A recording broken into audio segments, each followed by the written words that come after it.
day, I want to sail all the way to the shore.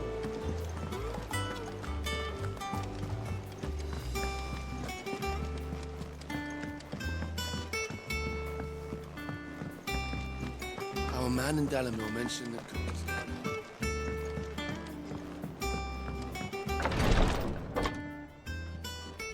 I've done what I can, but the rest is up to you. You need to start taking better care of yourself.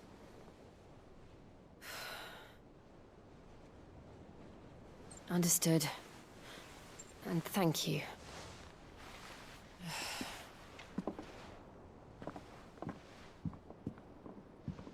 The curse has spread.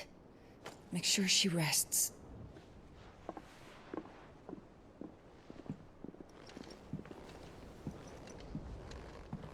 If it hurts, you can tell me, you know. I'll understand. I can bear it.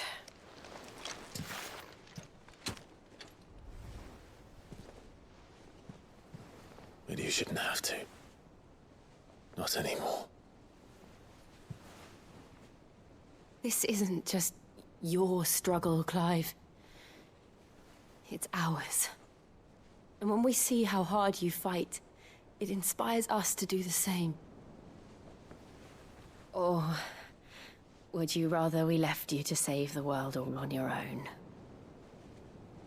No. That's not... Ignore me.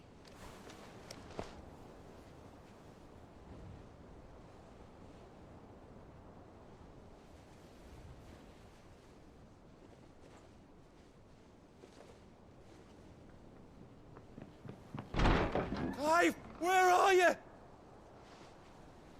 In here.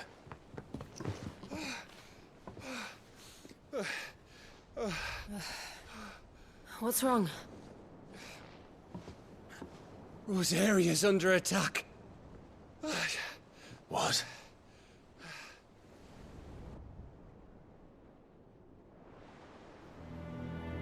This isn't the Dalmekian army we're talking about.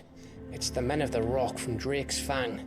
Hugo Kupka's private guard. There he is in hell in Rosalith, trying to batter down the castle gates. Looking for me? Seems that way. Reckon old Hugo has finally worked out who Sid really is. Then this is just another trap. Ah, it's a trap, all right. The daddy of all fucking traps. I'm going to Rosalith. You're not serious. That's exactly what he wants you to do, Clive. Look, I don't know why Kupka harbors such a grudge against Sid. But as long as it's left to fester, our world will never know peace. He has dragged the rest of Storm into this pointless war just to find me. Besides which, I am not about to stand and watch while my home gets ground into the dirt. Hugo Kupka must die. I've lost enough friends to that man already. I don't want to lose any more. So let's go and kill the bastard. I'm coming too. After all, we're in this together. All right.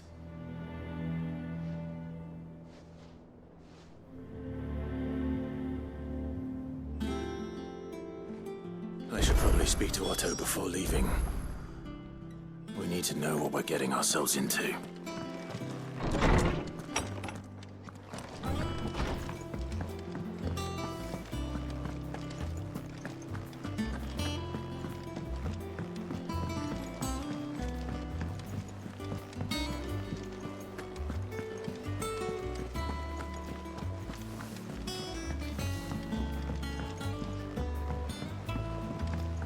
We must be ready to leave for Rosalith at a moment's notice. Gov gave you the news then? We're leaving for Rosalith. But not before I know exactly what's going on. What have we heard? All sorts. Nobody was expecting the Dalmex to open up a new front against the Empire, least of all our friends in the provinces. Reports have been rolling in from all over the place, with no two saying the same thing. I've been passing them on to Vivian, in the hope she can make sense of them. If you're set on going, you'll want to talk to her. Understood.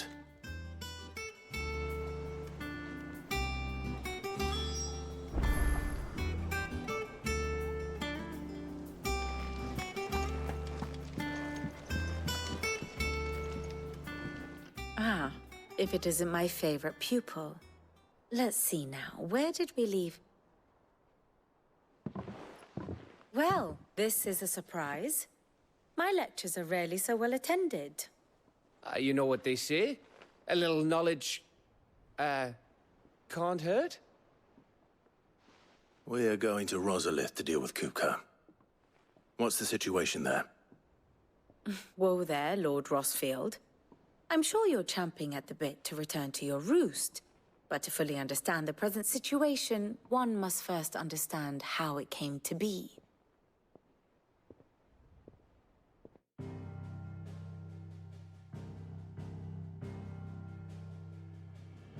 Let us begin with the story of Hugo Kupka, or the permanent economic advisor to the Dalmekian government, to give him his formal title. In a republic founded on commerce, there could hardly be a more influential position. It has granted him both extraordinary wealth and extraordinary power. Not that he ever wanted for the latter. Being Titan's dominant, he is also Dalmekia's last line of defense, a fact he has used to his considerable advantage.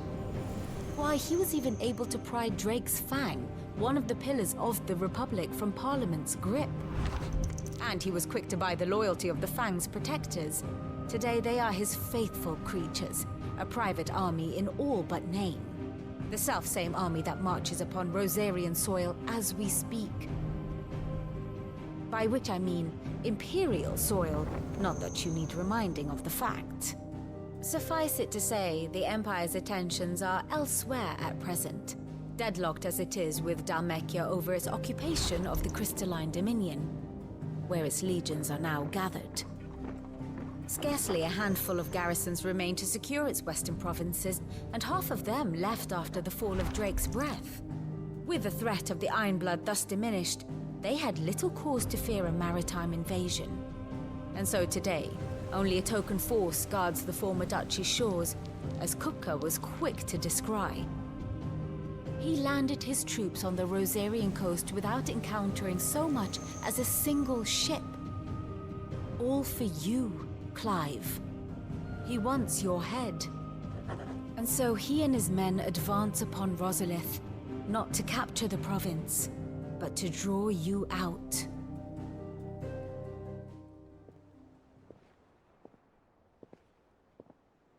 You said Kupka's forces sailed up the coast. What of Port Isolde, then? Is the city safe? Quite, according to the Guardians of the Flame. The Dalmekian fleet floated by without incident. But not without remark. When they learned Kupka's forces were making for Rosalith, our friends were quick to begin arranging the exodus of her citizens. And so the stage will soon be set for your heroic homecoming. Alas, it will be a more trying task to enter the capital than it was to leave it. Hugo's men hold Buett Bridge, despite the Imperials' repeated attempts to wrest it back from their grasp. And they were careful not to repeat the Empire's mistake in neglecting their coastal defenses. The seas around Rosalith are firmly under Dalmekian control. So tell me, pupil mine, what do you believe to be the best route to Rosalith? The north. We cross the northern border near Phoenix Gate, then take the road through Stillwind down to the capital. Hardly the quickest route, but at least we won't be spotted. A little local knowledge goes a long way, and so must you. We'd best get a move on then. Oh, will you be going too? Aye. I've been waiting a long time to give that fucker a taste of his own medicine. I would have missed this for the world. All right. We should be on our way. Lead on.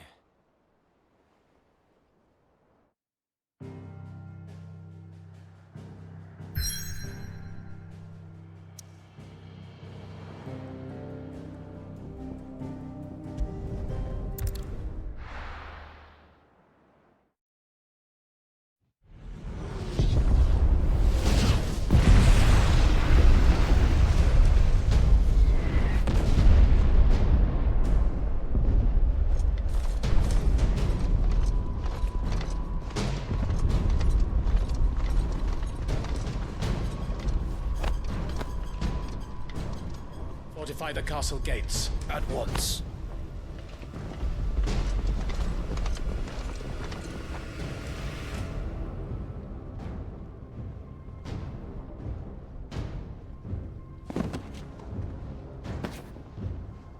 Hugo and his men have been busy. We've already breached the castle's outer wall. The Imperials are holding the ground for now, but it's only a matter of time before the keep falls. Those fuckers really went to town on this place. Almost like they want to wipe it off the map. Just a means to an end.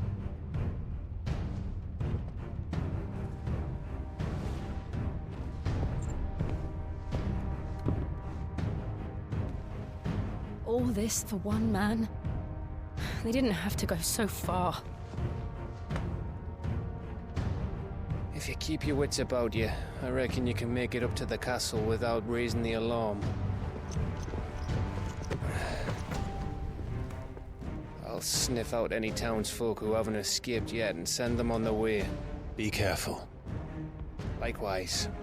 Don't do anything I wouldn't do.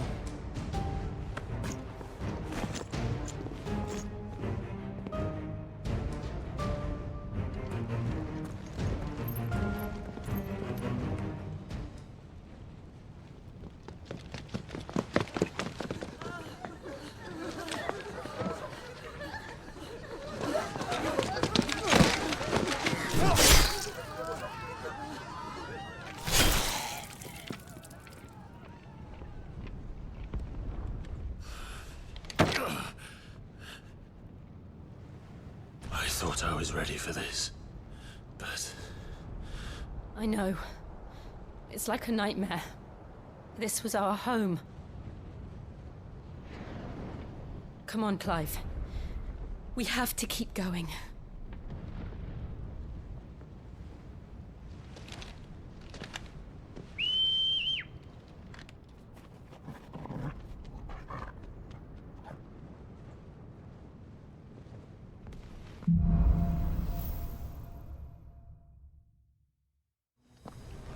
This isn't an invasion. It's a massacre. He'll stop at nothing, Clive. Nothing.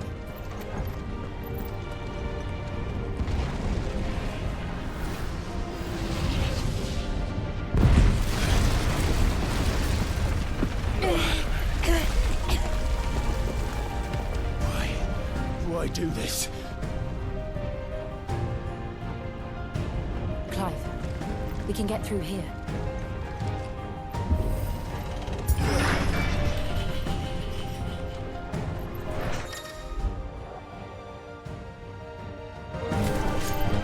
Murderers! There's only one fitting punishment.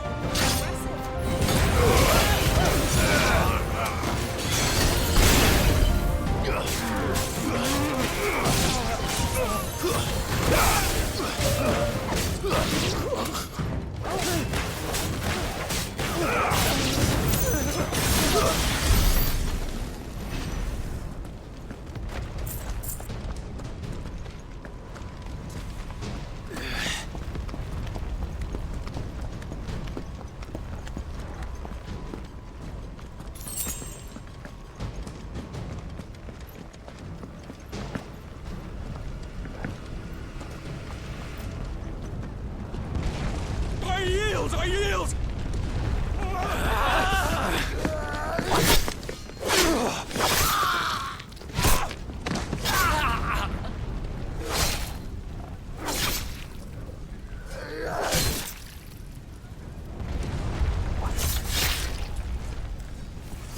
Look what we have here. Gentlemen!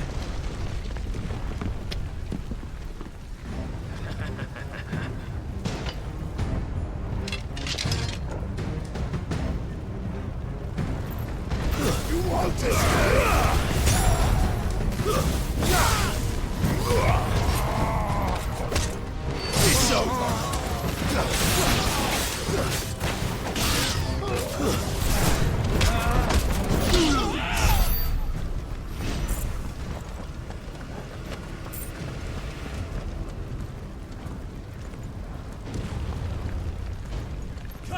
Down! With me, then! For the Emperor! Out of our way!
Get out of my city or die!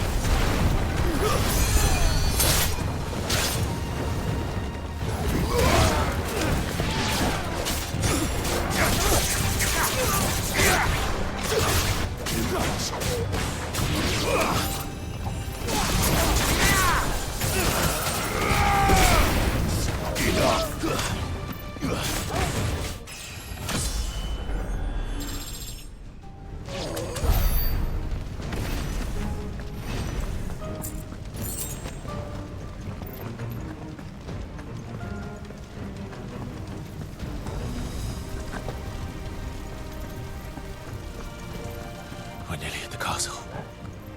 It ends there.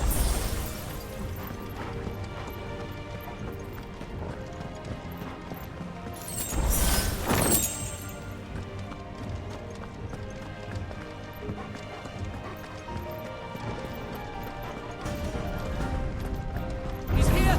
Remember, get him! We take him alive!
Set her loose!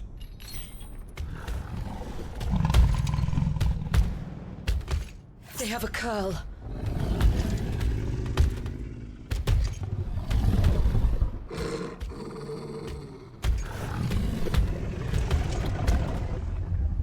Attack! Ready? What do you think?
Building up to something. We need to stop it. Whatever it takes.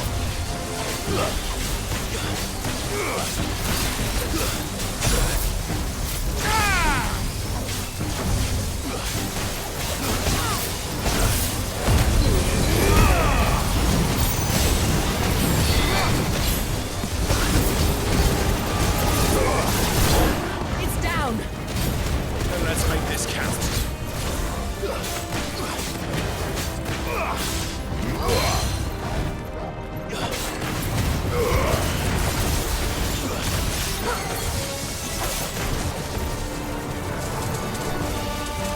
Let's try.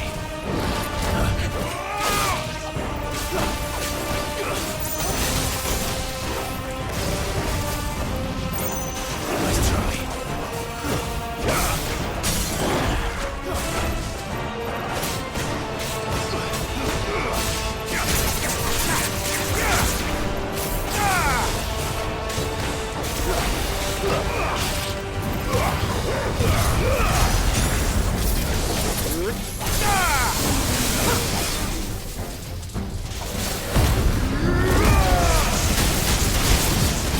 Well done.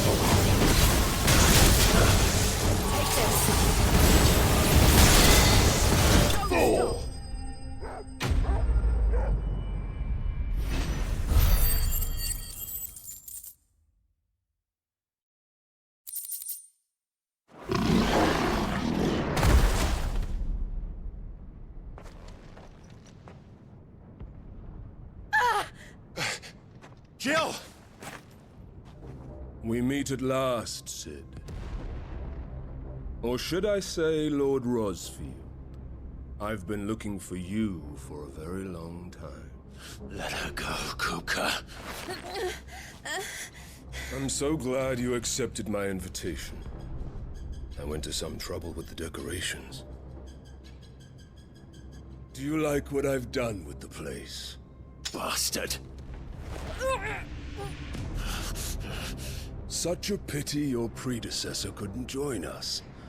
But I am sure you will prove compelling company.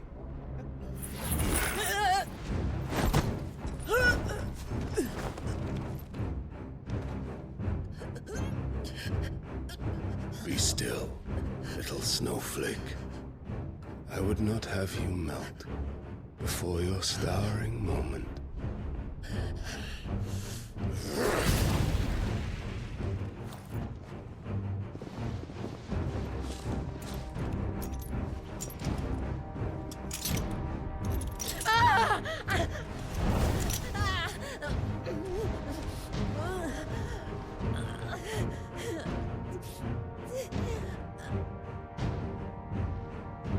Fuck.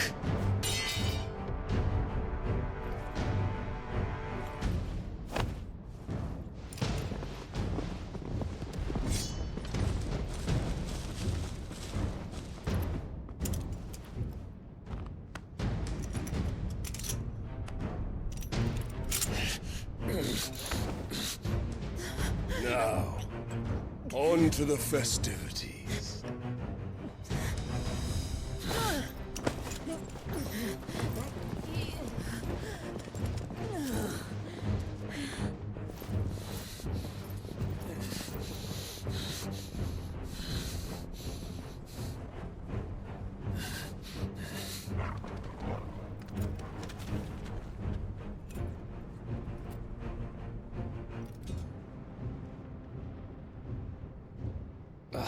That's just great, that is.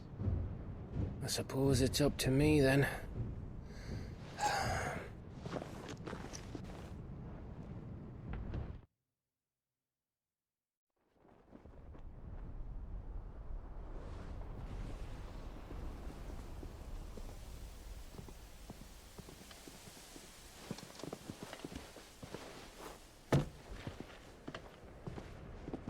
Headsman!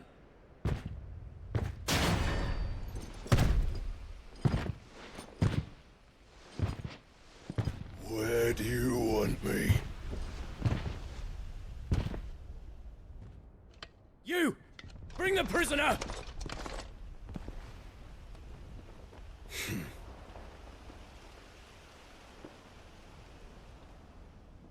Yes, no more than she deserves for getting into bed with an outlaw.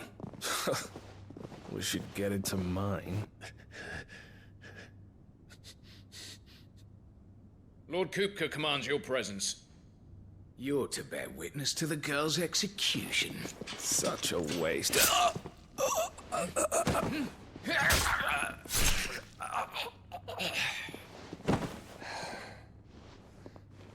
Gav!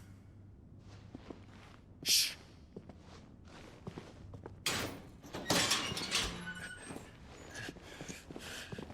Crystal fetters are a bastard to open, just so you know. Don't worry, I'll have them off before you can blink. Where's Jill? In the courtyard. Shit.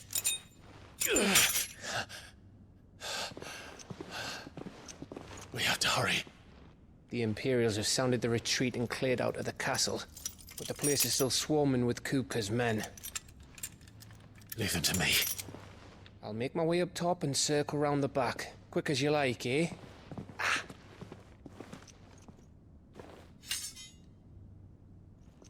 Nearly forgot.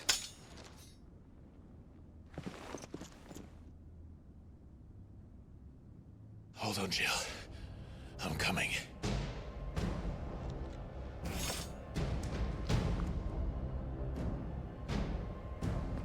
I have to get to the courtyard.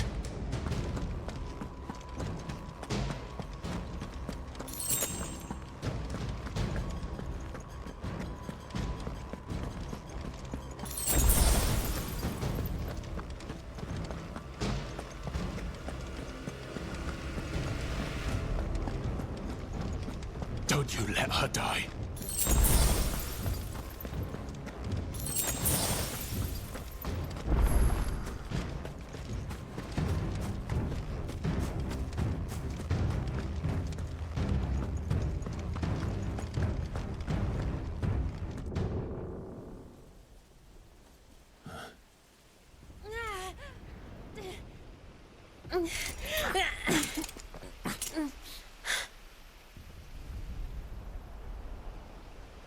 I hope you've got a plan, Clive, because we are fucked if you don't.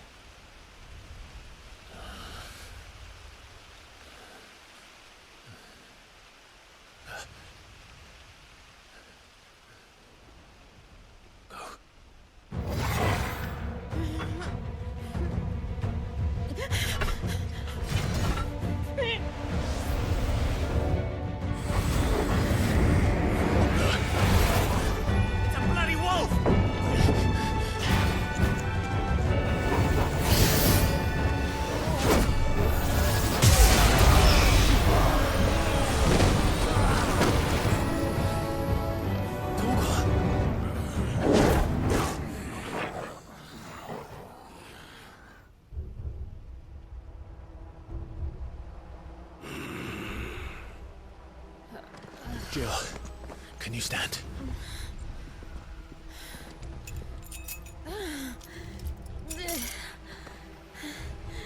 Come, Lord Rosfield. Don't tell me you tire of my entertainment. Enough! Yes. Perhaps it is time we served the main repast. I trust you are hungry! Need this? Much obliged. Stay close. We're getting out of here. And Toggle, thank you. Take all of them! Care to explain what the fuck your job just did? Later. Everyone, with me. That includes you, Toggle.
Still breathing, are you?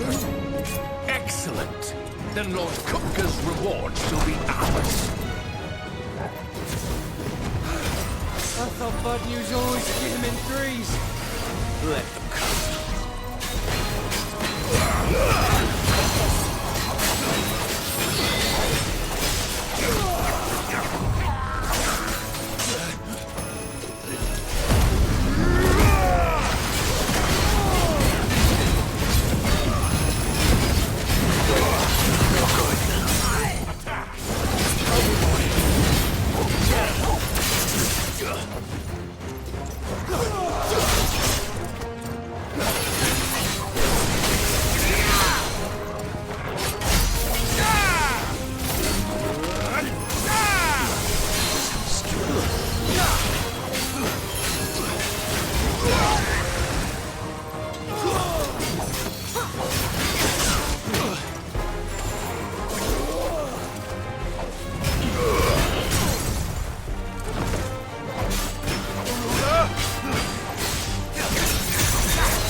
It's over.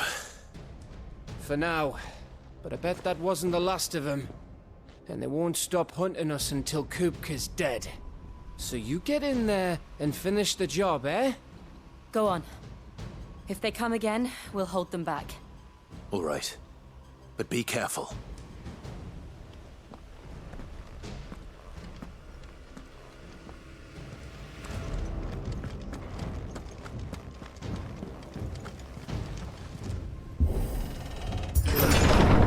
I promise you, Sid. You'll die by my hand.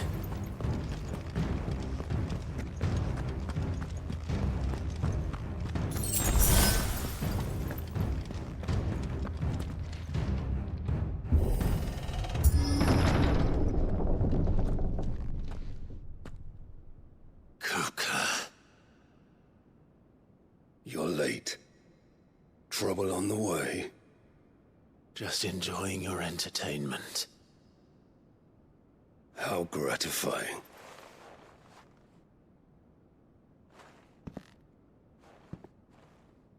Have you come to defend your father's throne, Lord Rosfield? The Grand Duchy of Rosaria. A realm without a ruler, an army, even a people. A veritable kingdom of dust.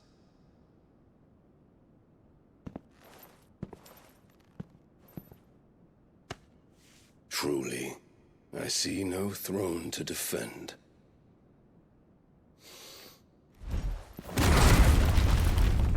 No!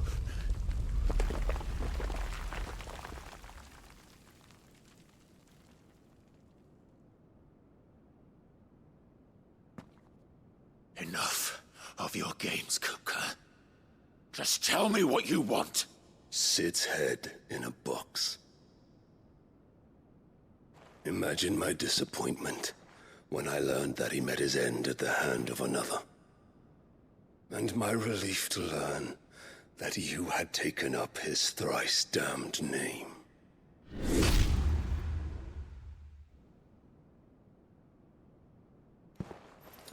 Your master slew Benedicta Harmon and defiled her body. If you choose to bear that murderer's name, then you shall answer for his crimes. The only crimes I shall answer for are my own. Sid did everything in his power to save that woman, though she was long past saving. And so I did what he couldn't. It was me all along, Hugo. It was you.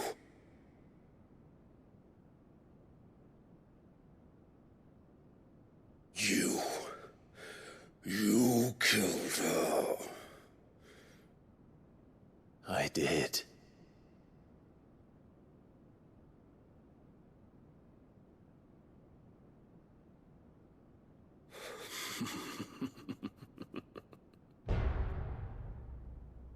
Then I am fortunate indeed. I had thought the most I could wish for was to take the life of one he loved, just as he did to me. But it seems I was wrong. And I shall have my revenge. We shared a dream! I would be the king of the world! She would be my queen! And together, we would rule like the gods we are! But you crushed that dream, ground it into dust! Hear me, Rosefield! You will pay for what you've done. I'll tear you apart with my hands! And what of you? How many people have you killed? How many dreams have you crushed? You're not the only one who's seen their world fall apart around them. You'll get no pity from me, Kuka. No pity. And no mercy. Now die!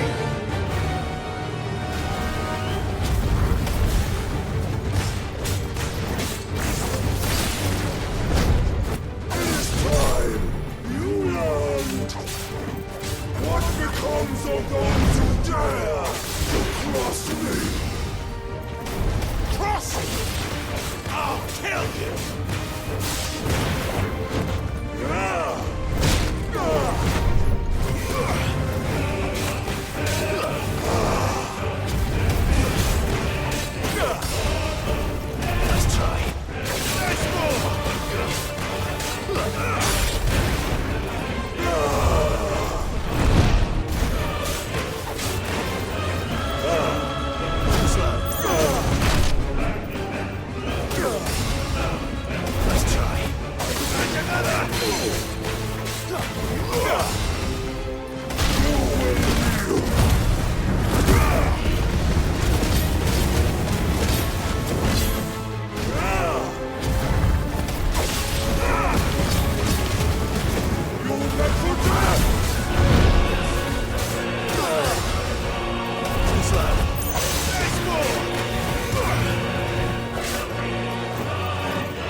die by my hand, Rosfield. My hatred for you is unending. Unyielding. Then, let this palace be your grave! What? Oh, shit.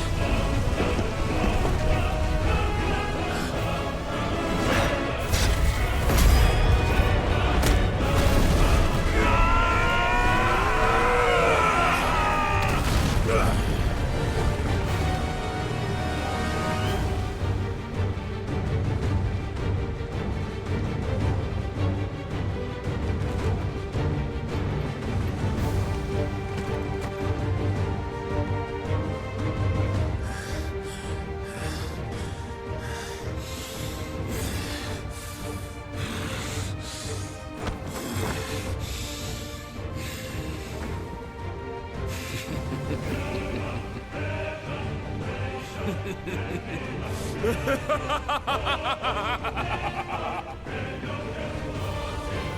world has chosen. I am in my element. There's no escape. The earth will always be my domain.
kill you.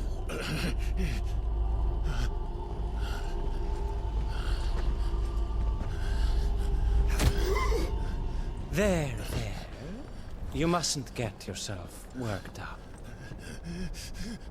Wait! Another time, Mythos.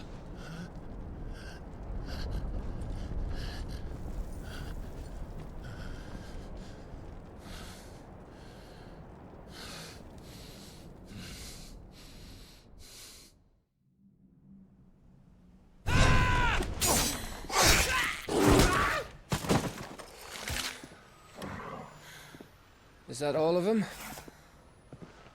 I think so. Well, Luda scum. Who the fuck invited them? Not that that's the biggest surprise we've had today. Where did you learn to do that, Torgal? Not telling, eh? Suit yourself. Gav, we have to find Clive. Right, sorry.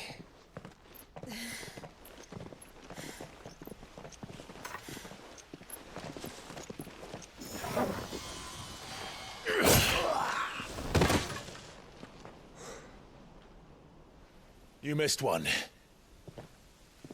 We were worried. So was I.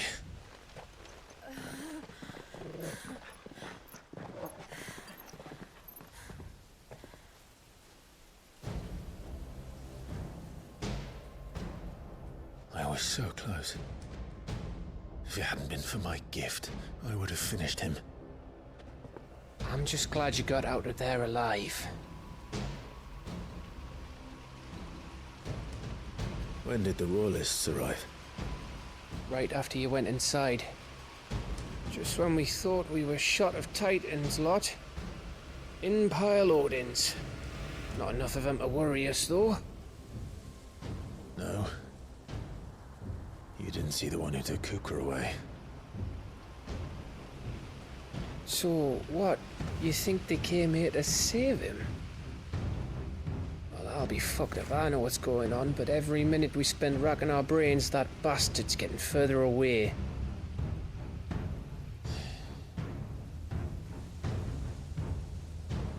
So what do we do?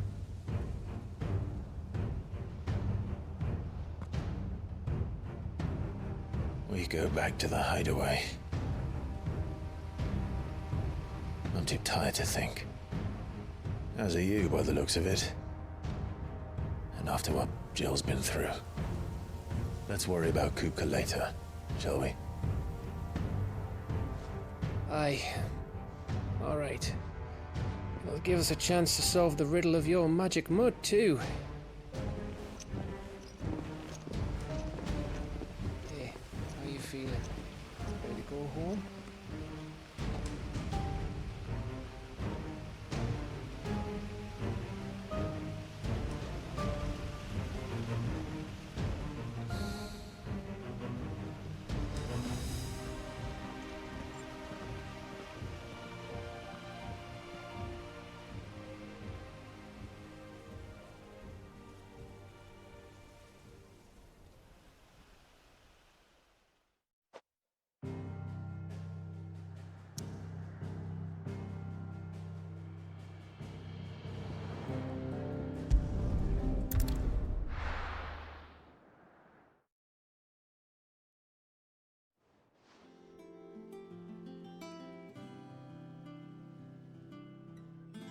Just look at the state of you.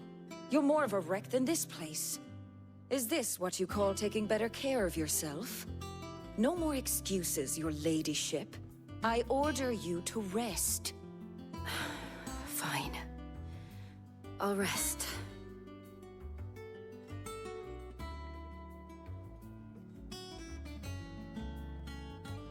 Don't worry, Gav.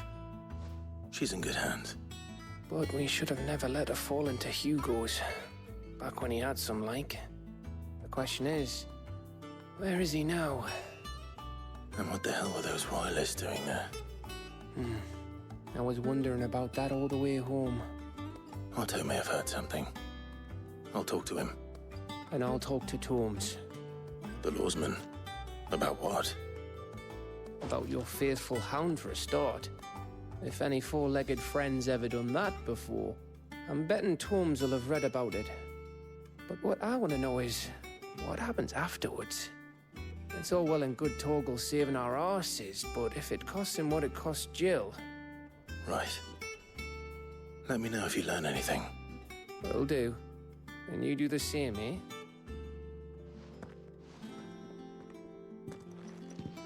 Jill, listen to Taya. I will. Thank you.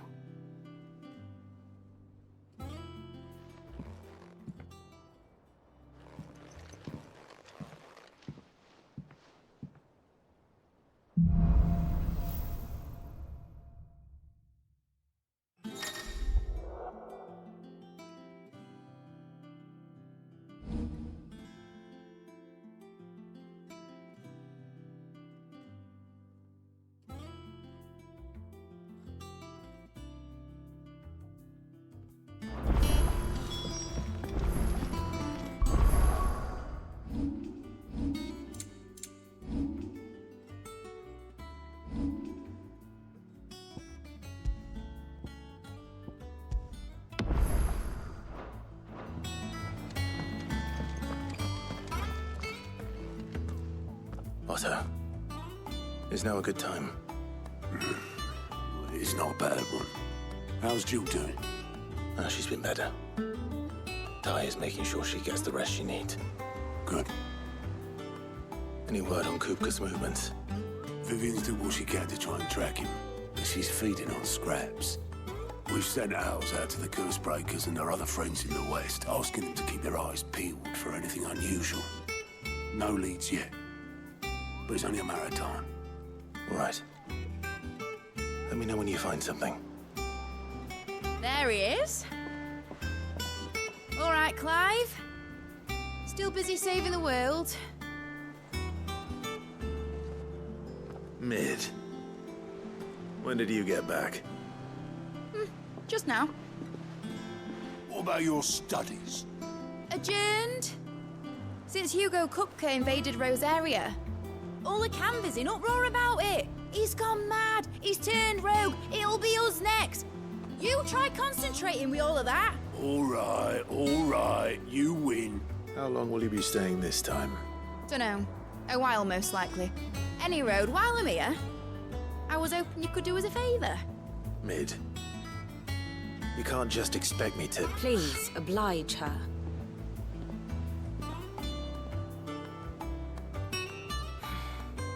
While we are busy tracking down Kupka, you should have a little time to spare. Professor! Now there's a face I haven't seen in a while. Shouldn't you have it buried in a dusty old tome? I did, till a familiar trill pricked my ears. As ever, your exuberance is a breath of fresh air, which successfully scattered the painstakingly assembled fragments of my thoughts. I'll take that as a compliment. Well, Clive, you heard the Professor. So, I'll meet you in the storeroom when you're done. Wait, hold on. Breath of fresh air? Bloody tempest, more like.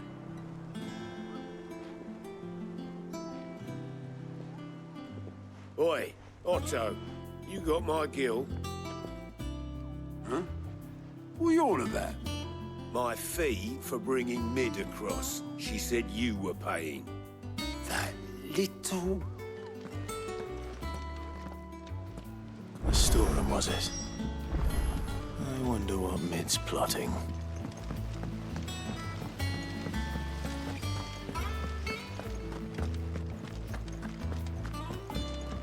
Shouldn't you be getting some rest? You took your time. I'm a busy man, Mid. I'll get to the point then. I want to turn the room down there into a workshop like the one I had at Dad's place. Mid, you've only just come back. And I've been thinking about it for a while. Dad said I had a knack for engineering. Told me everything he knew about it. Then sent me off to Canva to learn everything he didn't. That was his dream for me. that one day I'd put my studies to use for the good of the cause. But I'm helping no one stuck at school. I've studied enough. It's time I put my neck to work. I know that I can help the people here, and I want to do it. Well, well, well. If Sid could see you now. All right. I'll tell Otto you'll be staying. I knew you'd say yes. Which is why I wrote up a list of jobs for you. For me? Who else? What do you want me to do? First things first, I need equipment and materials to start making my own. There's the designs for the stuff I need, and the stuff it needs smithing from. The other materials I can work myself. Just need a generous benefactor to lay them on for me. Apart from the wood, I'll need a carpenter for that, but I can just borrow yours. Is that everything? For now. I'll let you know if I need out else.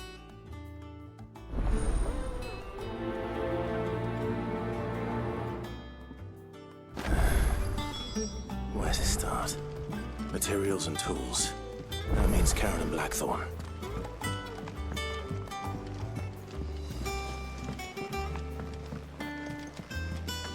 Sid's gonna chop off Kupka's head this time. You were born in Rosalith, weren't you?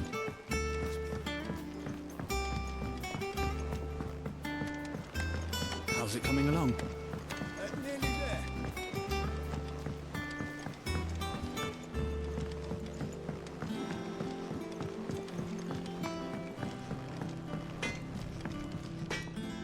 Blackthorn, you busy? What's it look like? I have a commission for you. From Mid. She requires certain tools.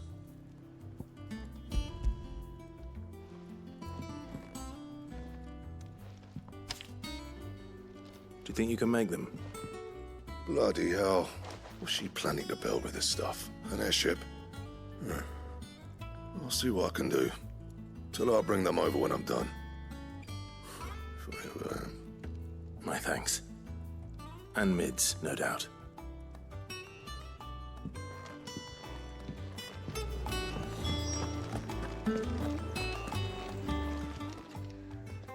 Was wondering where you got to. Mid's back from Canva. Have you seen her? Just now. She's planning to set up a workshop in the stores and ask me to buy her some materials. Here's the list.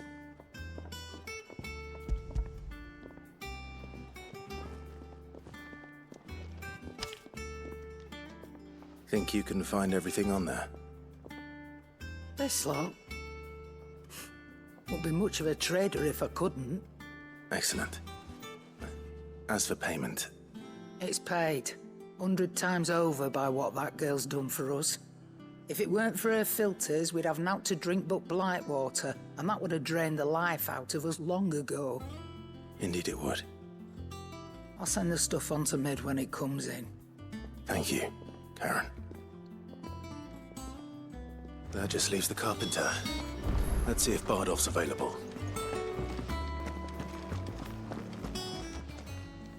And what can I do for you? If you're gonna buy something, be quick about it.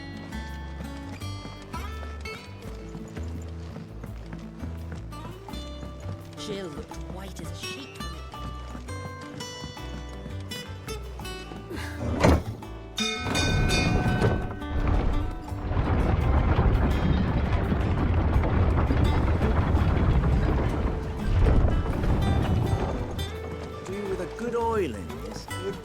Should be enough. How do, Master Sid? Bardolph. Mid's looking to build a workshop in the storeroom, and she needs the aid of a skilled carpenter. So naturally I thought of you. Well, I'd love to help the young miss however I can. But I'm afraid I got my hands full just keeping this place afloat. There's holes need patching, and if I don't patch them, will all of us sink into the mere. I'd gladly spare Mid all the time I have, but the sad truth is, I ain't got none. I see.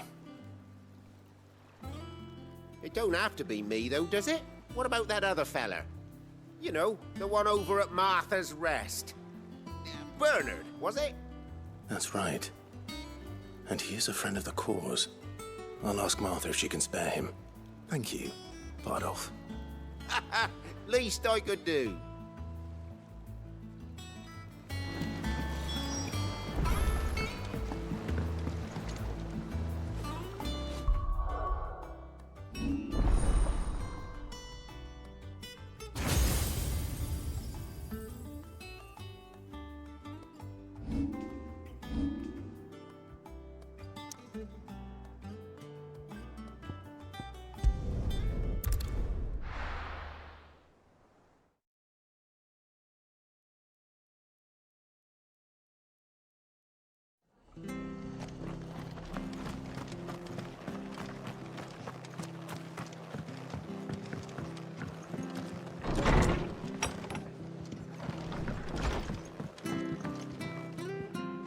Ah, Clive, what brings you to the rest?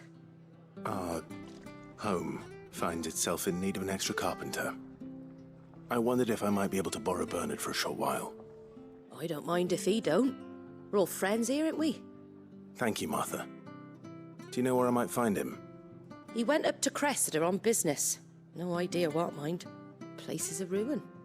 Far as I know, he's still there. I'll look for him there then.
If it ain't the lad who saved my life. What brings you to a place like this? You do, Bernard. Martha said I might find you here. I have a proposition for you. Oh, do you now?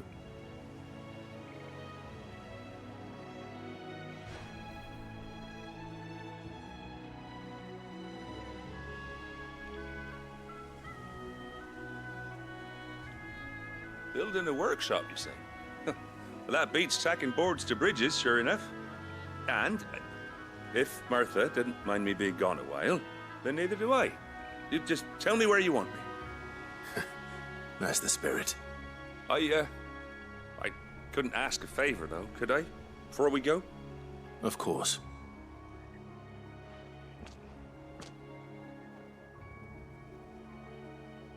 Well, that there is Cressida, where I grew up. Ain't much left of it now, though. Except my parents' graves. But I came up here hoping to visit. I even patched up the bridge to get across. Only to find the place crawling with fiends. But you're a dab hand when it comes to dealing with beasts and bogles, ain't you? Any chance you could, It's the least I can do. Well, thank you kindly. And take care.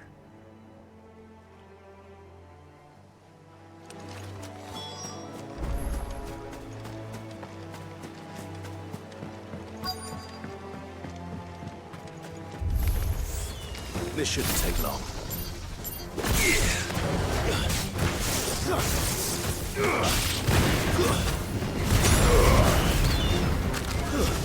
Stay down!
That should do it.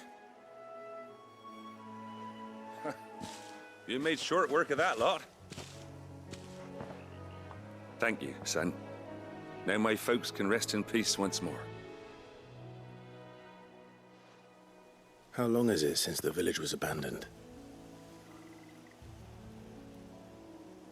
Oh, people started packing their things after the duchy fell. Between the Blight and the Imperials, you just couldn't make ends meet. Must be nigh on a decade since the last wagon left. Though it may as well have been a century, looking at the place. This isn't the Cressida I remember. I'm sorry. Ah, don't be. Can't live in the past, no matter how nice it might have been. Soon as I'm done saying a prayer for those that raised me, it's on to your hideaway. I'll meet you there.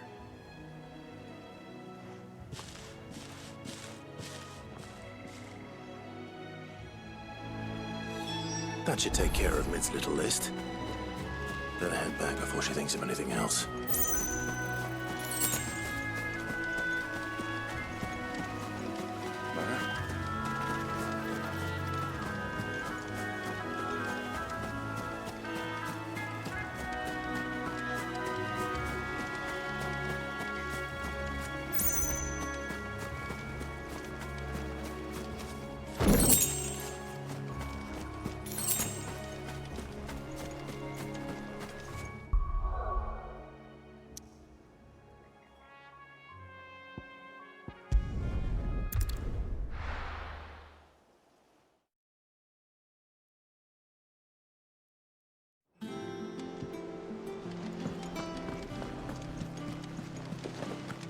The little uns have been up to their old tricks again.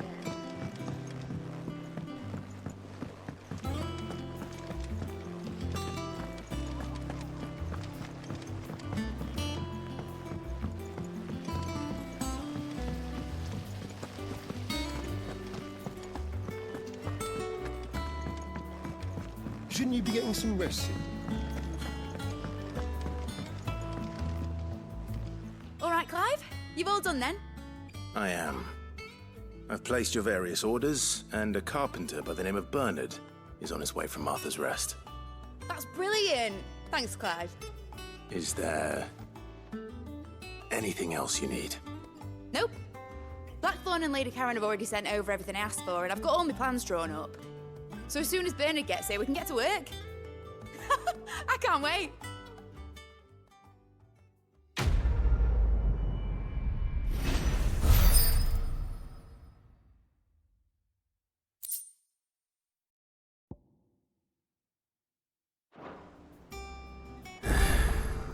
That's my good deed for the day done. Let's see how Jill's faring.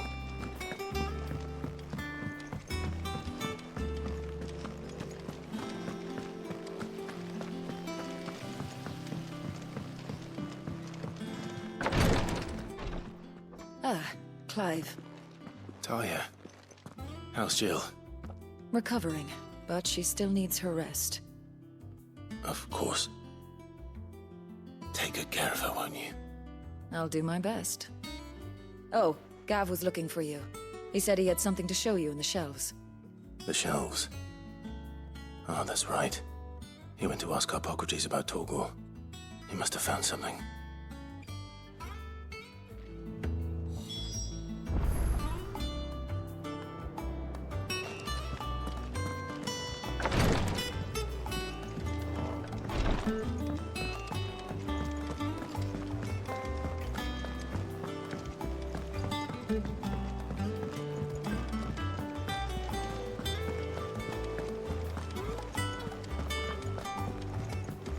Jill looked white as a sheet when they brought her.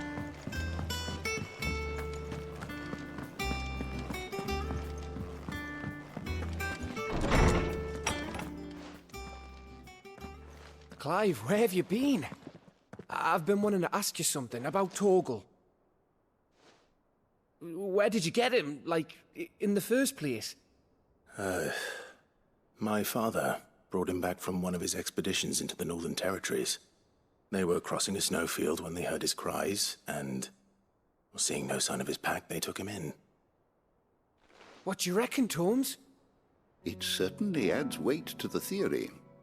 Clive, I believe that Torgal may be no mere hound, but a rare frostwolf, an animal native to the far northern reaches of Valisthea. In one of our oldest bestiaries, I found reference to a frostwolf who served as guardian to an ancient queen of the north. Such was his mastery over ether, he could cast magics on command. His name was Fenrir. Fenrir the Frostwolf. Now, the annals do not state it explicitly, but I have reason to believe this queen was a dominant of Shiva, a girl from the Northern Territories and her faithful hound. One awakens as the dominant of Shiva, and the other... You're saying that Jill granted Torgal his powers? What? Just like Fenrir. People called him my hound, but Torgal and Jill were inseparable. He grew up as a faithful companion to the dominant of Shiva, and years later, his powers awakened. Just when his master needed him the most. You're right. If it weren't for Torgal blasting those bastards to Kingdom Come, Jill would have been for it.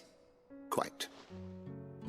Though Torgal's power is his own, his latent birthright as a Frostwolf, it had only to be unlocked. Oh, get you, Torgal!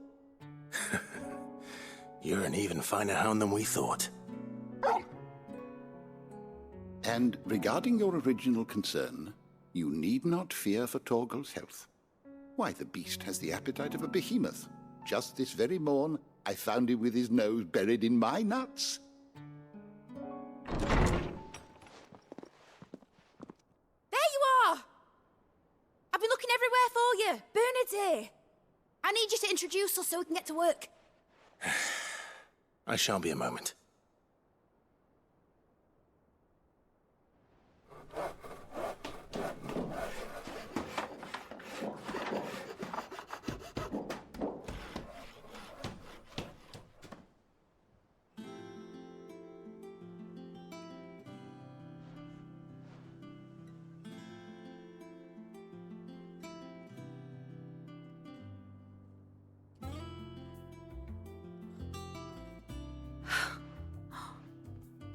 brilliant. It is. Well, I couldn't have done it without you. You and everyone else. But I promise I'll pay you back. I'm gonna work my fingers to the bone for you lot, starting right now. Just you wait. I'll make wonders like this world's never seen. Then I look forward to seeing them.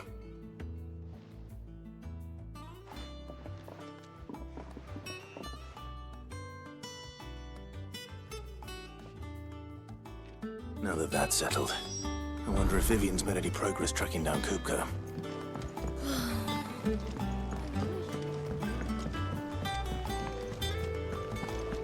I think I'll wait till mid's away and take it.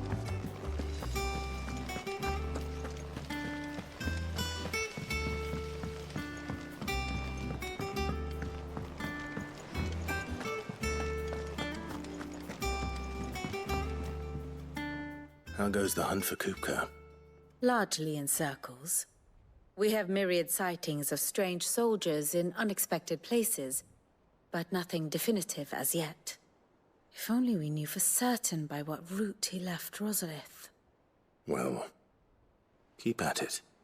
If anyone can piece this puzzle together, it's you. And I'm willing to wait as long as it takes.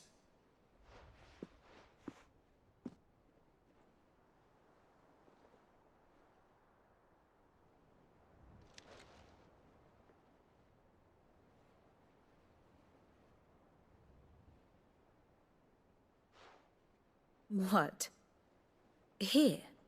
Would that be a problem? Do you know, Clive? I believe it a mercy that you didn't inherit your father's throne. Your poor people would surely live in fear of you. You have nothing to worry about on that front. I won't be claiming his crown. That is a relief. Clive, have you got a minute? We, have a guest. A guest?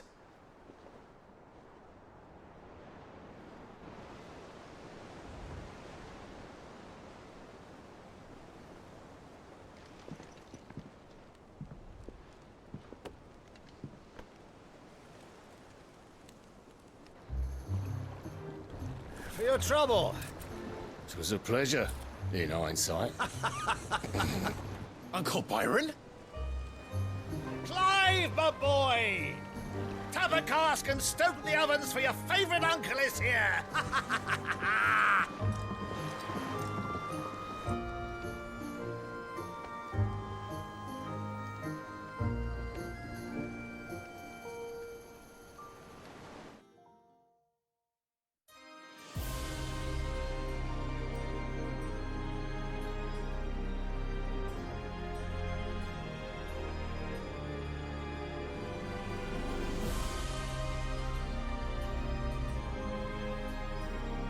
The Dalmekian government sues for peace. How shall we respond? If they're willing to accept their fault in the matter, I see no reason to refuse them. Still, we must insist on substantial reparations. The Twinside stores are not as bottomless as reported. Aye, and we have many more mouths to feed. We shall just have to have the Dalmeks empty their treasuries for us.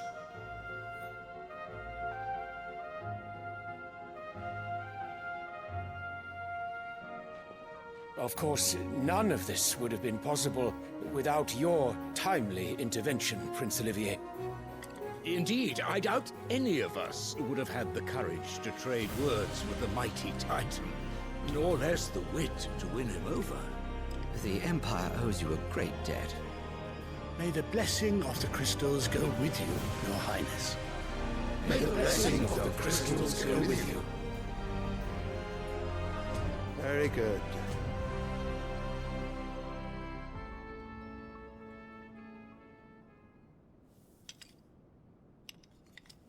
Now, let us come to the question of precisely when the Dalmeks will withdraw their troops. Dion's fire could rid us of them in mere moments.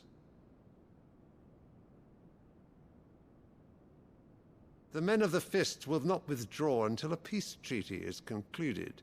So let us keep the negotiations open, give them time to gather what gold and trinkets they can, and once they deliver that which we demand, what worth is a piece of parchment? Your Radiance, were Prince Dion to take the field, the enemy would surely send their own dominant to meet him.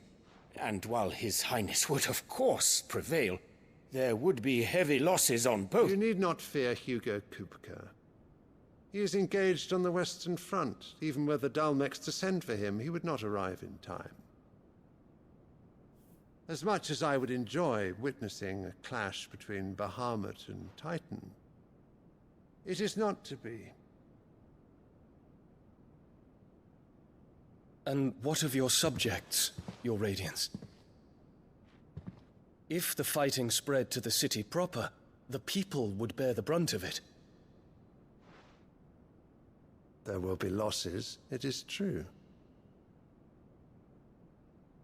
Yet for every citizen who falls, another can be bred. For every home that burns, another can be built. The Empire will live on.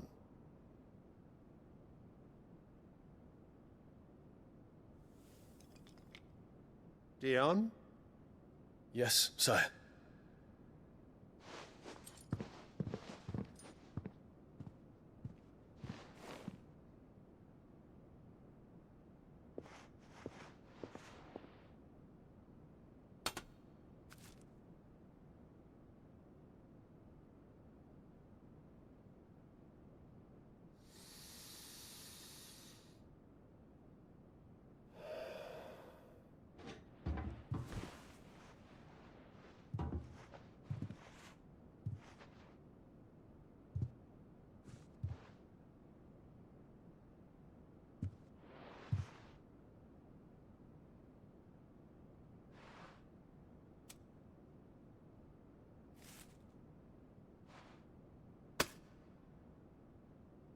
Prepare for battle.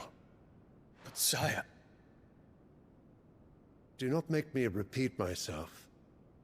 Return to your camp and await my orders.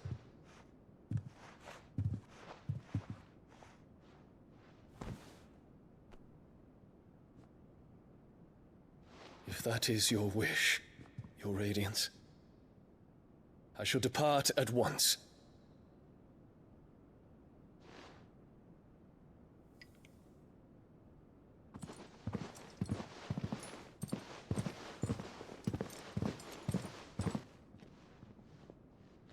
May Gregor forgive you.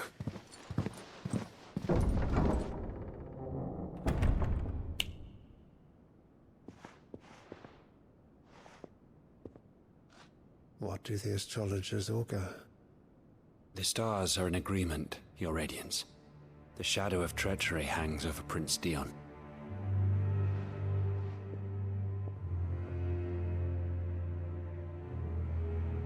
So Annabella's tales were true. You disappoint me, Dion.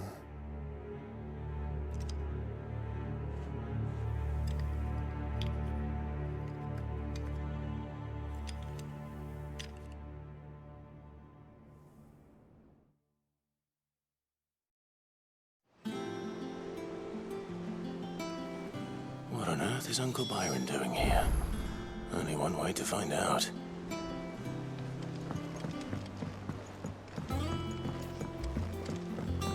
The little uns have been up to their old tricks again. Drawing on the dead.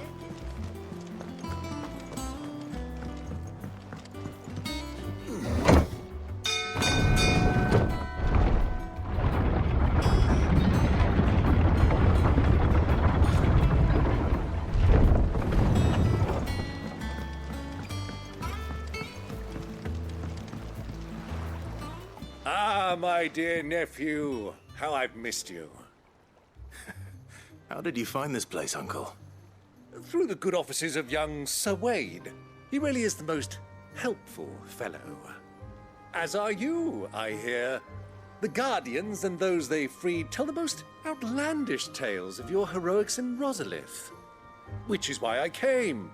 to learn the full truth of the matter. Sort the fact from the fiction, so to speak. You were working with the Guardians of the Flame to evacuate the people of Rosalith to Port Isolde. I was, aye. Then I have questions for you. Please, come inside, Uncle. Gladly. You there? There are 2,000 gold talents in those chests. See that they're added to my nephew's coffers, would you? 2,000?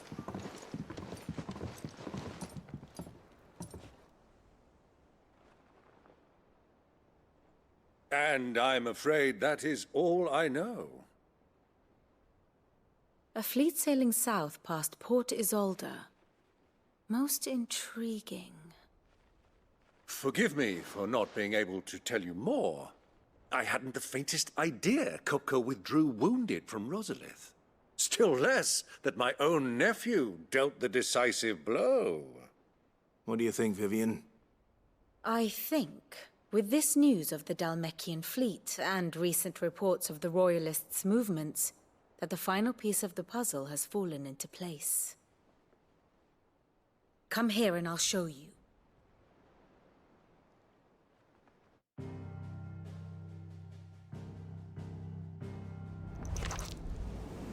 It is known that Kupka's forces entered Rosaria via its unguarded coast. So can the same be said of your visitors from Waloed?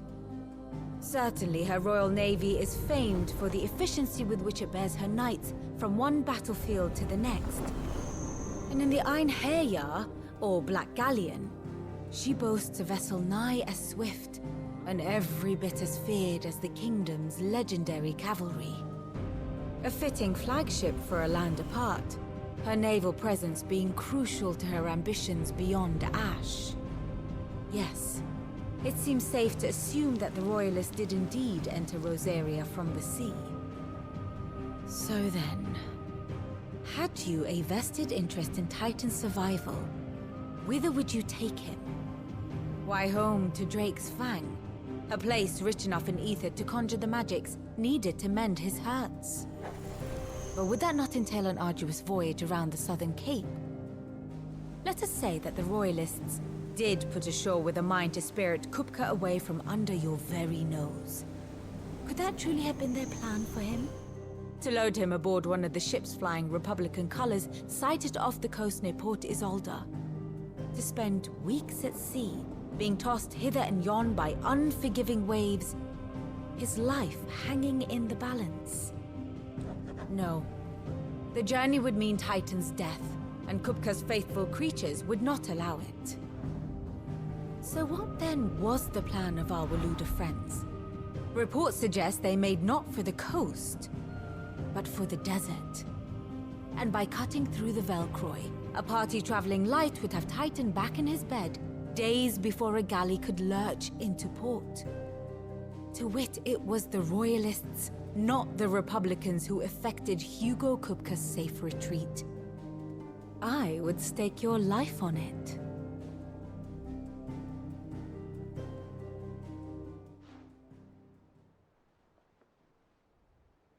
So it was the Waluders who spirited the wretch away. Now I think about it, there was something a little strange about the ships I saw. The men seemed almost crestfallen, as if in mourning, as if they believed, or were made to believe, that their master was dead. You have a keen mind, Lord Rosfield. And you have your answer. To find Kupka, you have merely to follow the Royalist trail across the Velcroy. It may well have gone cold by now, but as they say in the Republic, all roads lead to Drake's Fang. Allow me to accompany you part of the way. As luck would have it, I had intended to journey Canberward on business after visiting you here. The Fang would be but a short detour. I'd be glad of the company.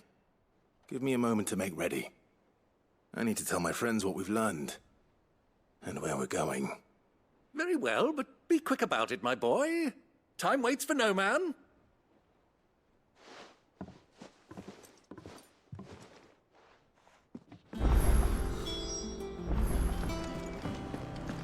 Sid's finished outfitting her little workshop.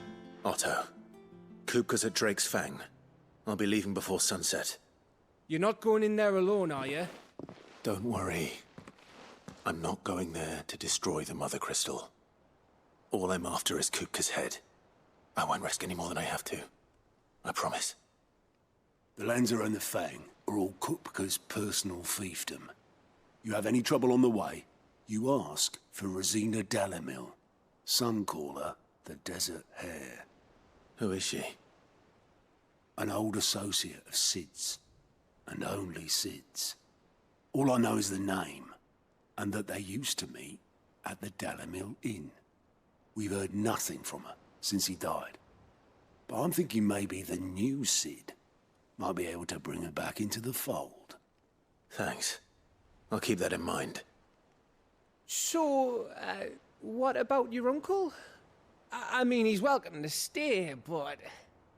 Don't look so worried. He'll be coming with me. Thank fuck for that. Gav, Otto, I'm leaving you two in charge. You can count on us.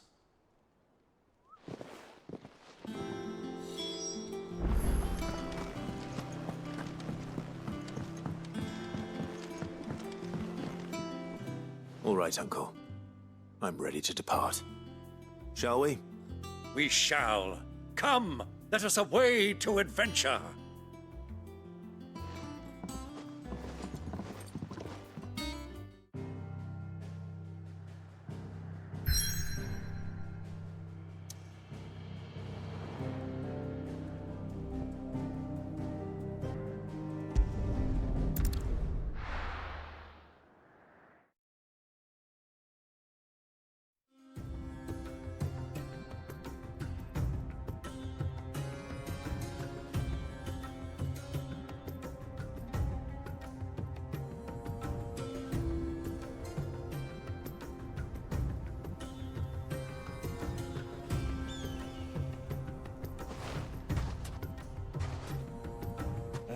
I was a young man when last I walked this path.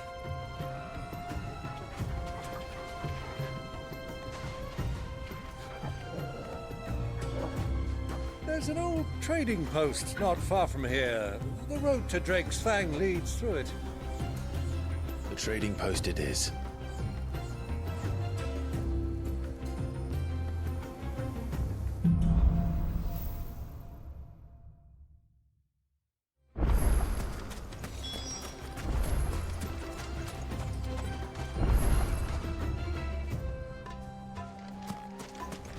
Our destination lies over that dune, beyond the ruins. Mark them well, Clive. It's all too easy to lose one's bearings in the sands.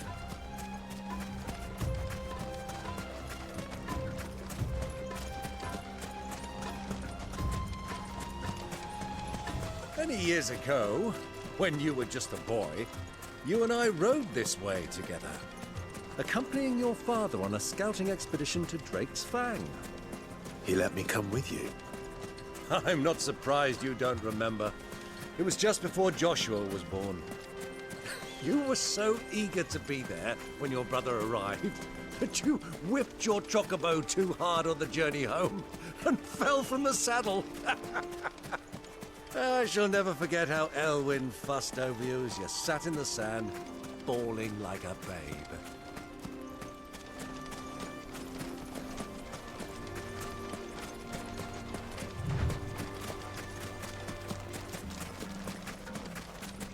Who do you think those soldiers were? So, Lord Cook.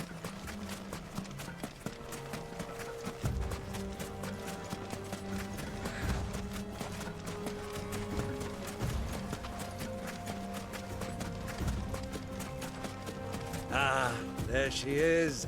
The good old Dalamil Inn. Do you know, this heat has given me quite a thirst. Quick drink before we press on?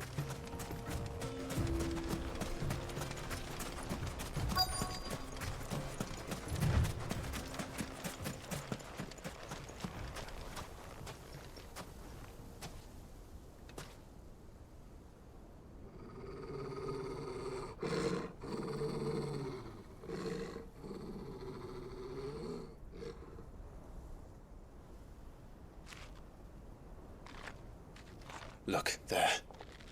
Those are ashen steeds. No doubt about it. And such a long ride from Stonehair. Our Luda friends must be soothing their saddle sores in the inn. Shall we join them?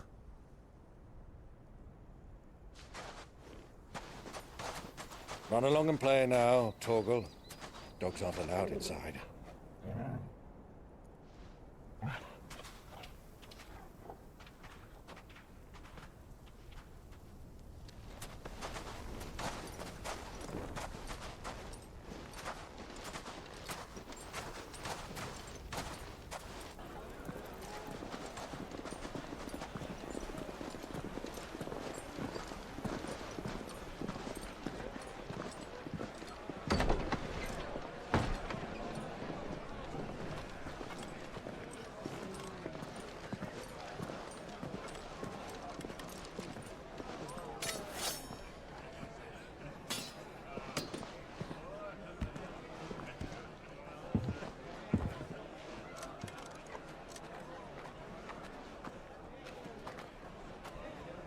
Good day to you. Eating? Sorry about my pal. He only talks when his mouth's full. What do you recommend? Well, if you're after something light, we do a fine chocobo soup with lentils and honey. 2 bowls of that, then. An ale. Right you are. Hey, girl! Coming! Your pal? Would you rather be my squire?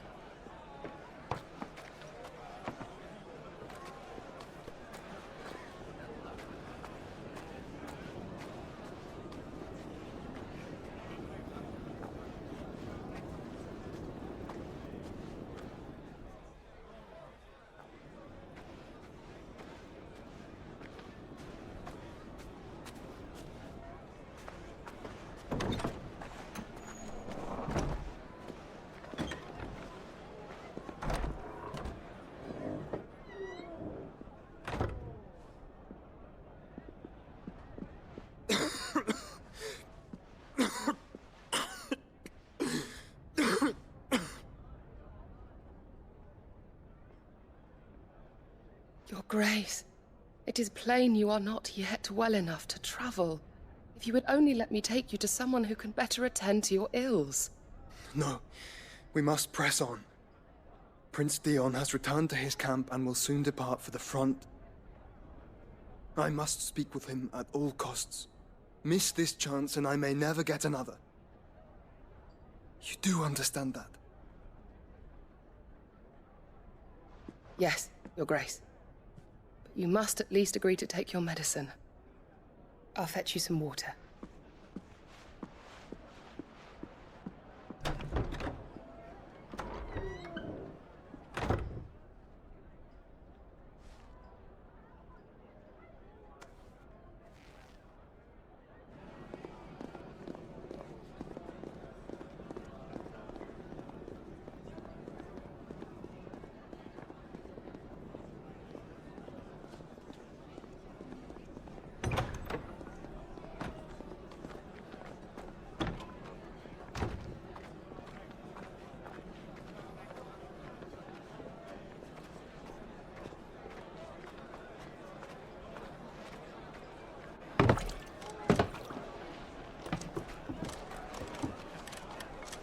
Keep watch, they tell us. But all I see is sand. I hear they got our guest back to the Fang without any trouble. We'll be leaving soon enough. Why the Lord Commander dragged us all this way just to save that blockhead skin, I'll never know. Dominant or not, he's a bloody idiot. That'll be Cooker, then. Well, let's get this down us. We've a long way to go. Hey, you!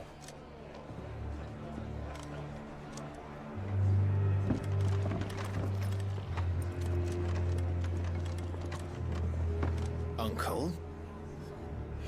Sorry.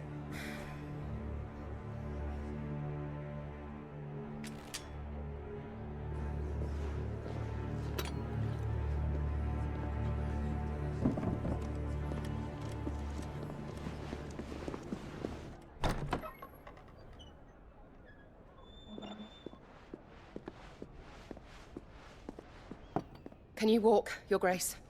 What's wrong? I fear trouble may be brewing downstairs.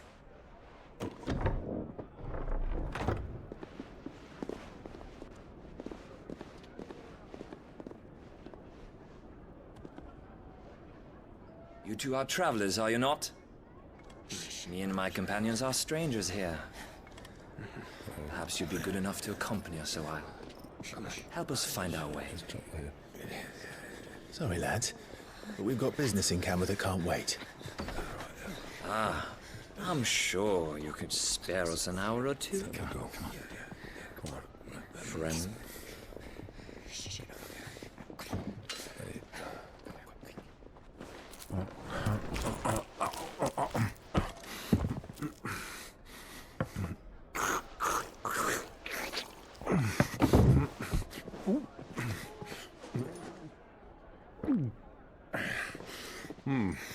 I'm afraid we don't have a moment to lose.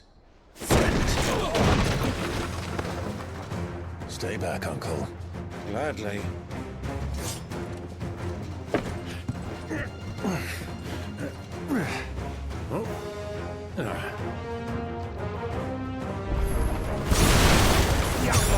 Take him! Try it. Bravo, my boy! Just like that!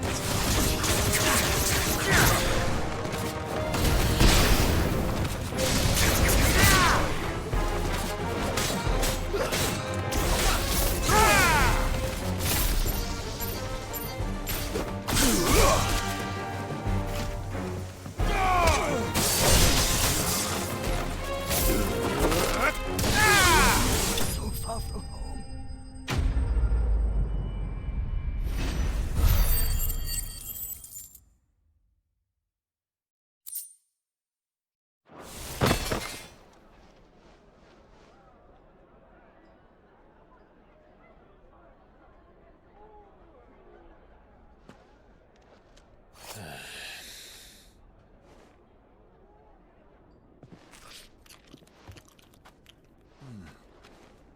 For your trouble.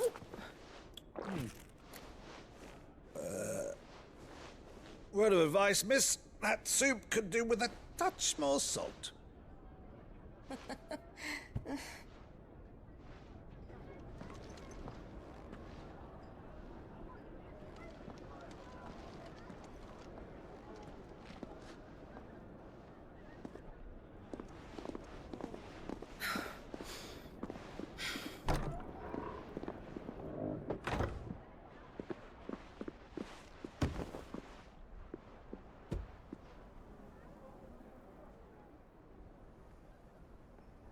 Now's our chance.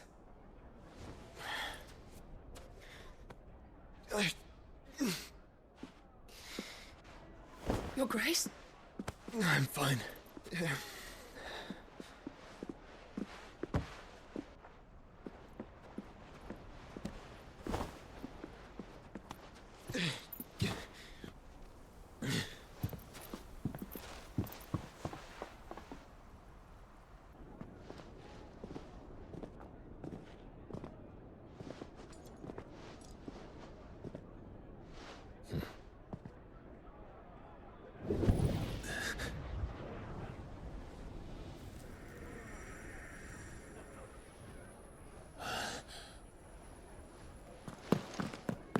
Clive?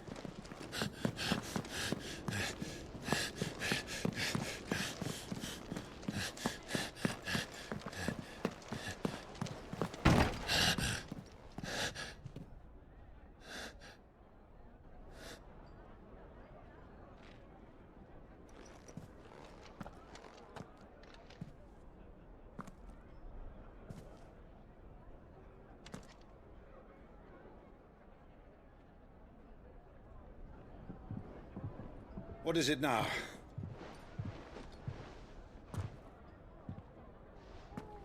It's nothing. Let's go.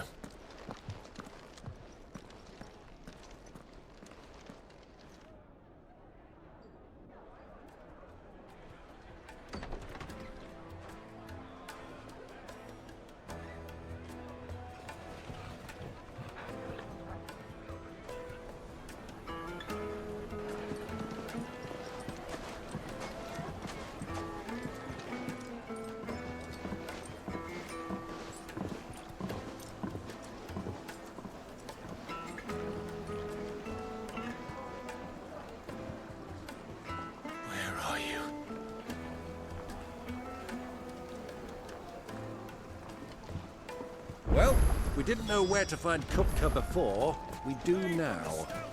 The Royalists said it themselves. Their guest is in the Fang.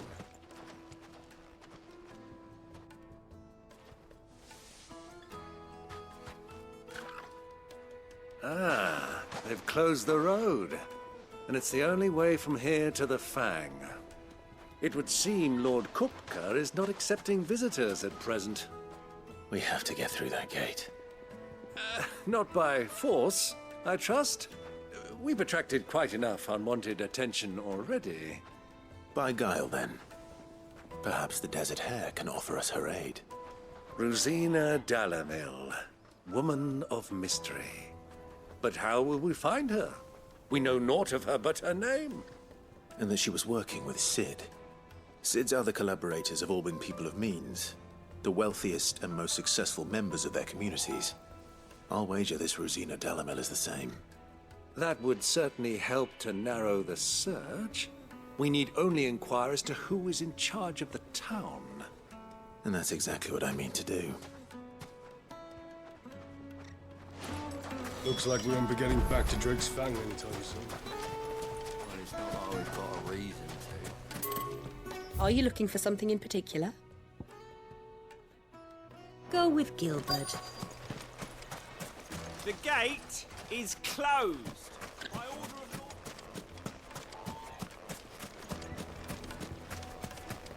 law. Light it for Gilbert's sake. You're a bearer. Anything I can help you with, travelers? Allow me. My good man, we represent one of the oldest and greatest trading houses of Port Isolde. We're seeking to expand our business in the region and would very much like to make the acquaintance of Dalamil's leading entrepreneurs. If only we knew where to find them. Well, we're best known for our baths, our markets, and our smithies. I suppose you could do worse than start your search at one of those. Thank you. You've been most helpful. Oh, you wouldn't happen to know a lady by the name of Rosina Dalamil, would you? No, I can't say I do. Well, thank you all the same.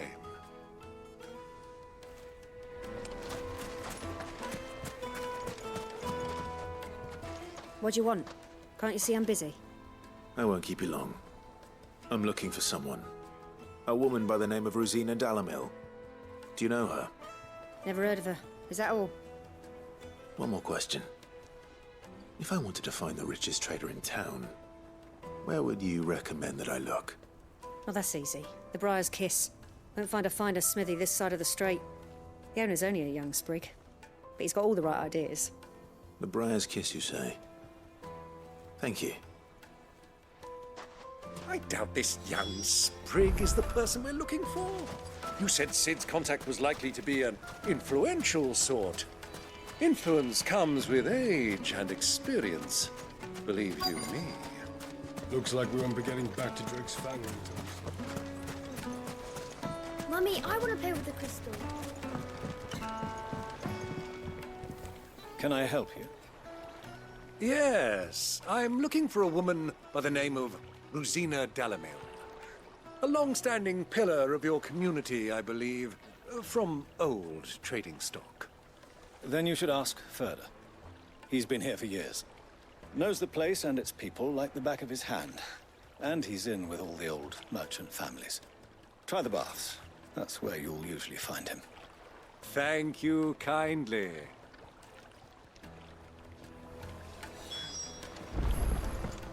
Well, it sounds like we have our man. Perhaps. Let's go and find out exactly what this Furder knows. Hanging lanterns, keep the darkness from your door. Excuse me. Are you Furder? I am. Can I help you, travelers? I hope so. You've lived here for some time, is that correct? Do you know Rosina Dalamil? We believe she may be a trader of some renown. And what business do you have with the Desert Hare? She was a close friend of mine. I was hoping she might be able to help me. Very well. Go to the bordello. I'll arrange an introduction.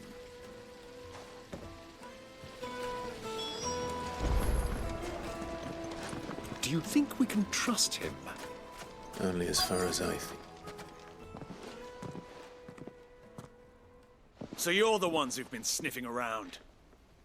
I beg your pardon? Don't play the fool.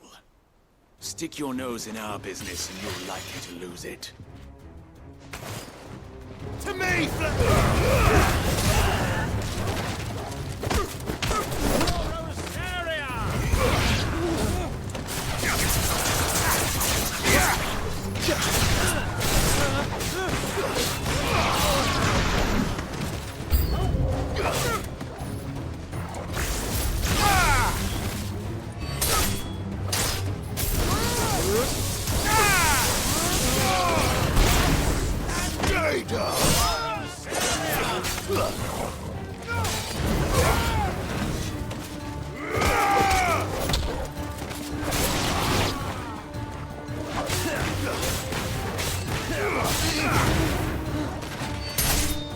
Farewell.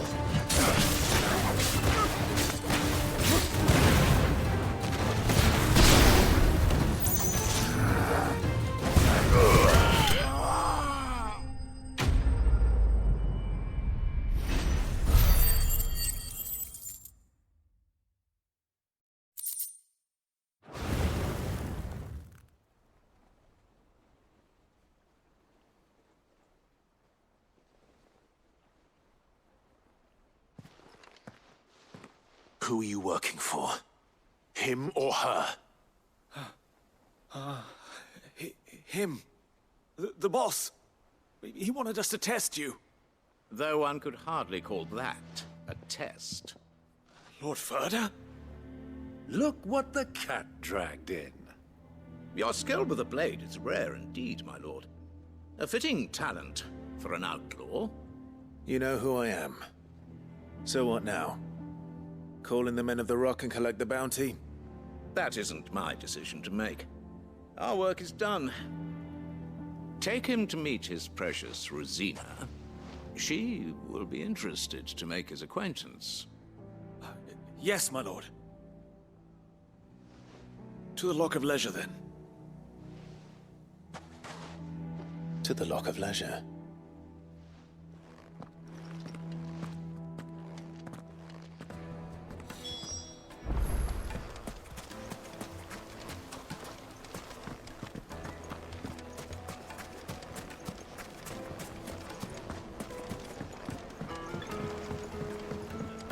Needed to a silken soft. Take a sniff, good sir. The finest fabric.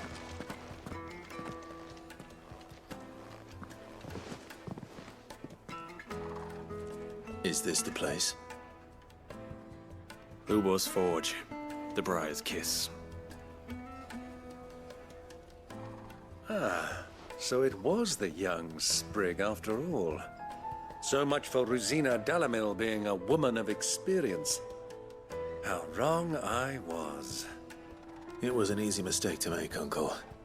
After all, it must have been years since Sid last saw her. Sorry, him.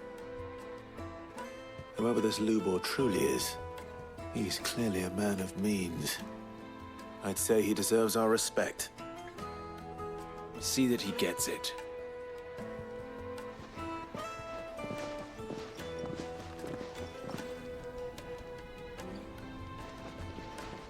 Lubor, Lord Ferda told me to bring them to you.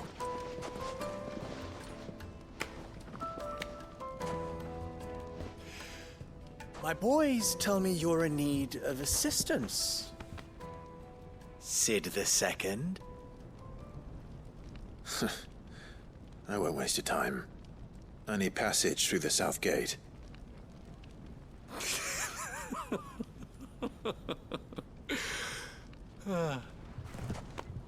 Tell me, what do you think is a merchant's most important commodity? Why, trust. Everyone knows that. Without it, you have nothing. And nothing is exactly what you have. And so, for you, I, too, have nothing. I'm not in the business of helping every lost puppy that wanders in off the street. I'm a busy man, as you can see. Let's leave this mummer to his farce. By all means. Find someone else to help you on your way. Just be sure to tell them you're not the two travelers from the inn the guards are looking for. Don't want them jumping to conclusions, do we? Why, you... So, what do we need to do to earn your trust?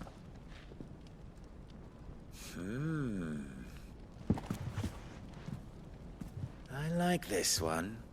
Willing to do whatever it takes to get what he wants. Ha! Men like you have a special place in my heart. Why, you ask? Because they get me what I want. Always. Fine. So what do you want? Don't tell me you're going to listen to this swaggering scruff! We might as well hear him out. It's only natural that an ally of Sid's would seek assurances of strangers. Assuming he is an ally, of course. 5 years ago, he would have still been a boy. And yet even then I had more good sense than a man, 5 times my age? But enough of the pleasantries. We were speaking of what I want. I want you to put an end to the trouble in Dalamil. Return to me when you have done so, and you shall have my aid. Until then, I bid you good day. What trouble? If you're going to give us orders, be clear about them, damn you! Manners, Greybeard. One catches more damselflies with honey than with vinegar. What did you call me? My apologies. A word of advice in recompense. Follow the crystals.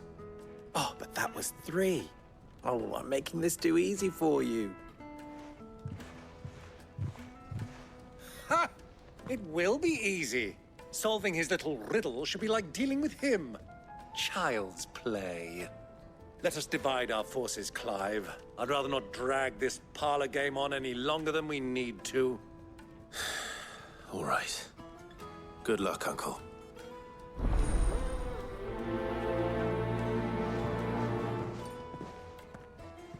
I thought we were the only ones causing trouble in Dalamil.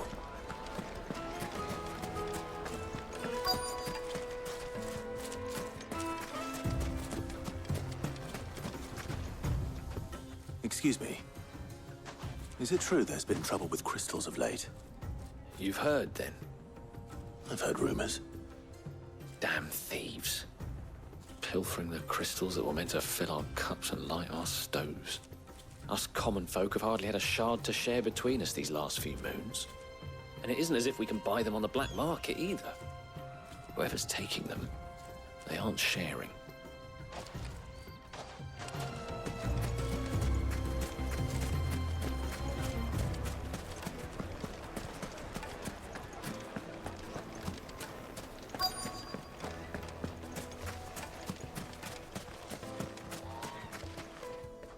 Do you have a moment? Depends what for. Just a question. Dalamil seems to be thriving compared to the other villages I came through on the way. Is there a reason for that? Well, we're a stone's throw from Drake's Fang for one. The soldiers guarding the Mother Crystal and the shipments need a place to spend their hard-earned gil. The men of the Rock throw their money about like there's no tomorrow. Is that so? Well, thank you. Don't let me keep you from your work any longer.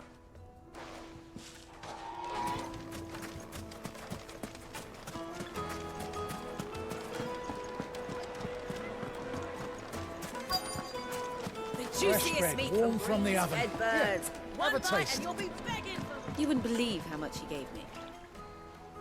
What can I do for you, soldier? Need that sword polishing? I'm not a soldier. Ugh, then be off with you. I serve the men of the Rock and the men of the Rock only. You have an agreement with them? Don't be stupid. I just know which side my bread is buttered. Don't want to be stuck under some pauper when they come knocking. With pockets deeper than Zemeckis and an urge to empty them. No, just leave, will you? before you scare them off. I think I'm starting to get an idea of what's been going on. I wonder if Uncle Byron's learned anything of use. They'll probably be back at the inn by now. What was all that crashing and banging about before? It's you, the one who broke all our furniture. What do you want? Haven't you caused enough trouble already? I'm looking for my pal. Have you seen him? The gentleman who was with you? Yes, he's upstairs, but... Thank you. I'll go and fetch him.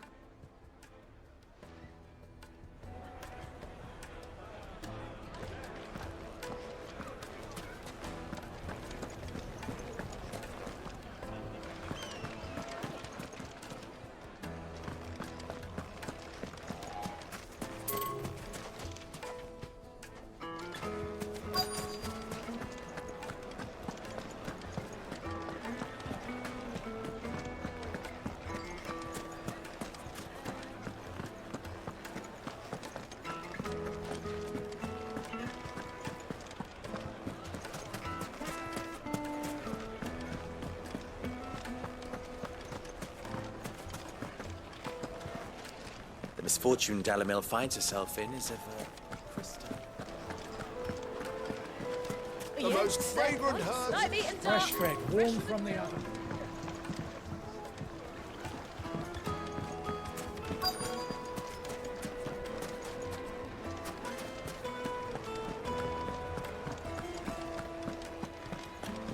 The inn's a mess of blood-soaked splinters, thanks to you.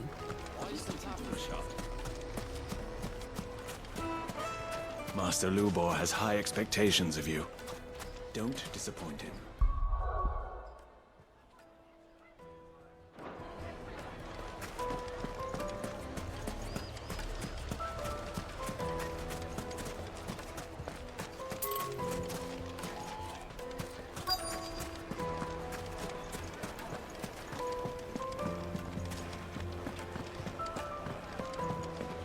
The finest fabrics! It would make us. Kneaded to a silken soft. Do you think they'll be back soon? I need a new dress. If they pay anything like last time, you'll be able to buy a whole new wardrobe.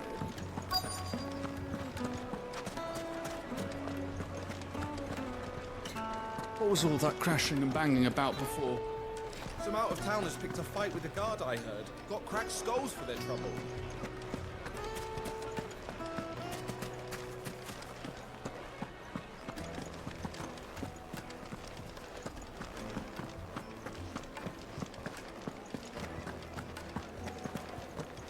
Let me treat you. I'm pretty flush. Huh?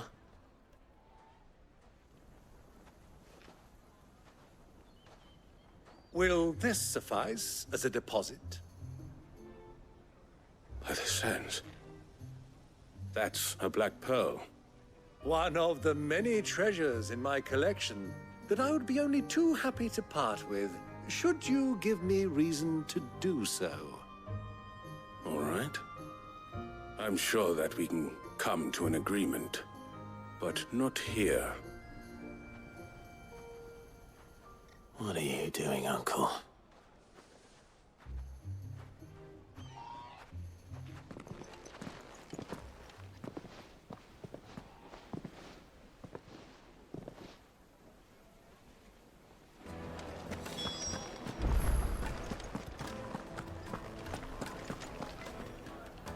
Care to explain why you're giving gifts to Kupka's men? Bait, my boy. One cannot catch one's prey without it. And I do believe I've snagged us quite the quarry. I started by asking around the markets as to where I might purchase crystals. I had no luck, of course. It's forbidden to trade in such things. But my uncharacteristic indiscretion just happened to attract the attention of those uniformed ruffians.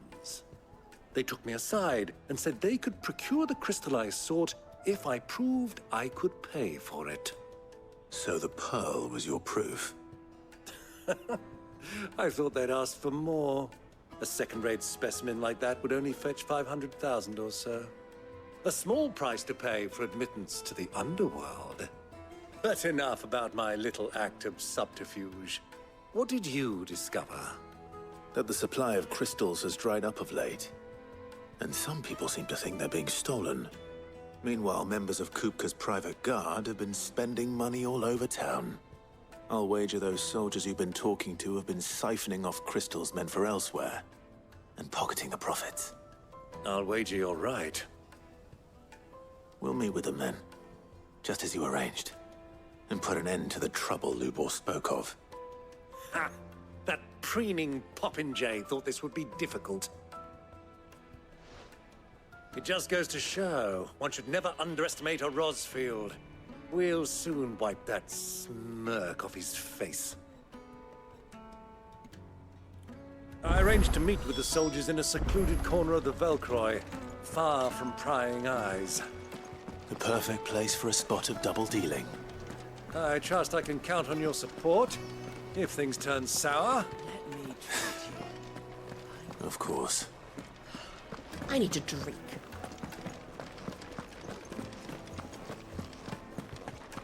Fucking men of the wrong.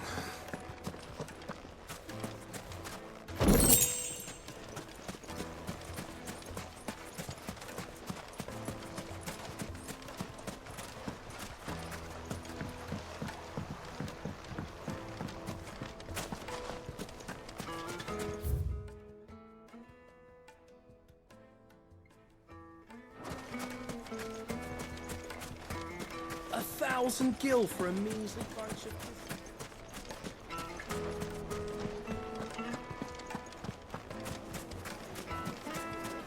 Plates and pots! Do you think they'll be back soon? I need a new dress. Fresh bread, warm from the Juiciest oven. meat. Take a sniff, good sir.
I'll take it from here.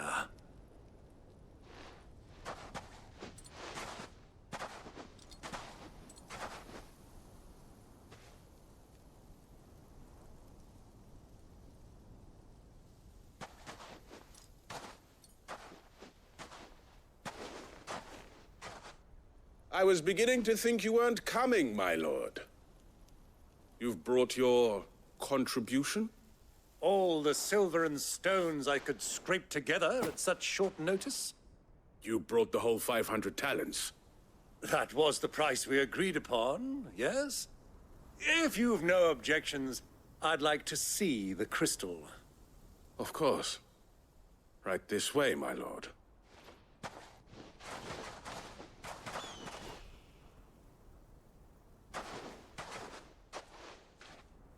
Not bad at all. You weren't lying about the clarity. But what of security? If I were to be stopped on the road, what guarantee have I that it wouldn't be seized as property of the Republic? Because these crystals are no longer the property of the Republic. You're not buying from us. You're buying from them. And we have no more jurisdiction here than you, my lord. But we have ships, and will gladly deliver to a port of your choosing, now that our price has been met. Royalists, eh? What brings you here? Why, to collect their share of Drake's Fang's blessing, of course. Our nations are allies, and so they are entitled to a portion of the Mother Crystal's bounty. And being such good friends, we elected to increase that portion and share the benefits. And now that these crystals are officially property of the Kingdom of Waloed, we are duty-bound not to interfere, no matter where they might happen to end up next. Did you get all that? They're in cahoots! So it would seem. My lord, what is the meaning of this? Double-crossing dogs. They're not here to do business. Kill them! Kill them both!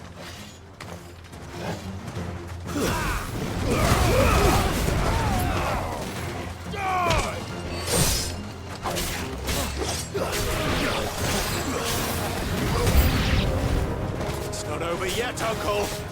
Good! I'm just getting warmed up!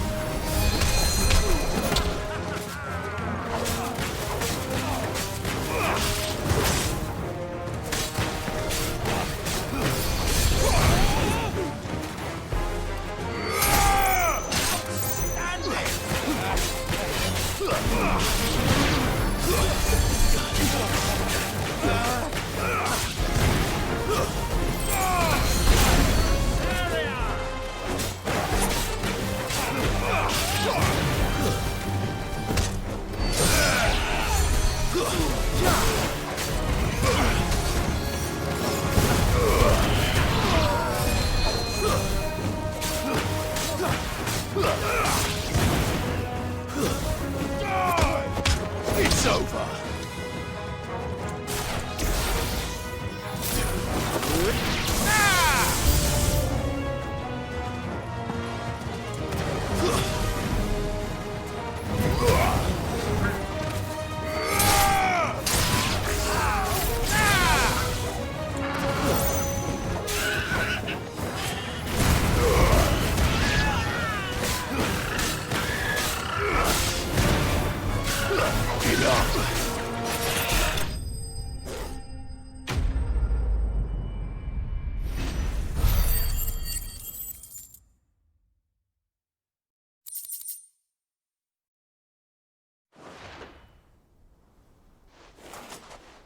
Well, that wasn't too bad. How'd you like my performance, huh? I've often played the villain on the stage. I think I did the role justice. Don't you? Greybeard, you were magnificent. The battle scene was particularly thrilling. Such a shame you didn't have more of an audience, but perhaps that's for the best. How long have you been watching? Long enough to witness your uncle's sordid transaction. I hardly expected one so venerable to degrade himself so thoroughly, buying one's way into the confidence of degenerates. Ingenious. This was the trouble you spoke of. The men of the Rock taking crystals meant for the common folk and conspiring with the Royalists. Well, now it's over. Indeed it is. The people of Dalamil had scarcely any means of redress against Kupka's men, let alone a foreign army. Until you two came along, that is.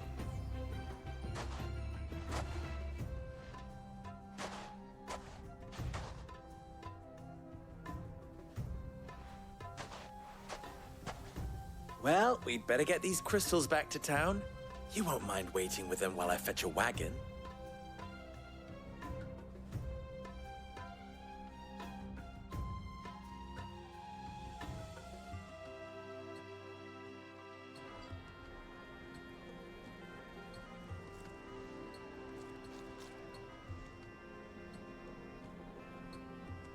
It occurs to me that I still don't know your name. Clive. So, Sid the Second is a Clive? I suppose it could have been worse. Well, Clive, you held up your end of the bargain, so I must do the same. Passage through the South Gate, was it not? To tell the truth, you've helped a little there too. Many of the guards have already been redeployed to deal with the issue of their missing comrades. And those left behind have been encouraged to look the other way should you attempt to pass through. Thank you. And please allow me to cover your costs. You still have the purse I gave to the soldiers, I trust? I saw you pluck it from one of the bodies. Oh, dear. Was I really so obvious? And my name is not Greybeard. It is Lord Byron Rosfield, thank you very much. No, thank you very much, Greybeard. Of all the... Ugh! Here, wear this.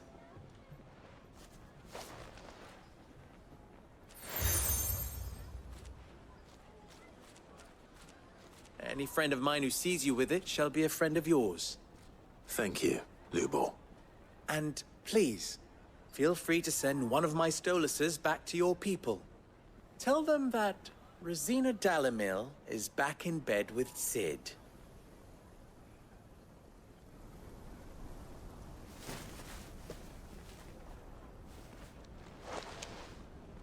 Omia Lostelan. Tu Isakelis.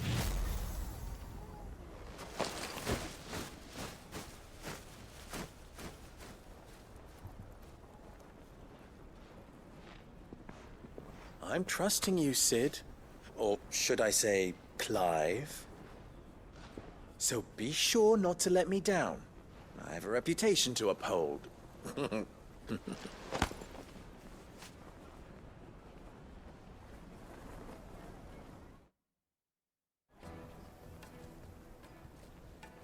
Well then, I wish you a safe journey south. Thank you. Not at all. It was my pleasure. Come on, Uncle. Let's go.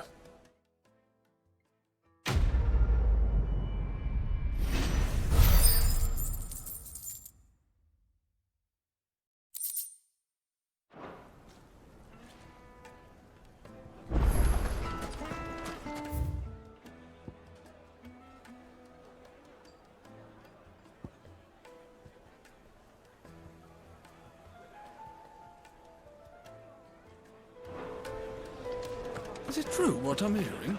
My carpets have Yes, they're quite sore. Needed to a silken softness.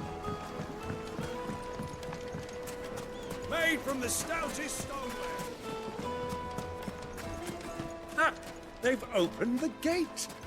Lubor was true to his word. We should get going soon. Ah, I'm not too late. What is it, Lubor? A question that I neglected to ask earlier. Where is it that you're bound? To Drake's Fang. To finish Hugo Kupka. Just as I thought. Then allow me to share a secret. Drake's Fang is currently riddled with royalists. Talmeki and Waloed are allies, and as you have seen, their soldiers work hand in glove. But no nation has ever before allowed a foreign army to make a barracks of its holiest of holies. Not by choice, at least.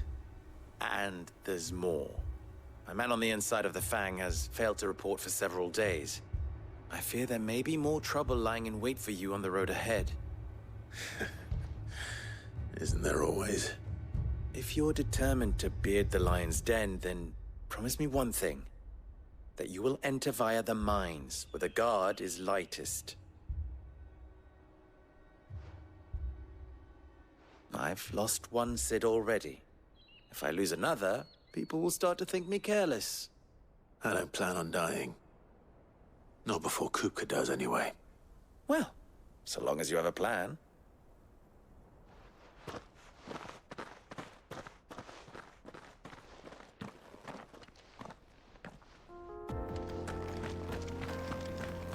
Drake's Fang should be just beyond these springs. Shall we press on?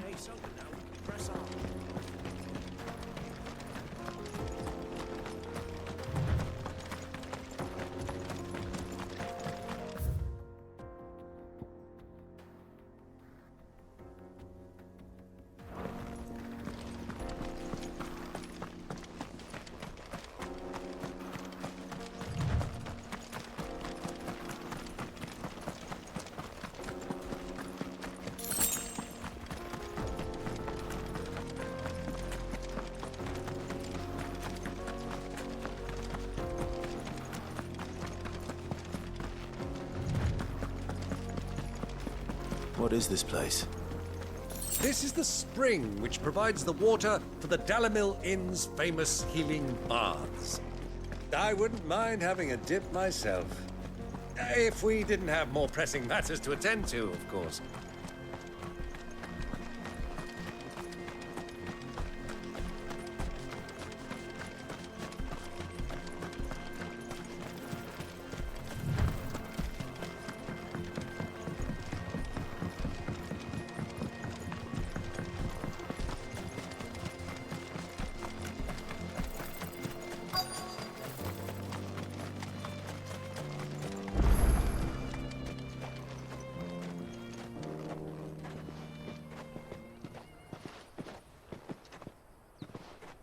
There it is, Drake's Fang.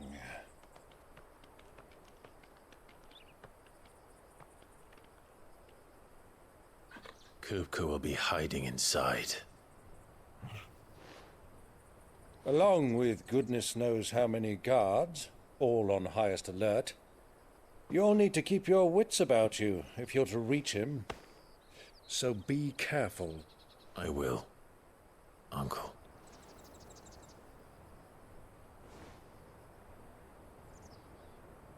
Before you go, Clive, allow me to apologize.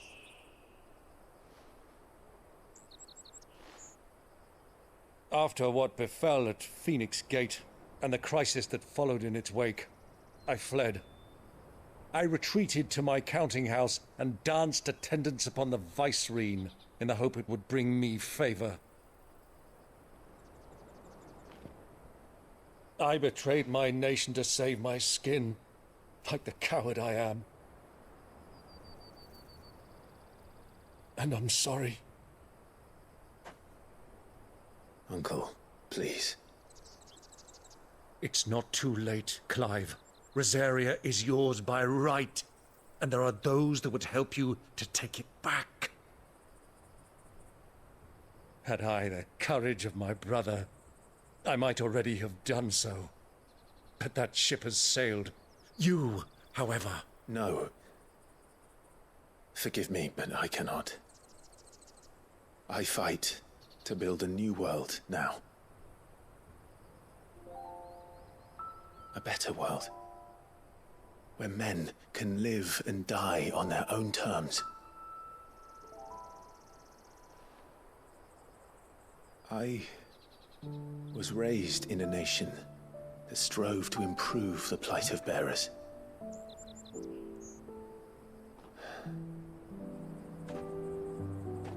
Only later did I realize that spark of freedom did not arise by chance, but was kindled by my father. You would see me follow in his footsteps. And that is exactly what I mean to do.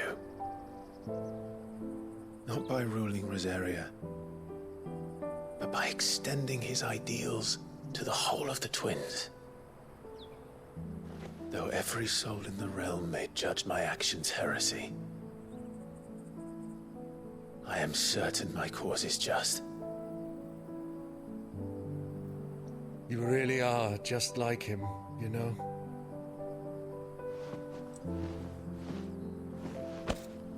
Thank you, Clive, for coming back to me. I am proud to call you nephew.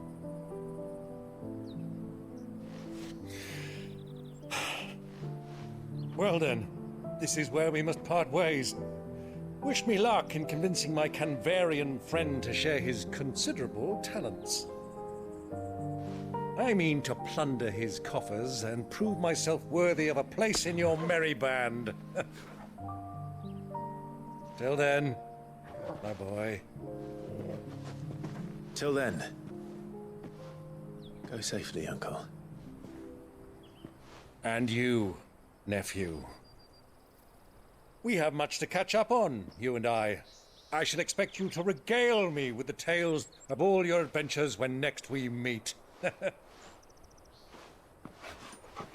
You can regale me too, Torgal.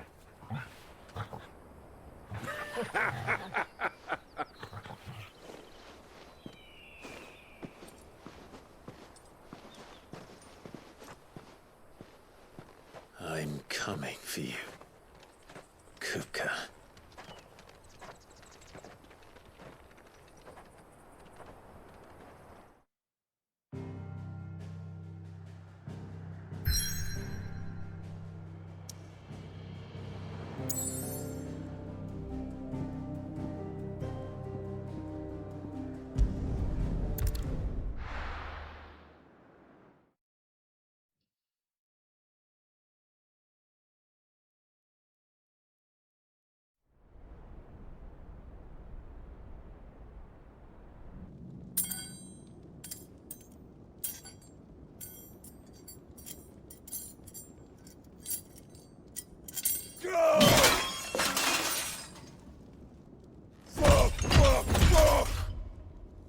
Why do they start? What has that gutter rat done to me?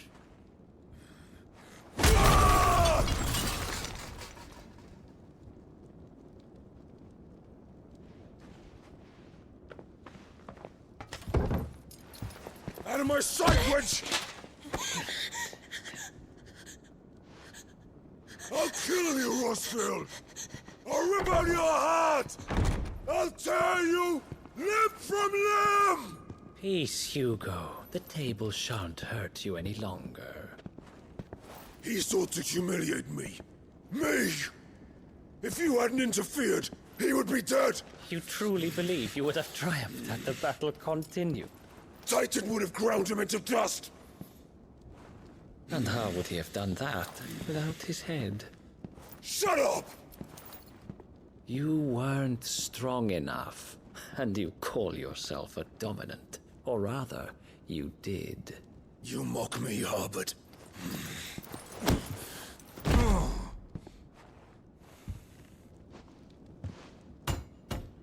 Do you see, Hugo? You are weak. Fuck! But so long as that fire burns within you, there is still hope. There may yet be a way for you to take your revenge.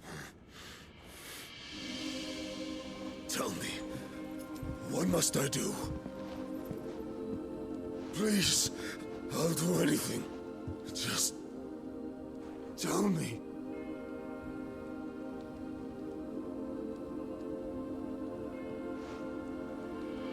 The heart.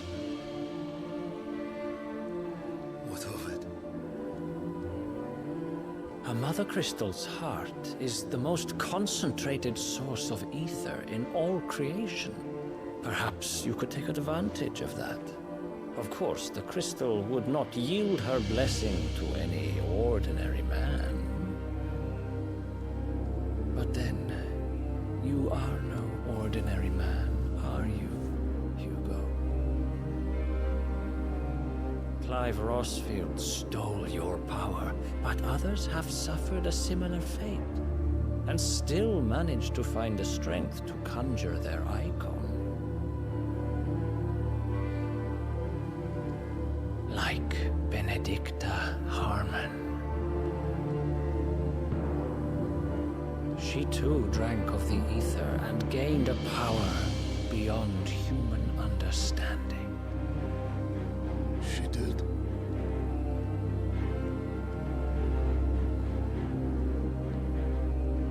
Benedicta.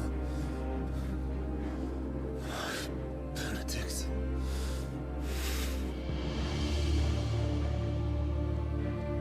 I'll do it. My love. I'll avenge you.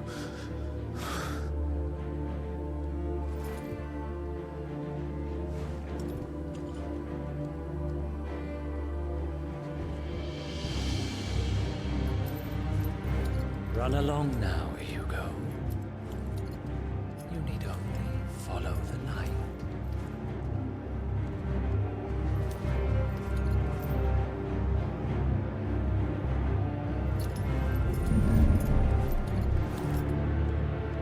Euthos is here. Very well, it shall be so. You may leave everything to me, Your Majesty.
royalists bring them from Ash?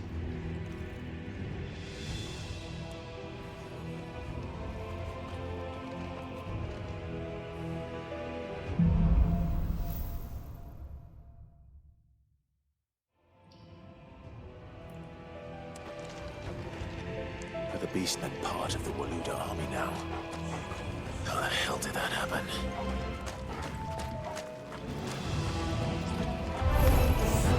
They've spotted us.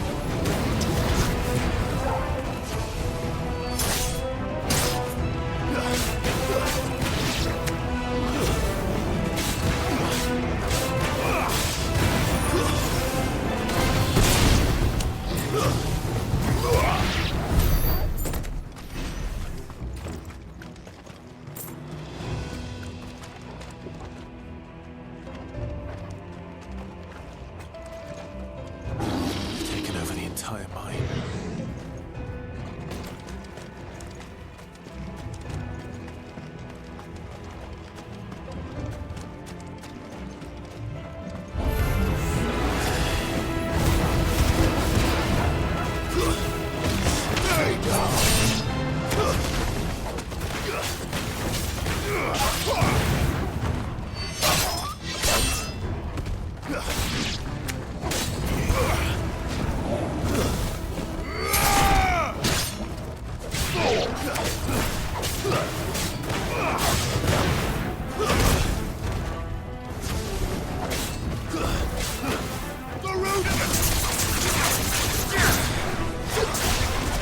Farewell.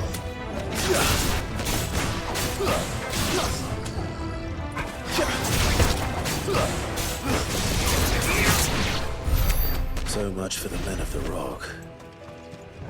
Dhalmekia's finest.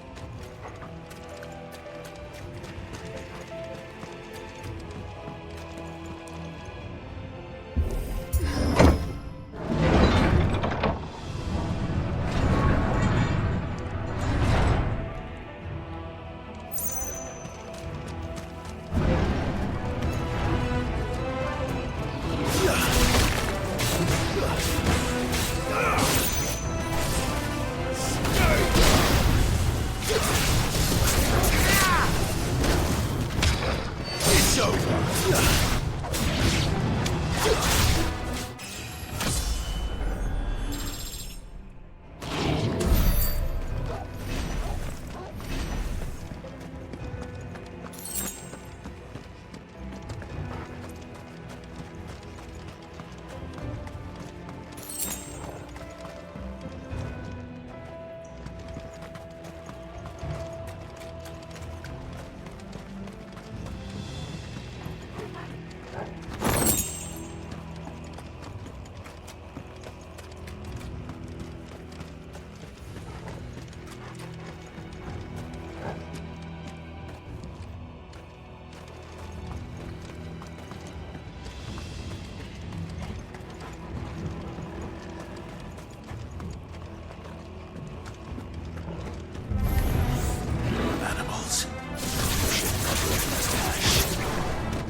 be going any further this way.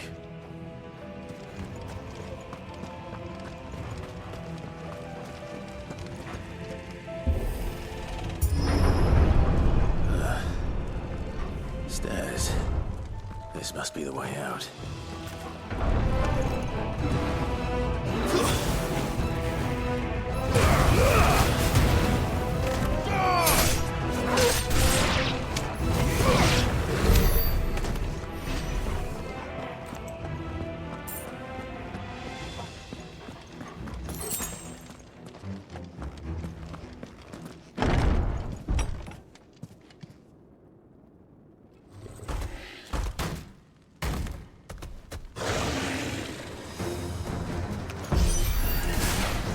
Sneaking past this one.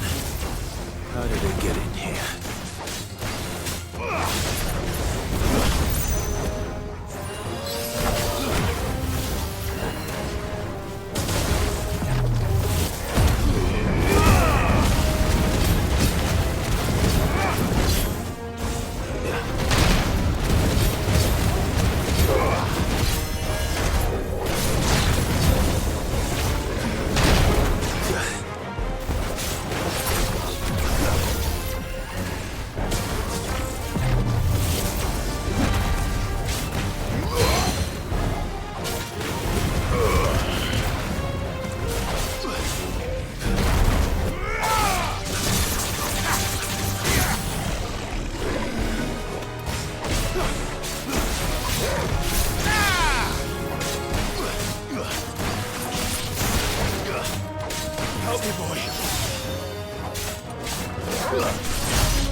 Flames.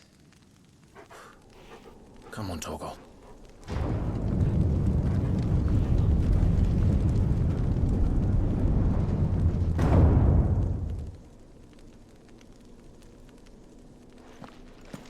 Kupka never did do things by halves. As if taking the Mother Crystal for his own wasn't enough. He had to build his castle in it.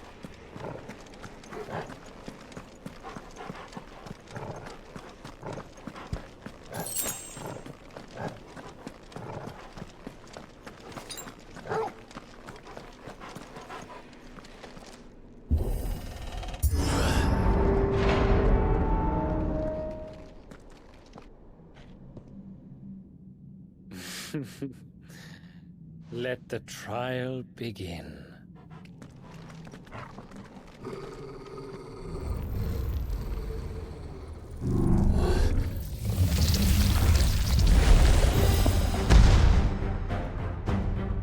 What the hell? With me, Torgal.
Seems we're expected.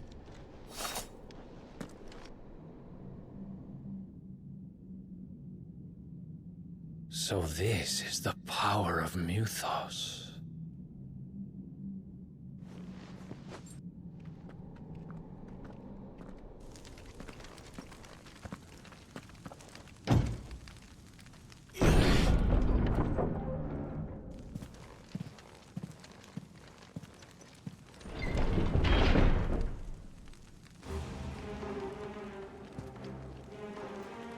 Did the orcs do this too?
What the hell is going on? Are these things here for me?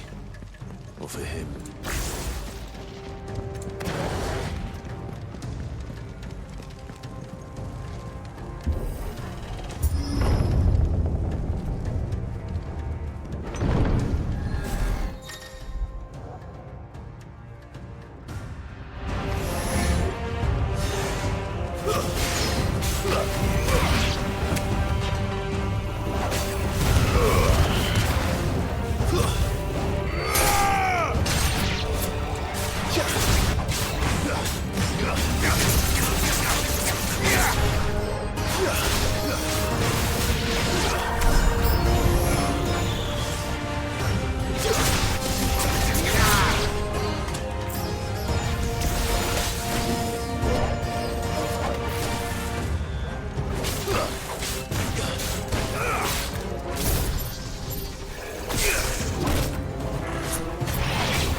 First orcs, now these nightmares. Is this your doing, Ultima?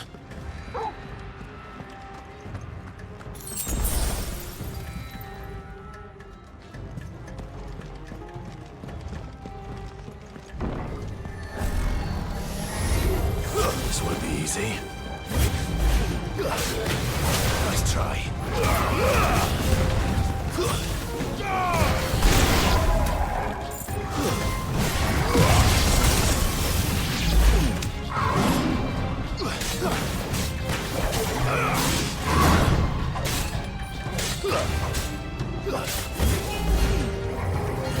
Slow.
You've been busy, Kupka.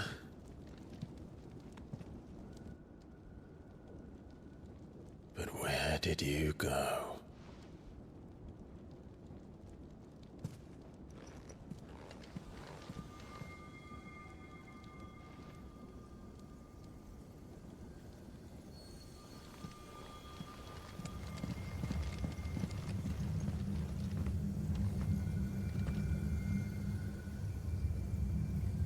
The heart.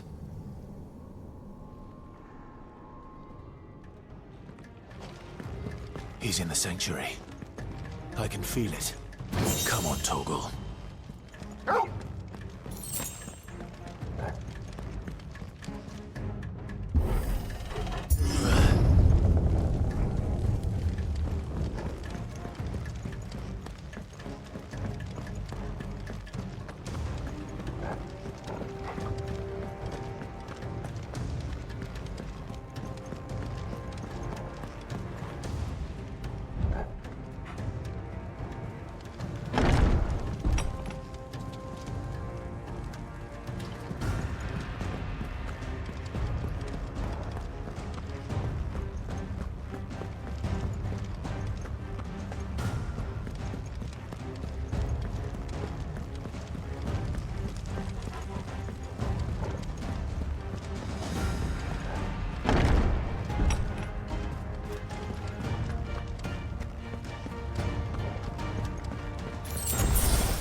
Just what I needed.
That better be the last of them.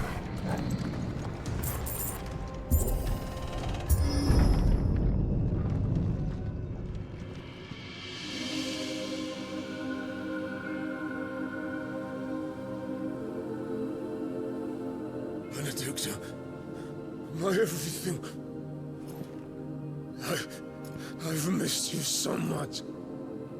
Kuka!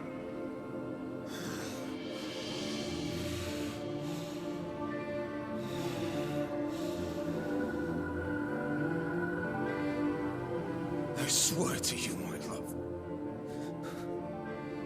we will never be parted again. What's wrong with him?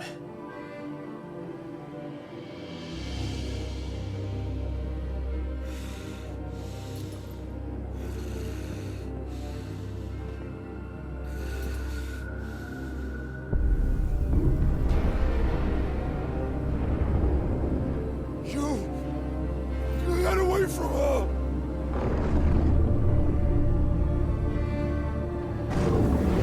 Benedicta!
But if you can do it, then so could I!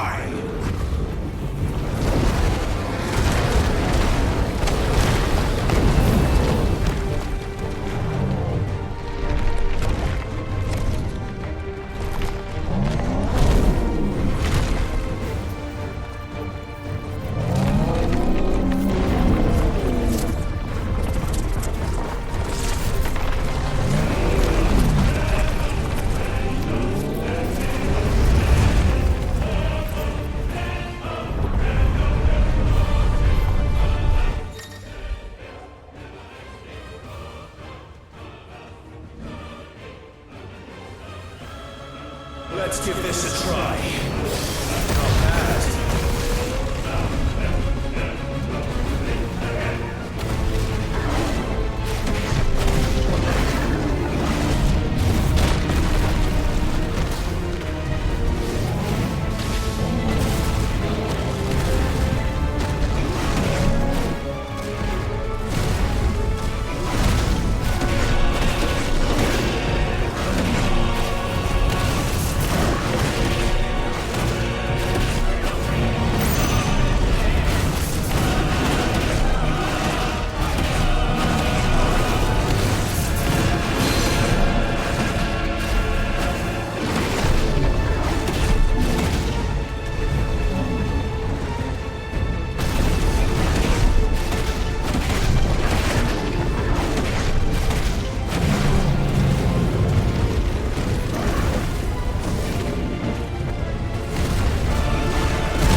do you want? Your soul is tainted with worthless human will, yet your thirst for power remains undiminished. With every sip you take, you grow in strength, and soon you shall achieve perfection. I don't know what you're talking about. You will accept us, Mythos. It is inevitable. You were created for this purpose, and you shall serve it. Never!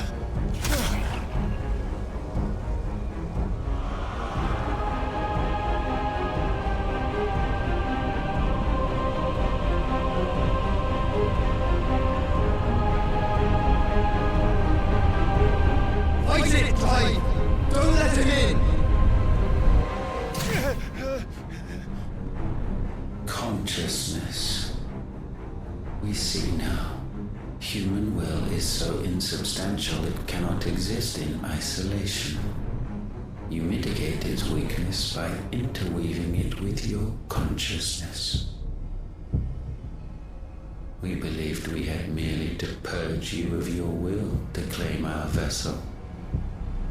It appears we first have to sever every thread of the consciousness that supports it. No matter. The time to build a new world is not yet upon us. We will contemplate.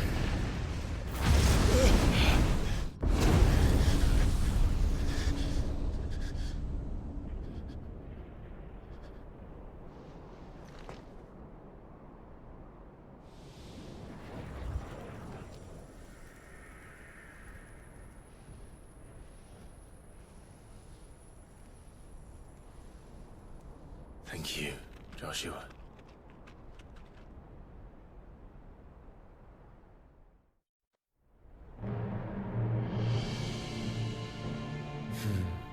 One can no more command the power of ether by drowning in its flood than one can constrain the tides by standing in the sea.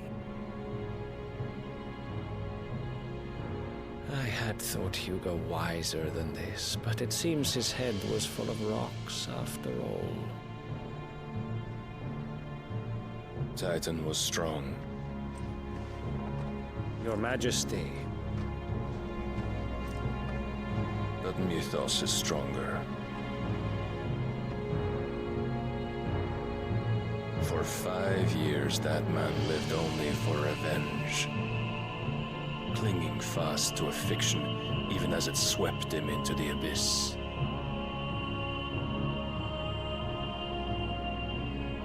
One cannot change one's nature through force of will alone. Only the Almighty can do that.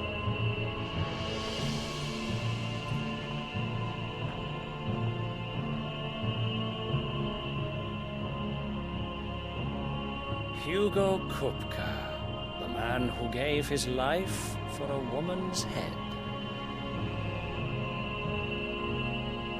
A fool like all the rest.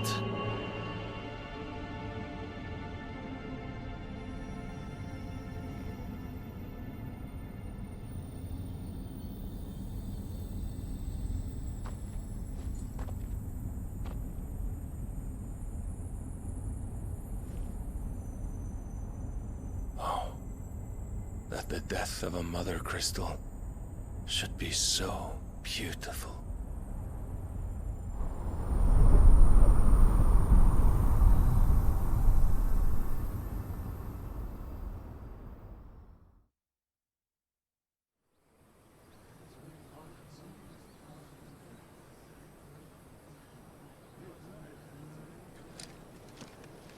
Some medicine, my lord?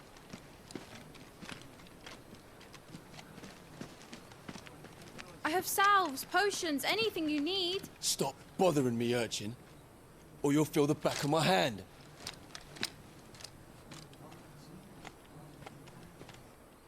You must consider your health, my prince. If a show of force is needed to keep the Dalmex at bay, you may trust in your dragoons. I beg you to call on Bahamut only as a last resort. His strength comes at too great a cost. The Empire agreed to an armistice with the Republic, and yet the Emperor still plots its ruin. For now, the Dalmex suspect nothing, and as long as I can hold their gaze, war need not be inevitable.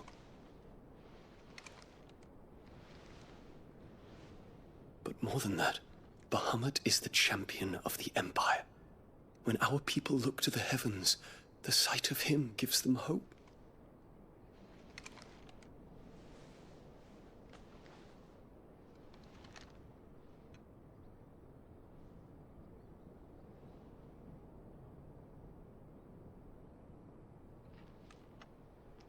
Forgive me, Terence.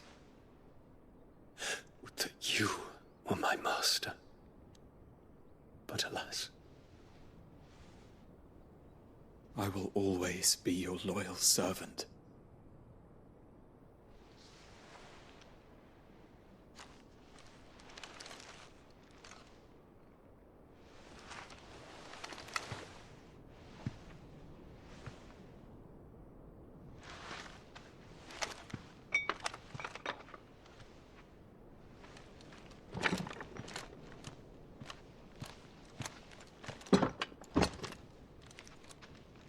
Should the Council's brazen maneuvering prompt the Republic to tear up their own treaty and launch a new assault, our soldiers would advance to meet them, cutting across the Central Isles, but not in time to prevent their forces from breaching the southern defenses and storming Twinside. And so the capital would become a battlefield. Thousands of innocents would die. I cannot allow that to happen. There is one small mercy, at least. You will not be forced to do battle with Titan.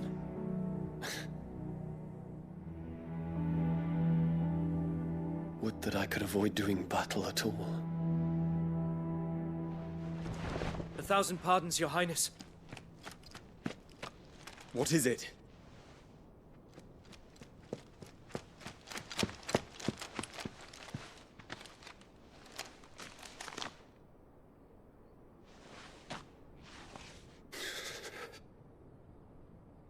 Olivier has been made Emperor. What is the meaning of this? My father's orders. What were they? Quickly! Yes, Your Highness. His Radiance requests that Your Highness maintain position here and... Ah!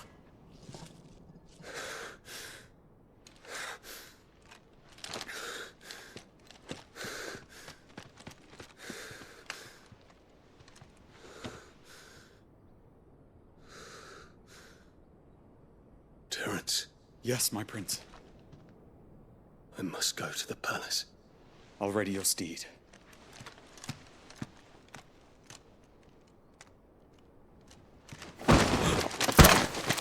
What is it now?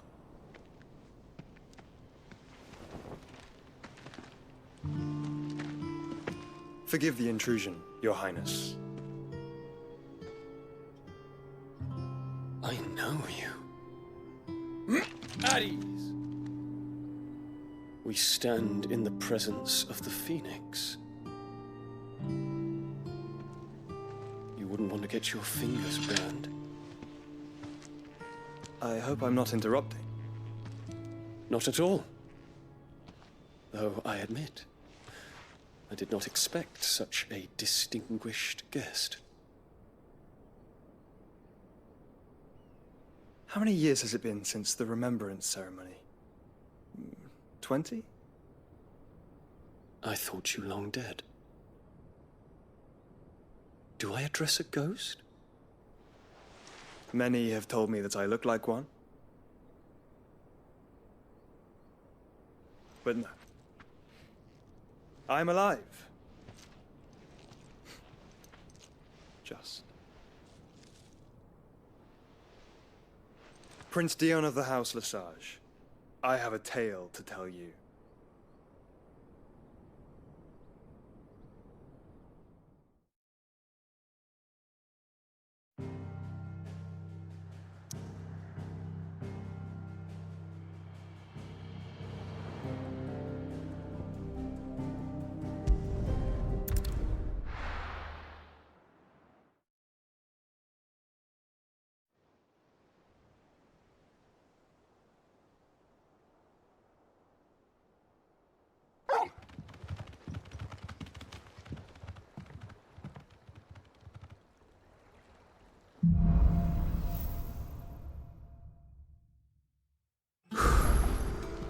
better give Otto the good news. Walkways need patching up. Welcome home, Sid.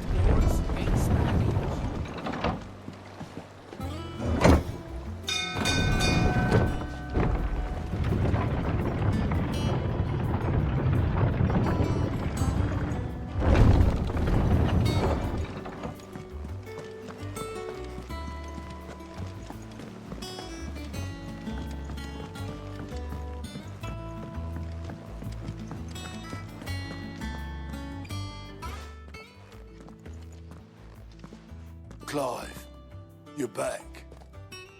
I am. And with glad tidings for once. Hugo Kupka is no more. Well, I'll be. All of our comrades who lost their lives back at Sid's place be smiling down at you right now. We had a stolus from Lubor saying Drake's fang had fallen. I expect that was your doing as well, was it? It's a long story. One for the history books, I'll bet. Welcome home, Clive. It's good to be back. You look better. I feel it. Which means I'm coming on your next little adventure. You're not leaving me behind again. Wouldn't dream of it. Otto. Any word on the Royalist movements since I've been away? Shouldn't you be putting your feet up? If you really want to know, go and have a word with Vivian. Thank you. I will.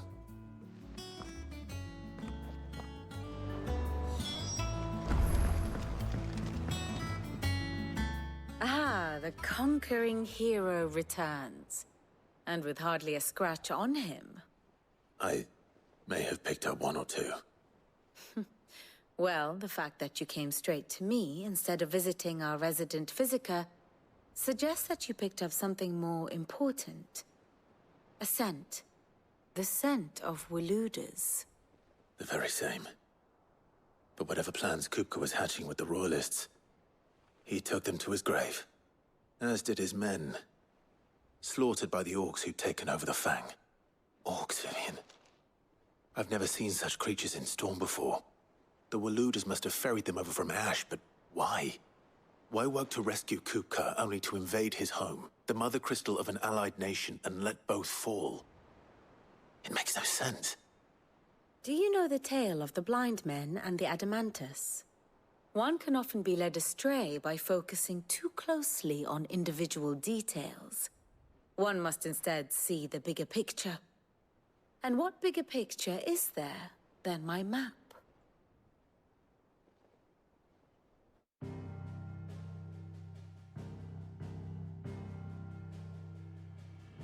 The Kingdom of Waloed claims dominion over all of Ash.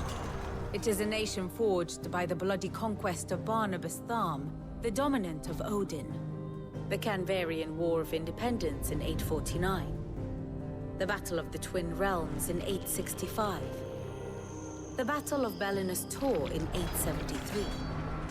Wheresoever his armies fought, Odin was found where the fighting was fiercest. But of late, the warrior king appears to have laid his sword to rest. Battle rages for control of the crystalline dominion. Yet Tharm sends not a single ship in support of his Dhalmekian allies. Meanwhile, the Blight ravages great swathes of Ash. Yet warlike Waloed shows not the faintest interest in laying claim to untouched lands. So why go to the trouble of sending an army of orcs into the heart of Drake's Fang, only to make no attempt to claim the Mother Crystal for Waloed? It can hardly be for lack of men. Tharm's armies rival any in the Twins. No. We have not seen the last of the Waluda standard. Odin will ride again. It is but a question of when. And on that day, who will be trampled underfoot?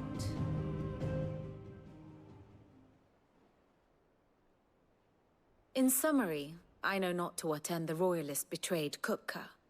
I know only that it is part of some broader scheme. A scheme tied to the ambitions of one man. King Barnabas. But there is no need to wallow in confusion. If one is to cure a sickness, one must first identify the symptoms. And your Lord Uncle has volunteered to do just that by keeping an eye on the Royalists' movements. He's really throwing himself into this. Indeed he is. Which means all that remains for us to do is await his reports. Well, not quite all in your case. The people of the Hideaway must hear the news. Justice has been done. Hugo Kupka is dead. The wounds he left that night are still raw. Especially for those who lived with Sid the longest. Tell them that those wounds might finally begin to heal. Consider it the price of today's instruction. I've never known you to be sentimental. What can I say? I am only human. And we are, all of us, sentimental animals at heart. I suppose we are. Very well. I'll go and spread the word.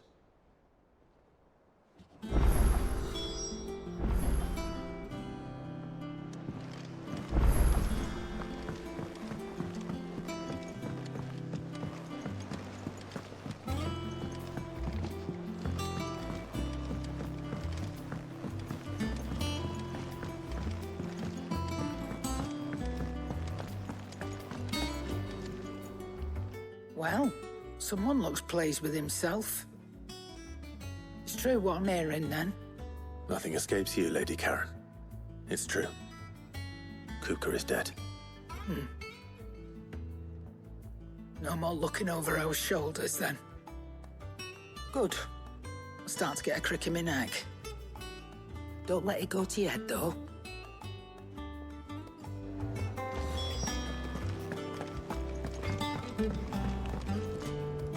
Blackthorn, do you have a moment?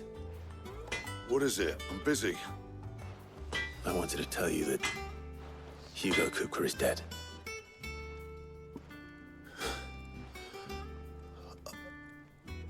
I can't tell you how long I've been waiting to hear those words. This is it then. A new beginning under a new Sid. I'll try to live up to the name.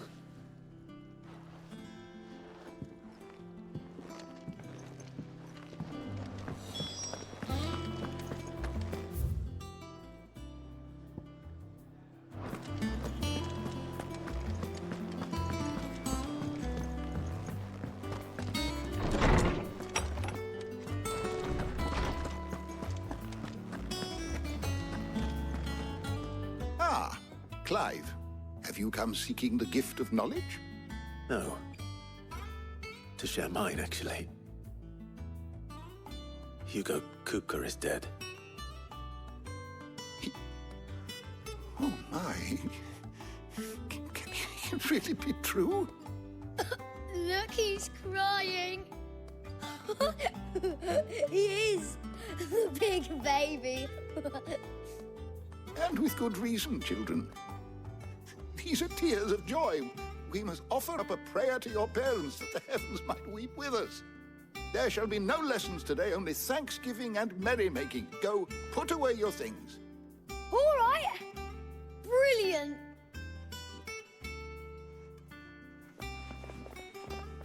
Finally, a new dawn has broken. It has. Thank you, Clive. I cannot wait to share the good news. Hippocrates. After Kupka fell, Ultima came to me. I need to know what he is. Have you learned anything? Alas, no. And not for want of trying. I have scoured nigh every historical tome in our collection and found nothing. Not even the sort of conspicuous absence that might suggest a concealment of fact. One is almost tempted to conclude that such a creature never existed. But I saw him. With my own eyes. I don't doubt that you did. Alas, it seems you are the only one who has. To others, he reveals naught. We see only that which he leaves in his wake, like some terrible force of nature beyond the ken of mortal man. A bringer of death. Whether the Ultima you met with was the being itself, or merely another projection of its power, I know not. But until I do, my investigations shall continue. Thank you. It means a lot. Right. Let's see if Otto has anything else for me.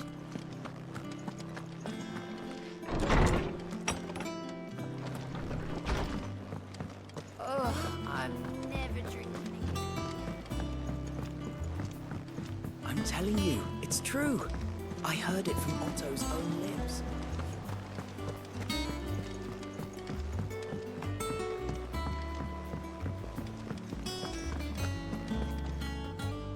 You barely sat down since you came home. Vivian got you running errands or something? Just spreading the word.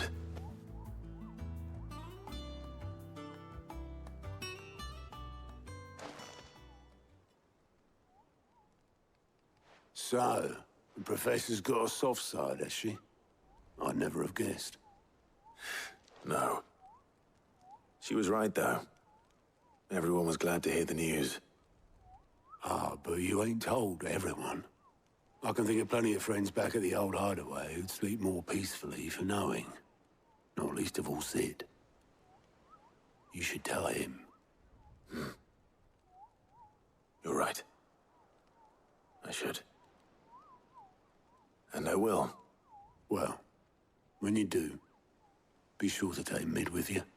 She's been going at it hammer and tong down in that workshop of hers, trying to do her father proud. I can't remember the last time she visited the old sod's grave.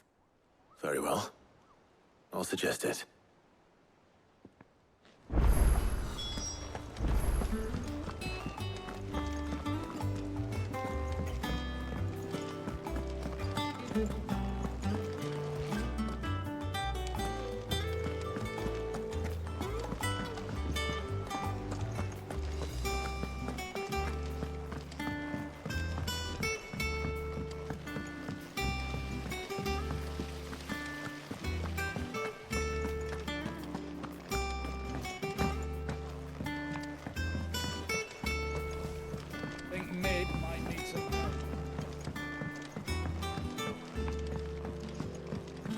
Come up with something soon. All right, Clive? What do you want? I'm going to visit Sid, and I thought you might like to come with me. Sorry, I'm too busy for all that right now. I've got to get this thermal displacement stack sorted. Thermal... Displacement stack. Here. And this is for... Only the fastest, finest ship the world has ever seen. The Enterprise. Me and my dad designed it together. Where other vessels rely on the fickle winds to drive them through the water, ours is fitted with mithril engines. And those things have got more push than a behemoth in a bad mood, and more heat than all the hells put together. Which is where the stack comes in. I may have already talked some tight-lipped shipwrights into putting the hull together for me in a little dockyard in Canva. But the stack's a bit more involved, so I'm building it here. Thing is, it's so involved that I'm running behind and it's starting to hold things up over at the shipyard. I'll come and see my dad, though, when I'm done. Whenever that is. Is there anything I can do to help? Good old Clive. I were hoping you'd say that. First things first, I need some parts making. The stack will be made up of 3 major components. There's the plating, here, that channels hot vapors away from the engine. The helm over the top, that disperses all that heat into the air. And the shielding around the sides. That stops the rest of the ship from going up in flames. A full suit of armor, then? Probably best to take it one piece at a time. Then you'll need to start with the plating. Everything else fits onto it. I've got the designs and the list of materials here. Show these to Blackthorn. He'll know what to do. I can't make head nor tail of them. Luckily, you don't need to.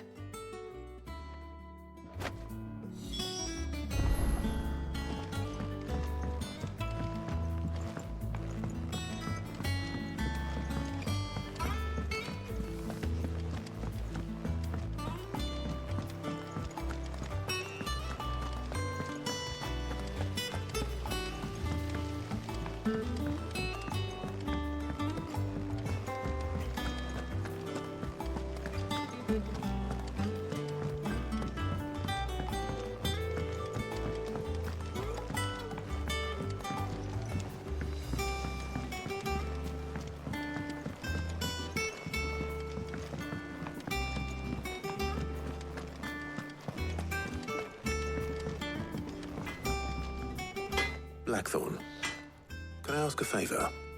Out with it. It's for Mid. This my last chance to say I'm otherwise engaged. Spare myself the arseache. Go on then. What is it this time? She said you would know. Here.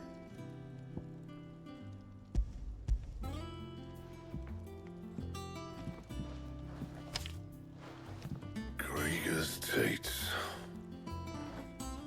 Well, I don't know what the hell you'd want this for, but I can make it. Won't be easy, though. And I'll need help. Get Gavinotto in here, will you? All right.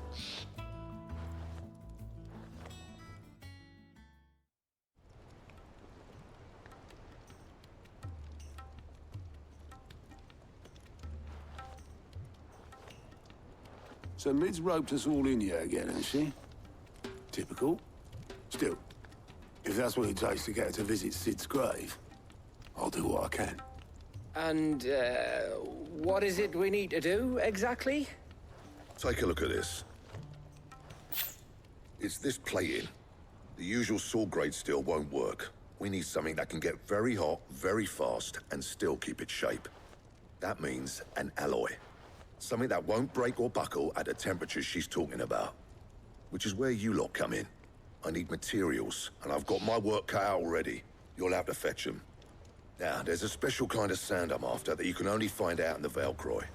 Stardust, they call it. As for the rest of the stuff, my usual supply should have it in stock. It just needs buying and bringing back here. Well, we'll get it done quicker if we split up. One of us should probably give you an hand coat in the sand. And the other can go and get the rest from this supplier. Right then. Well, make your minds up who's going where, and we can get this over with.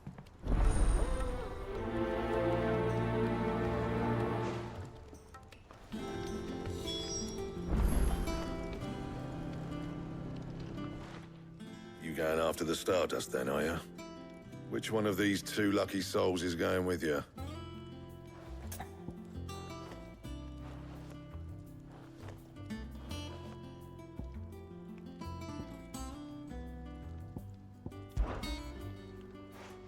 Otto, you're with me. All right, then. Where do we find this Stardust, and how will we know it when we see it? There's a river that runs through the southern reaches of the Velcroy. It's the black sand that washes up on its banks that you're after. And I'm guessing you'll be needing sack loads of the stuff. Might be worth our importers at the Dalimil Inn. I'll head down there. See about finding us a wagon. All right. I'll meet you by the river. Yous two take care, eh? I'll go and see this supplier. Just don't let the bastard fleece you, eh? He wouldn't do that. He's Blackthorn's mate. Isn't he? Best of luck.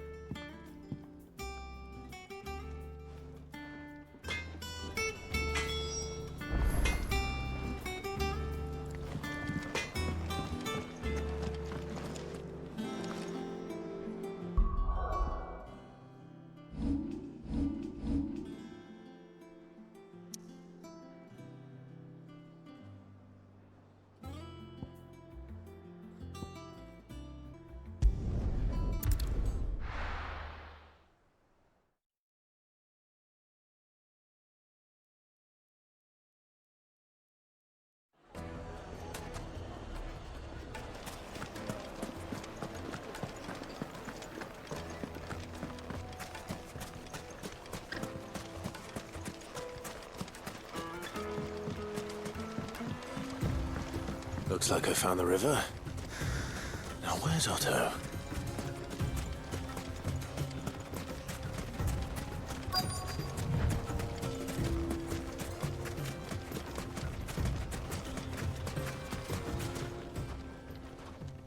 Otto, sorry I'm late. Oh, Clive. I had a quick scout about, and I reckon this area's our best bet. Seems Blackthorn's the only one who thinks smithing with his Stardust stuff's a good idea. It's just lying here, waiting for any old fool to fill his boots. But unlike any old fool, you thought to bring a wagon. Well spotted. Now get filling.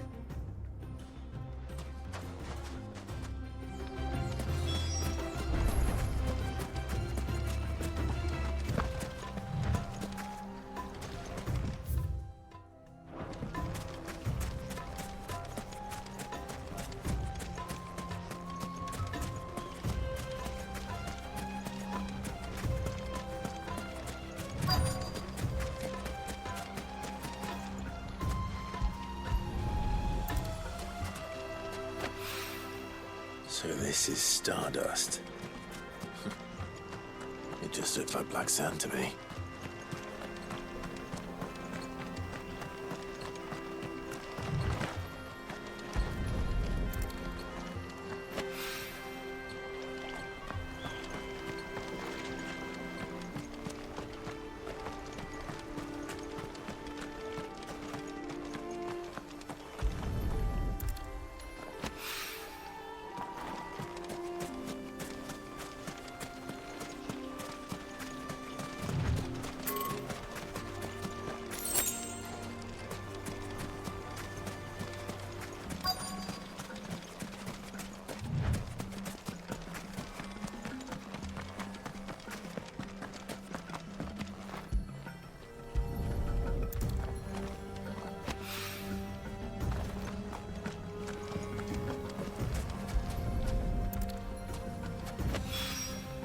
That should be enough for now.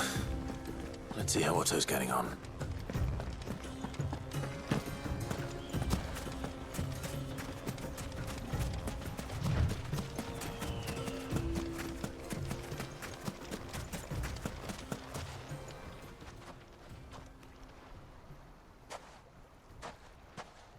How much did you get? Enough. I hope.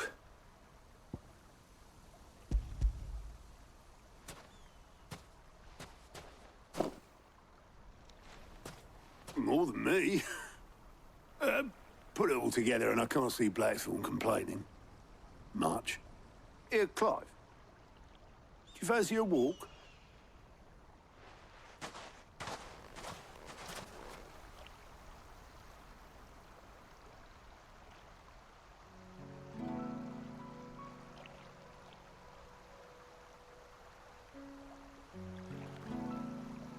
Sid will be proud. Of what? Of you, you idiot. The way you've carried on what he started. When we first met, I had you down as a spoilt little puppy who enjoyed nothing more than biting the hand that fed you. But 5 years on, you're the one doing the feeding. So thanks for proving me wrong. You weren't wrong. But I changed. Thanks to Sid. And thanks to you. When I suggested taking on his name, you were the first to back me. And if you hadn't, no one else would have. I couldn't have done any of this without you, Otto. Don't give over. You're making me blush. All I did was choose hope over despair.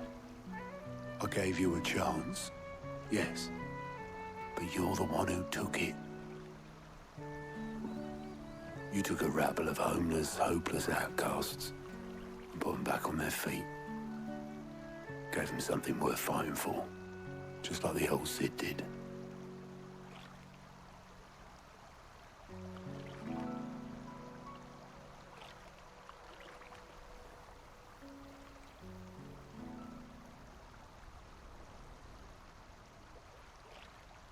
About time I was heading back, I reckon. All this scrabbling about in the sand's taken its toll on the old pins. I'll see you back at the hideaway then. You can take a well-earned rest when you get there. Oh, I plan to. Believe you me. But I'll make sure Blackthorn gets his precious black sand before I put my feet up. He'll only moan otherwise.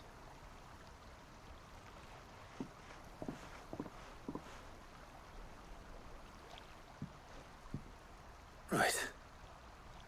Ready to go home, boy?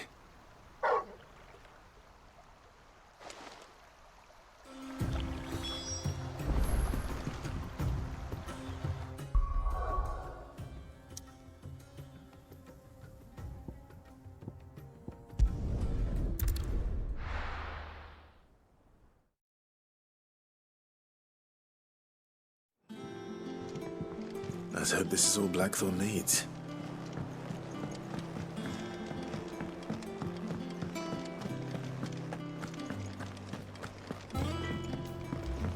There you are. Blackthorn's got... Blackthorn, got everything you need? Yeah. Yeah, I do. Cheers for the stardust. Should be enough to be getting on with.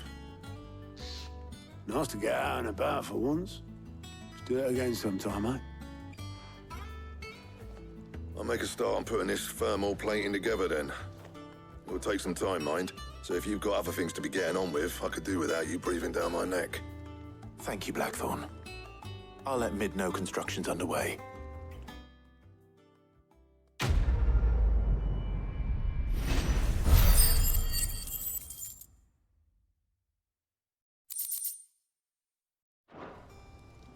Suppose we'd better be getting back to work too. Give us a shout if you need anything.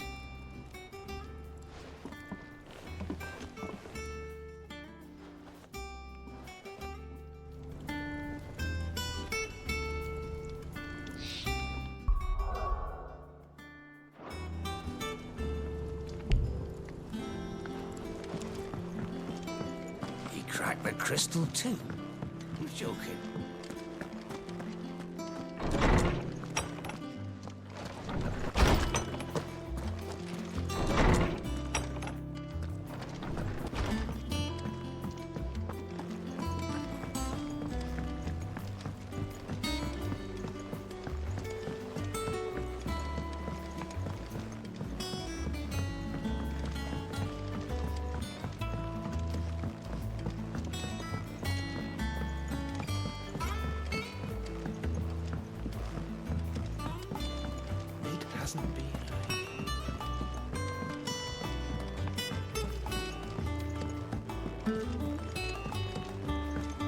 Editors started reading books that don't have any pictures in.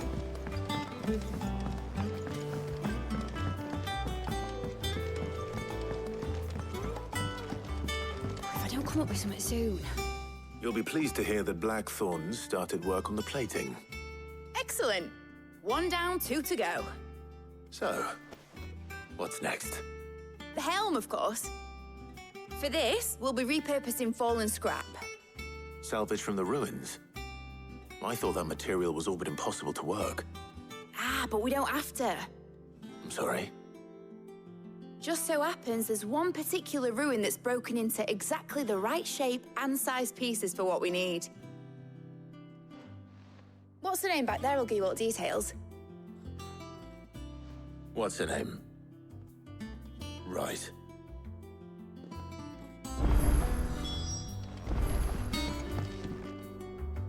Oh, Sid, is this about the helm? Yes. Mid said I should speak with you. I'll show you the plans then.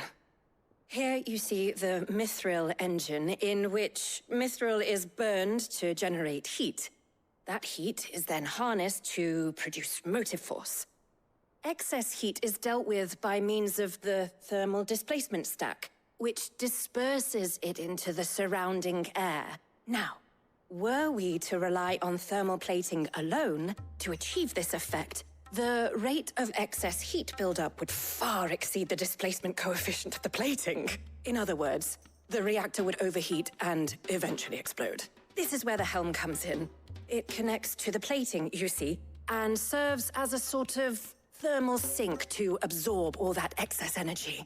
Our experiments have shown that fallen ceramics are remarkably thermophilic. They can withstand and absorb levels of heat far above anything we are able to make today. And not only that, they're also waterproof and immune to rust, making them the perfect material for our protective hood. Why, if sea or rainwater were to enter the reactor proper, it would vaporize instantly.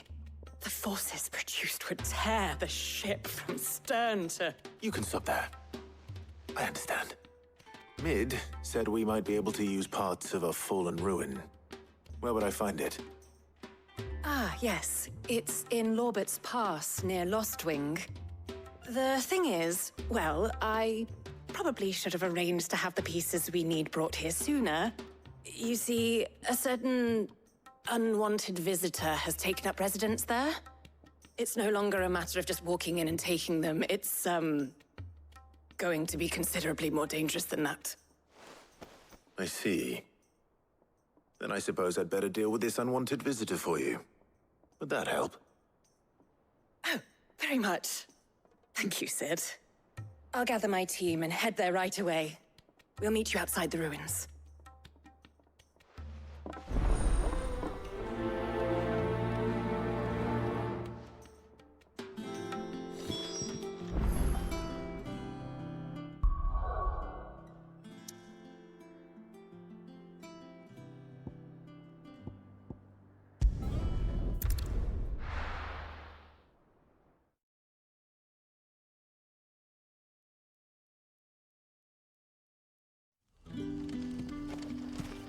Good day to you.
Time to fight.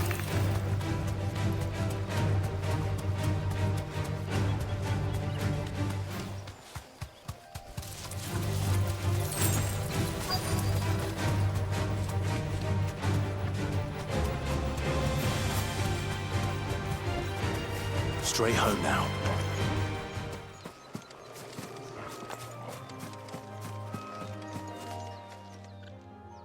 Oh, there you are, Sid. Thanks so much for coming. The, ruins are just over there, as is the creature I told you about, I'd imagine. Would you mind? Of course. I'll be right back.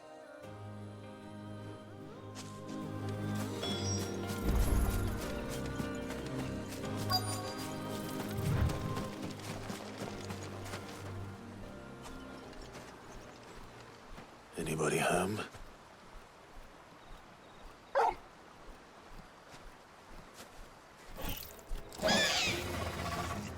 This must be our unwanted visitor. Time to go.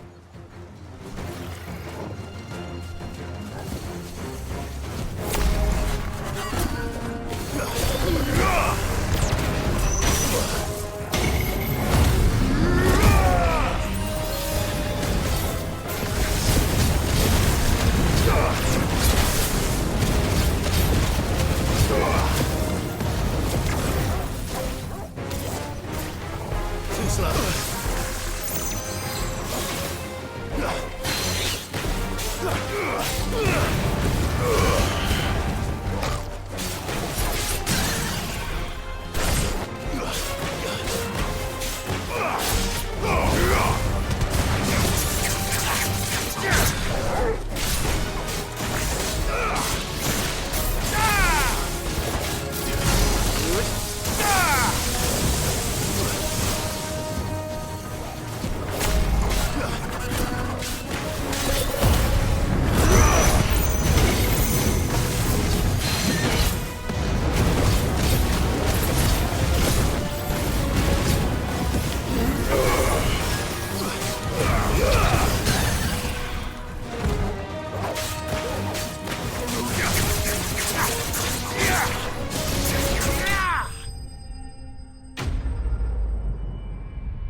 The things I do for you, Mid.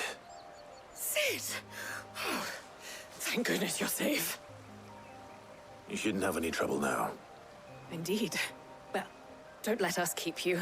We'll, see that everything is transported safely back to the hideaway. All right.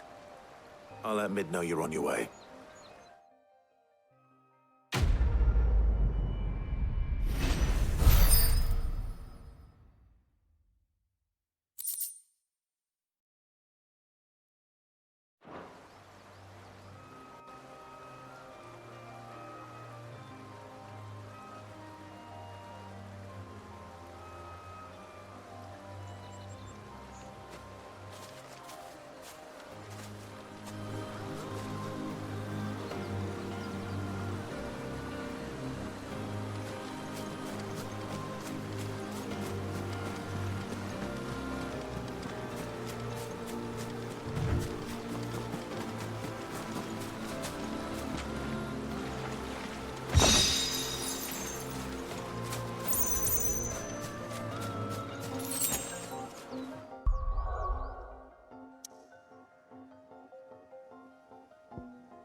Come up with something soon.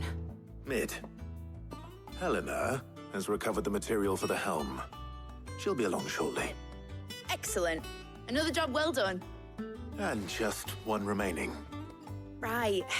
Right, the shielding. This one's a bit of a bugger. How so? The plating's enough to stop the engines going pop, but those things will still be spitting out enough fire to set the rest of the ship ablaze. Which is why you need proper shielding. A prism for the dragon's breath that's blazing away inside. I thought a triple thick layer of tempered steel might do it. Or more of the stuff that the Fallen use, but they'd both be too heavy. The helm and the plating are bulky enough as it is. Add any more weight and the whole ship would be at the bottom of the briny before we'd even started. I need something light. But I've racked my brains and I just can't think what would do it. Well, if I were in need of obscure knowledge, I know whose counsel I would seek. Hippocrates. Tomes? Yeah, well, I'd thought of that, obviously. I've got all the details written down here. Can you take this to him, see what he makes of it?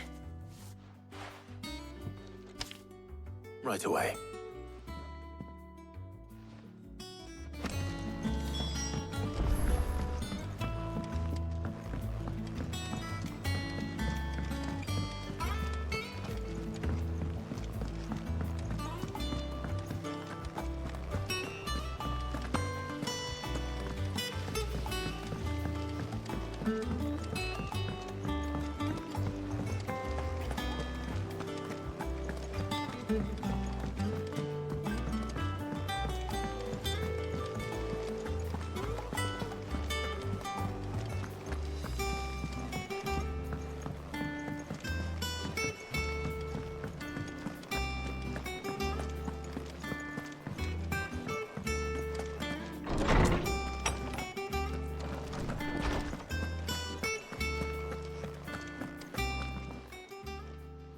Hippocrates, do you have a moment? For you, Clive? Always. Well, actually, it's for Mid this time. Could you take a look at this?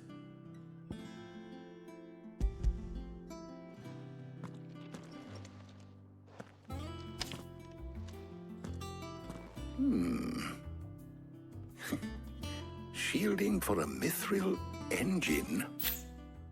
Whatever will that girl think of next? And what are these notes around the edges? She has some specific requirements for the materials. The shielding needs to be able to resist extreme heat on the inside, and yet remain cool enough on the outside not to set the ship alight.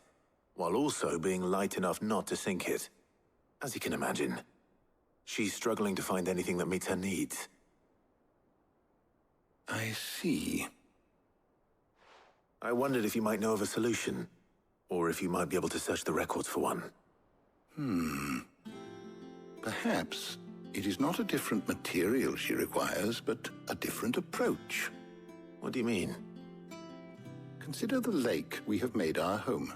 Its blighted waters eat away far more quickly than fresh water or even brine, at timber and steel alike. And yet, we have made a home here from those very materials nonetheless.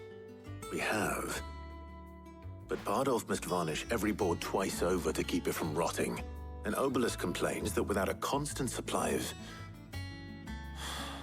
pitch. I see. Early Gregorian histories speak of a preparation known as moon dew. It is said to be able to resist even the most ferocious flames. Before the dragoons tamed the worms and wyverns of the realm, nobles would daub their castle walls with it in order to guard against dragon fire. So if we could recreate it... It might be applied to some material or other in order to provide the protection Mid requires. As to how best to apply it and to what material, perhaps Bardolph and Obelus might be of assistance. I shall speak to them and see what wisdom they might have to offer. If you would be so kind as to procure the necessary ingredients, I shall discuss the specifics of how it might be most effectively put to use with our two friends. The knowledge of the past may yet prove useful to we of the modern era. Thank you, Hippocrates. And since you're asking others to help you, perhaps I should too.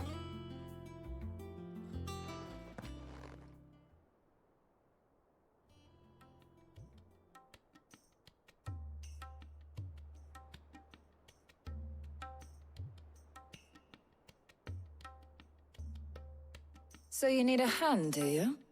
We do. I'll be heading to market for the ingredients we need. I could do with some help. And some company, too.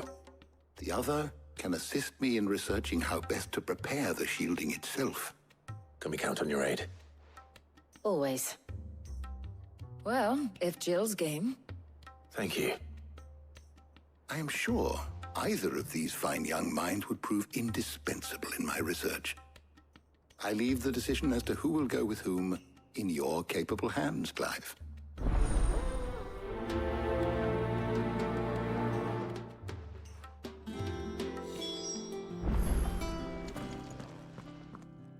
So, Clive, have you made your decision? Who will accompany you on your little excursion? Very well. So then, what do we need to find? I have taken the liberty of preparing a list. Here.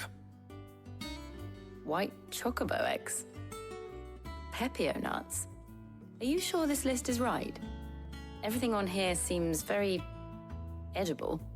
I would have thought the ingredients would be a little more exotic. Though these items may seem mundane, they have potent effects that are rarely exploited, effects for which they were once highly prized. So much so, in fact, that they were harvested almost to extinction, hence moon dews having fallen from favor. Now, of course, they can be obtained with ease. You should be able to find everything you need at the market in Northreach. Is that so? I've been meaning to visit Northreach anyway. I'll set out now. Join me there when you're ready. I will. Until then. You two enjoy yourselves. You too, Talia.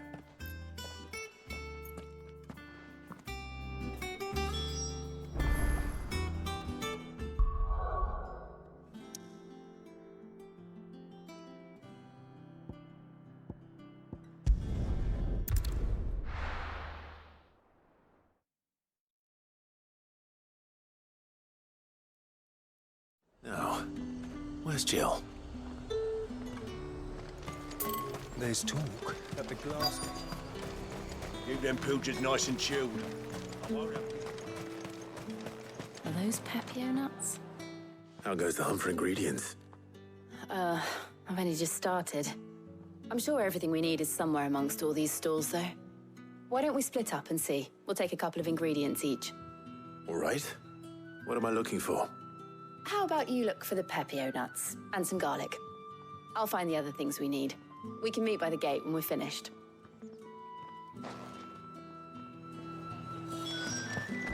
Up!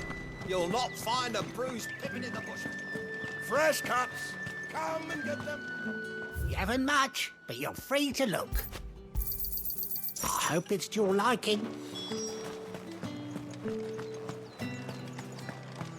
How the hell is anyone supposed to... Oi, don't touch anything. And? That's everything. Let's see how Jill's getting on.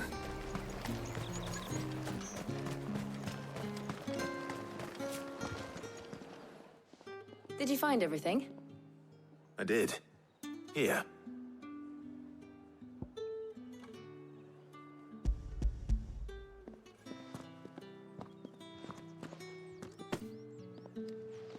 Garlic and pepio nuts. Perfect. Now, all that remains is for Harpocrates to somehow turn all this into what Mid needs to keep her engine cool.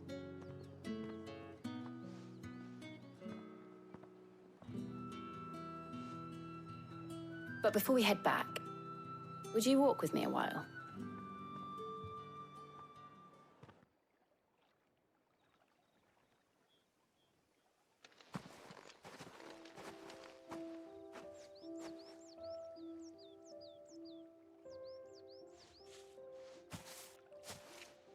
Thank you for asking me to help you today. It makes a nice change. It does. It's good to get away from all the battle and bloodshed for once. Just being here reminds me of when we were children. Do you remember?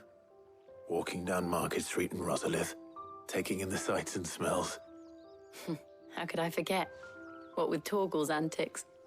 Remember how his nose would prick up at the scent of sausages? He'd go racing away and we'd have to go running after him.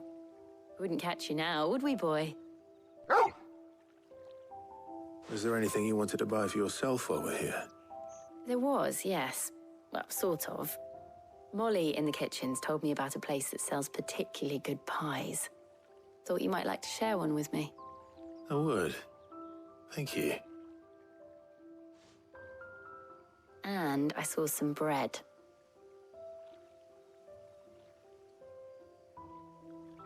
Big white cobs like the baker back in Rosalith used to make. What do you think? I thought we might get some soup to dip it in. But then I tried a slice of the butcher's dry-cured ham and it was just... oh. You all right? Sorry. It's just... you're right. I really do feel like a child again being here with you.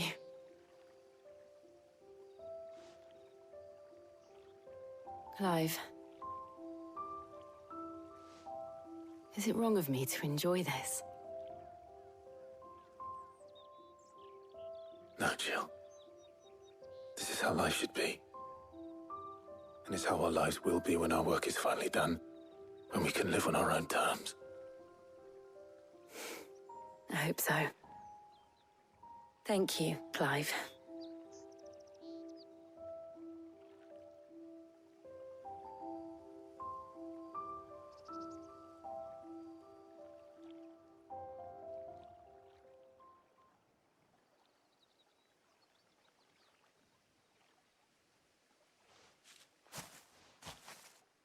Well, I suppose we better be getting back. I need to give these ingredients to Harpocrates and Talia. I'll see you at the hideaway. Take care. I will. You too.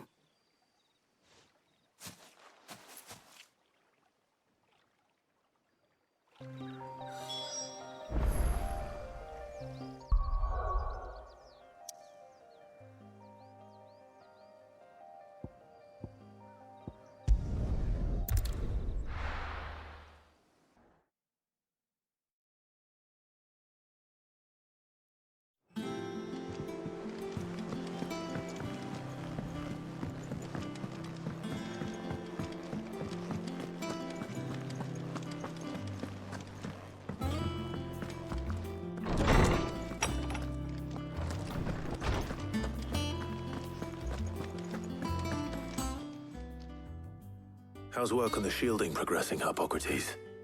Well, Very well indeed. And thanks in no small part to your kind assistance. I was just explaining to Tarja how we might best go about preparing the moon dew. And now that we have all the ingredients, we may begin. You can count on me. I've mixed more than a few mysterious concoctions in my time. I'm sure you have. What about the shielding itself? Work is underway, under the watchful eyes of Bardolph and Obolus. Apparently, it'll be ready soon. Thank you. All of you. Right then. Jill, would you join me in the infirmary? Many hands make light work and all that. Of course.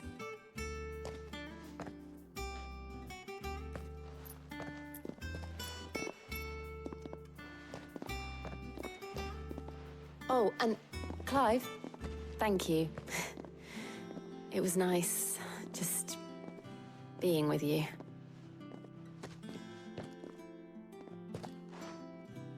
It appears our work here is almost at an end. A shame. I was enjoying playing the man of action for once. When both the shielding and the moon dew are ready, it will merely be a matter of applying the one to the other. Followed by a rigorous process of testing and retesting, of course. Perhaps someone ought to warn young Mid of that. Leave it to me. Thank you, Hippocrates.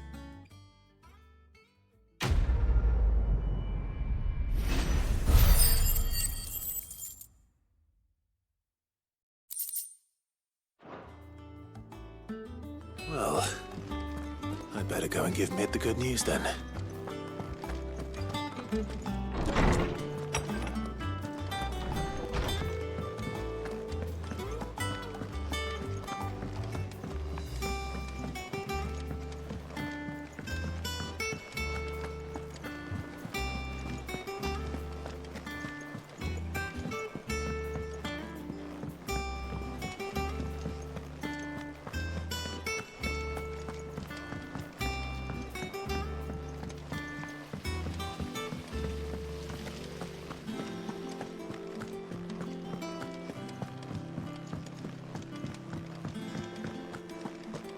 Mid might need some help.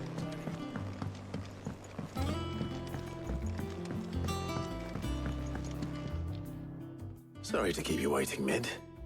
But you'll be pleased to know that work on the shielding is underway. You found something for it? In a manner of speaking, Hippocrates knew of a substance that's highly resistant to heat. A coating that should provide the protection you need. He's supervising the construction and testing of the shielding as we speak. Brilliant! I knew you wouldn't let me down. Don't thank me. I'm just the errand boy. Right then, better start working out how to bolt all these bits together. To the Black Hammer!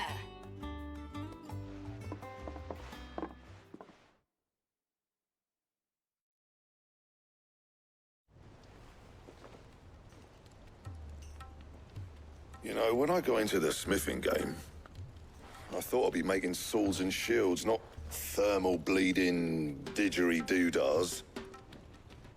Displacement stacks. Same difference. Whatever you call it, I ain't putting it together in here. It's cramped enough as it is. Let's take this outside. Mid, you get all the parts lined up on the deck. I'll take care of the rest. On my way! Oh, and bring me the biggest hammer you can find. This is gonna require some precision walloping.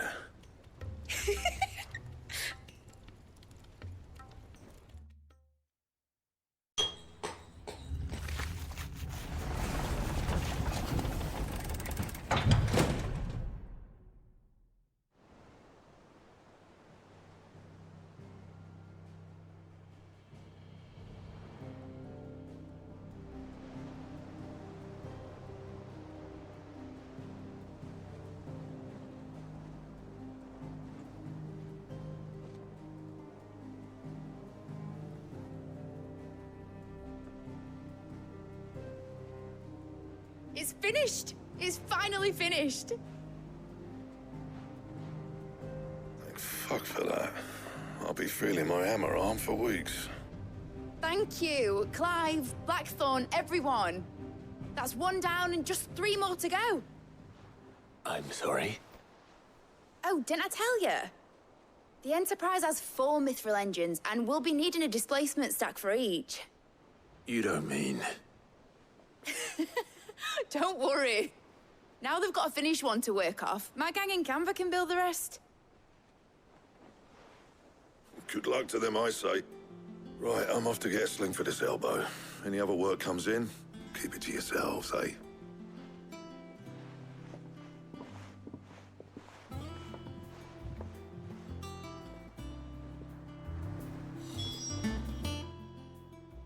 What's the matter? Nothing. Just daydreaming. Thinking about the Enterprise sailing off over the horizon to shores unknown. Searching for a land untouched by the Blight. Just like me and my dad planned. So if the worst came to the worst and every scrap of soil in the Twins turned black, we might still have a chance. That's what she was meant to be. You see, one last chance just in case we needed it. But now she's so close to being finished, I've realized I don't want her to be that. I don't want her to be just a lifeboat for us to cling to if things get desperate. I want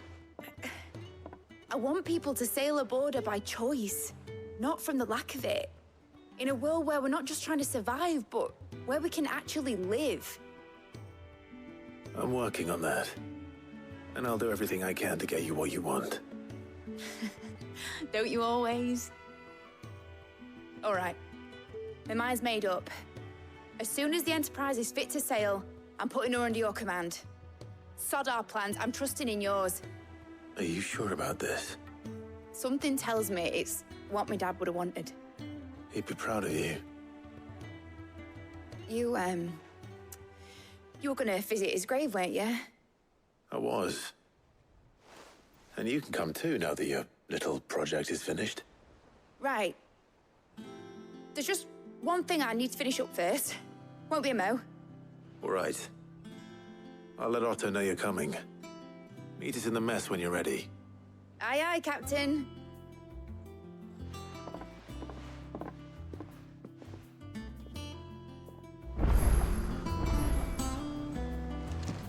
Mid told me she was building a ship. All right, Clive. Asterix. Mid finished sending half the hideaway traipsing across the Twins, has she? I swear, that girl'd do anything to put off visiting her old dad's grave. No excuses now, though, eh? Not quite. She said there was one final thing she had to take care of. I'm sure she'll be finished soon enough. She said that? In those words? She did, yes. Clive? Were you born yesterday or something? There is no thing. She'll probably be halfway to Canva by now. Mid. I might still be able to catch her.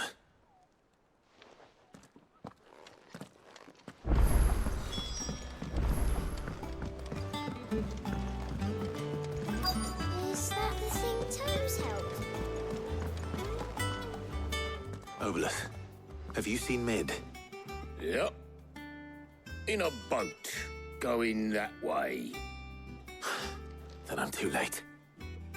You in a hurry at all, are you? I offered to take her across, but she wouldn't wait. Just paid for a dinghy and rowed off. Oars going like the clappers. Got some life in her, ain't she? But anyway, I was on my way up to see you, as it happens. Got a letter for you. Urgent, by the sound of it. One of your uncle's men said I was to hand it to you in person, post-bleeding haste. And you're here now. Thank you, Obolus. Don't mention it. What tidings, Uncle?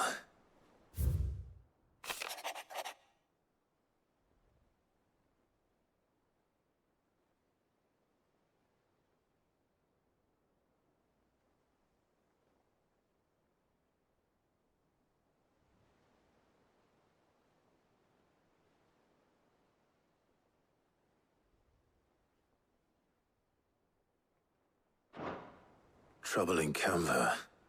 Well, I'll need someone to keep an eye on Mid.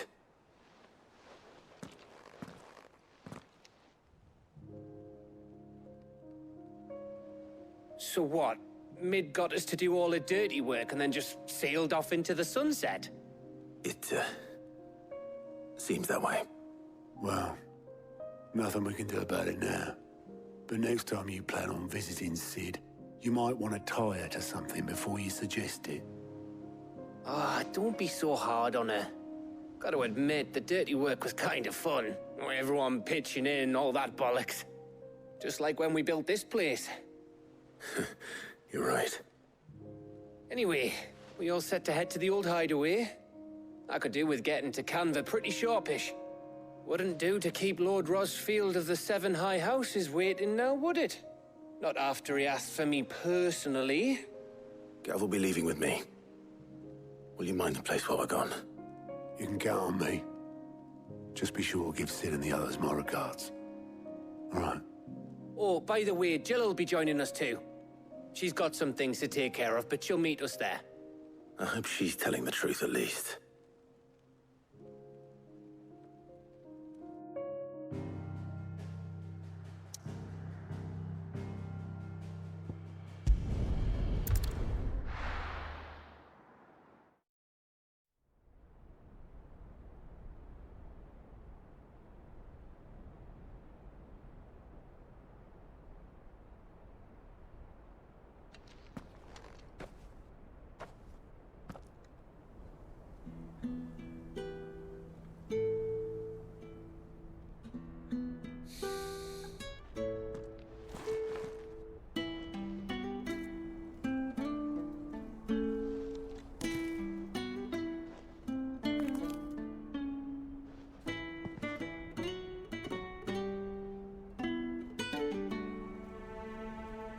Well, Sid,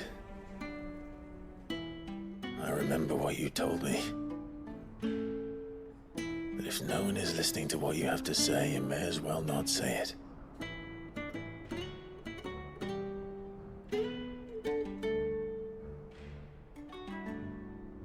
But I will say this, old friend. Hugo Kuka is gone. His shadow looms over us no longer. It's a pity the Phoenix can't be in two places at once. If he'd have been with us, maybe he could have done something for the lost. Not even the Phoenix can bring people back from the dead. Life has a beginning and an end. So we must live while we have the chance. And not as slaves to the crystals, but as free men. May we join you?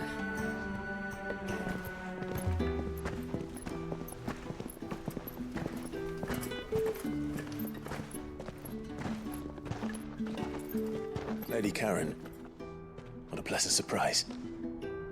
I thought I'd drop by and see how you were all doing before heading off to restock my supplies.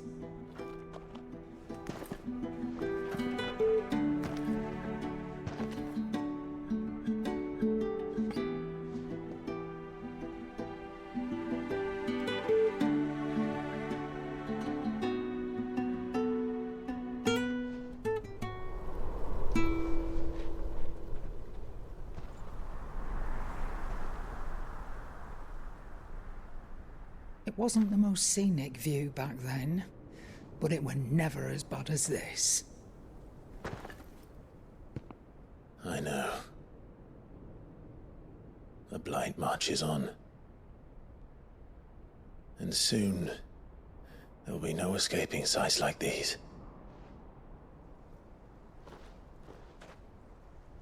So our mission remains unchanged. We cannot stop until every Mother Crystal is gone, and their thirst for ether with them.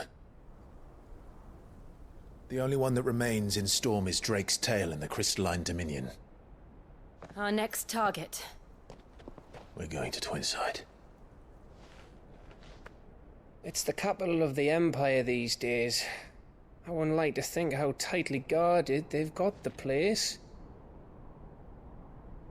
Not that that'll stop you, but we do well to scout it out before you go charging in. We would indeed. If you're off to the Dominion, you can take this great lump with you. Goods. Oh, I am sorry. Have you forgotten you're the most wanted man in the Twins? I thought you might like to disguise yourselves as the attendants of a travelling trader, assuming you've no better ideas. You wanted to buy yourself some tools, didn't you? Well, now's your chance. You're letting me go? With them? Oh, thanks, Nan! Stop that! You'll break me bones, you great galoot!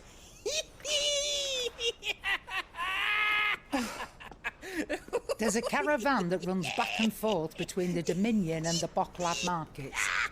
It's managed by the Merchants Guild. Just show them Goots' traders pass and you'll be on your way. It'll be a damn sight less risky than footing it the length of the Crystal Road. That's for sure. Thank you, Karen. And glad to have you with us, Goots. Okay then. I'll get me things and I'll meet yous there. See yous down in Bocklad. Get off! Me poor fingers! Jill, you're with me. Understood. And Gav. Already on my way, Captain. Be careful. Aren't I always?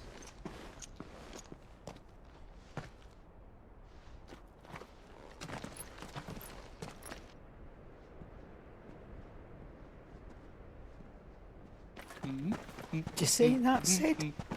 Your protege's making a proper little outlaw of himself.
How are you feeling?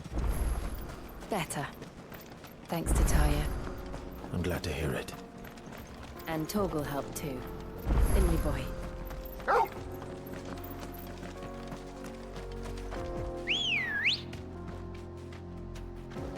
Good girl.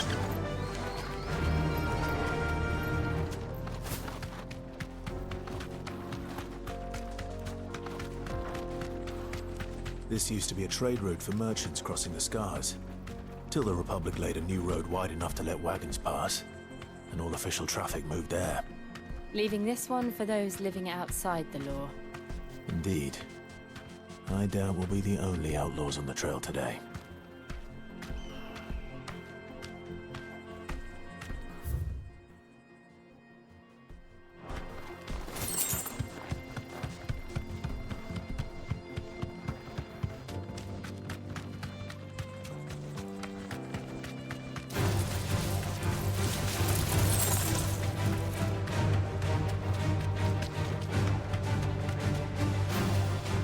So what do you think?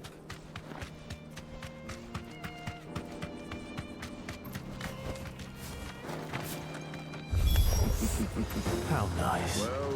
They have a hideaway of their own.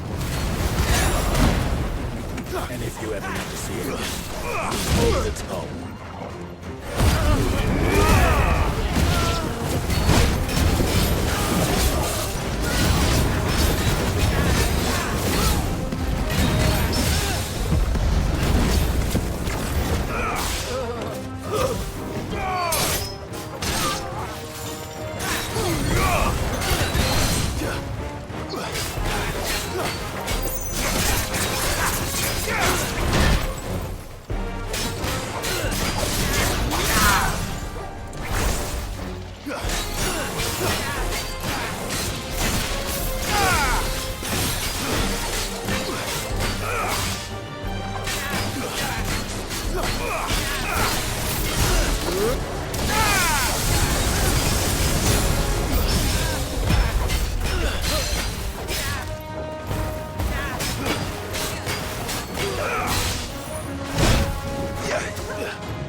We've done the Republic a service.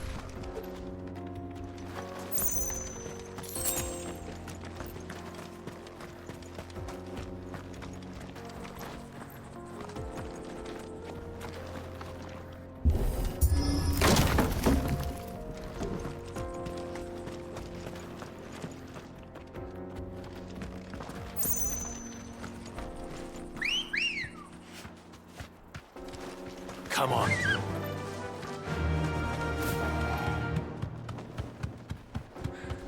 I see the Dalmex lag behind Rosaria when it comes to bridge building. The fallen ruin should hold, at least. The path continues on the other side.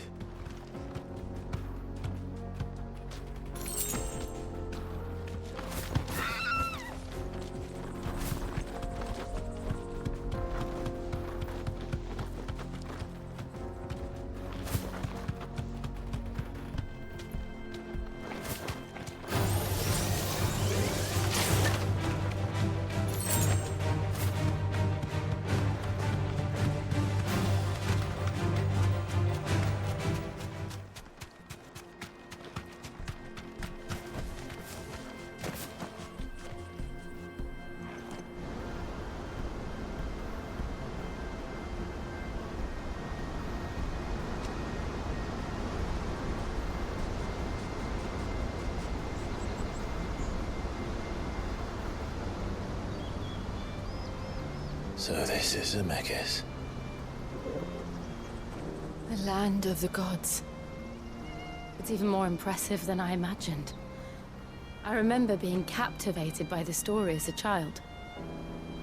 Long, long ago, man was overcome by avarice and challenged the gods in a bid to win their power.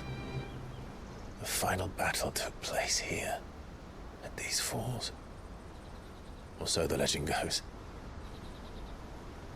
If anyone ever manages to plumb those depths, perhaps we'll learn if there's any truth to the tale. That the gods emerged victorious and punished man for his defiance by visiting upon him 2 curses. Dominance and bearers. To tell the truth, I always thought it strange that the dominant and their icons were deemed a curse. Back home, the dominant inherited the throne. They were admired and exalted, not spurned. Whenever I got to that part of the story, I always assumed there must be something I'd misunderstood. You had a lot of storybooks, didn't you? In your room, I mean. When we were young. The old legends were always my favorites. Epic battles between gods and men. Father encouraged me to read as much as I could. He thought it good for my education. You really were a boy like any other, weren't you?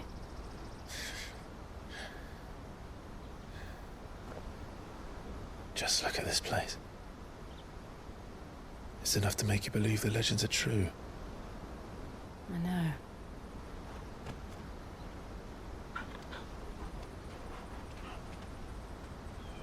We're not far from Boklad. The road will be busier up ahead. Then we'll have to keep our wits about us.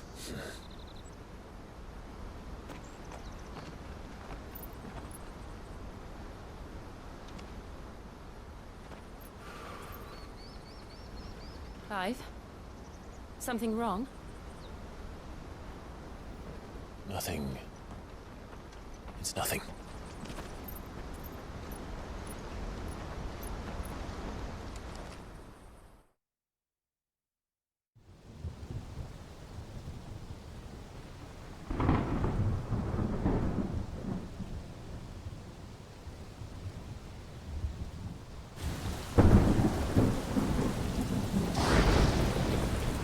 I see the reports are true, Father. You have surrendered the throne to Olivier. I have. Emperor Olivier shall rebuild the Holy Empire of Sanbreque.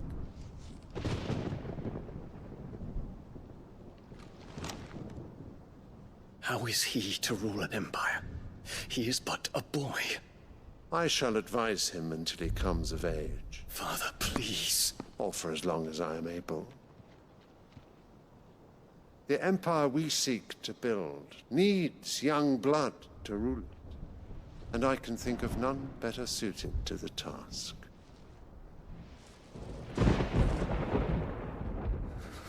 There is other news, Dion.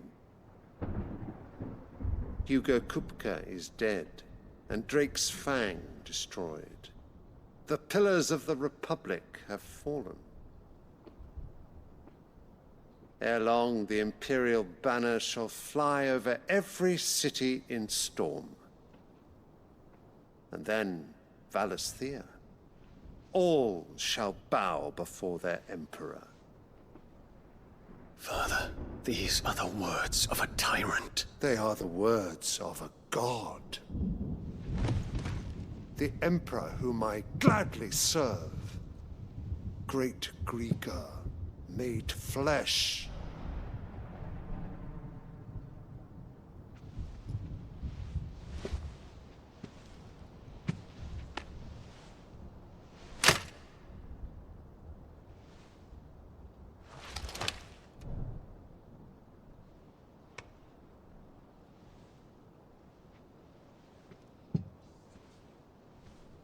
Return to your camp, Dion, and ready your forces.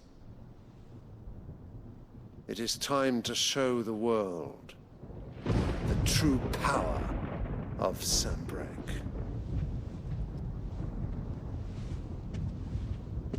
Father. I find you much changed. Is this truly the path you wish to tread? Or are these the ambitions of another? Of Ultima, perhaps? What nonsense is this? I speak my mind, and my mind only. Though I do owe Annabella thanks for reminding me of certain truths regarding the nature of nations, of rulers, and of the divine. You trust the words of this traitress? She betrayed her country. She slew her husband. You have ever been an invaluable servant to Sanbreque, Prince Dion. I trust you will continue to serve your Emperor in the wars to come. The canker! Silence! Insolent wretch! You will bend the knee. All else is heresy. Sire, forgive me. This audience is over. Come, your Radiance. The Rowena Syndicate awaits your pleasure. Oh, not another meeting with silly old men. They're so boring. I'm hungry, Father. Can't we have luncheon instead?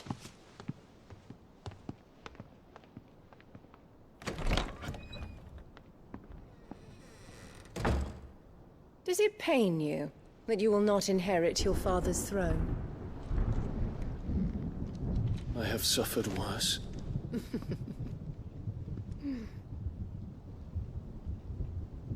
Count your blessings, Dion. For a base-born child to be chosen by Bahamut is miracle enough. You have risen high on his wings, but you shall rise no higher, lest your impure blood stain the throne. What do you know of my blood?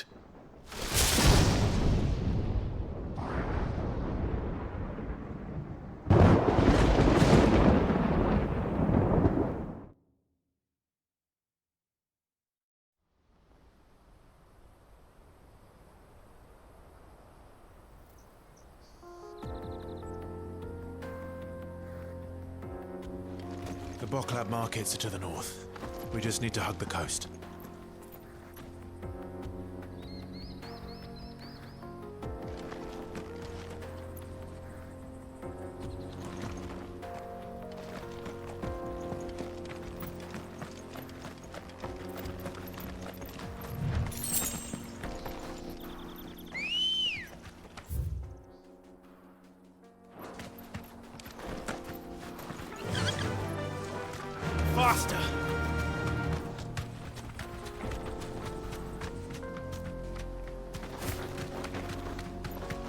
Infiltrating the Dominion won't be easy with the Imperials on high alert. No. His Radiance has lost one capital already. We can be sure Sylvester will do everything in his power to hold on to Twinside. His troops are well-trained and increasingly battle-hardened. But it's not as if we can wait for the siege to end.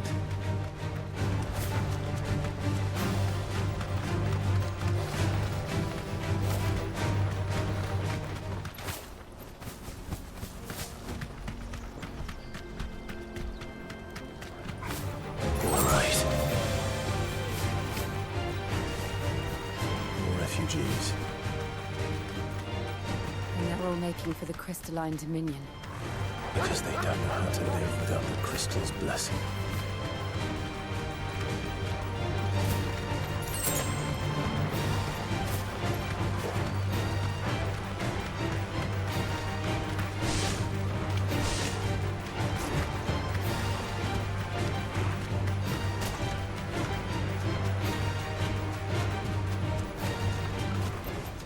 Back to the stables, girl. There are no crystals here. This is where we're supposed to meet Goots, isn't it? That's right. He said he'd wait for us here after replenishing his supplies. I dare say he'll have finished by now. Let me carry your goods. I'm cheap. Peaches and pears.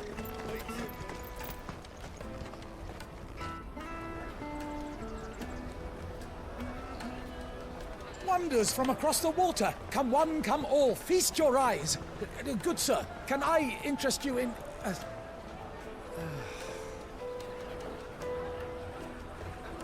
How much? For a measly crust of bread? You won't find any cheaper. Not nowadays. But you're more than welcome to look.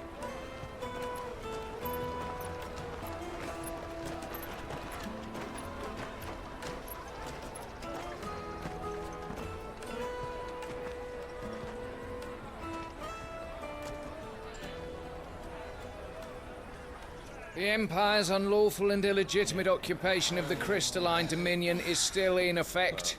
Only those whose business in Twinside has been officially approved by the Republican Army will be permitted to cross the border. All who seek entry are to form a line and ready their documents for inspection. It looks like we aren't the only ones who are eager to leave. And they're checking everyone. Can't you make an Not for the likes of you. We won't get through without that pass. Let's go and find Good, shall we?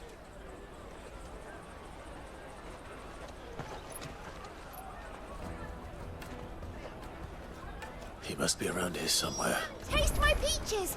They're sweet as nectar!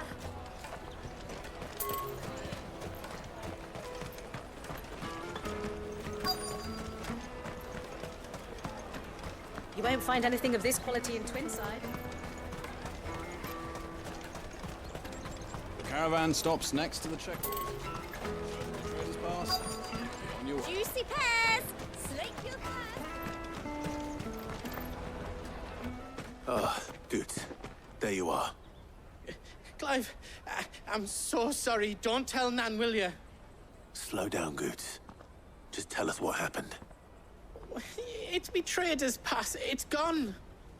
We cannot ride the caravan without it. We won't even be able to get through the flipping checkpoint.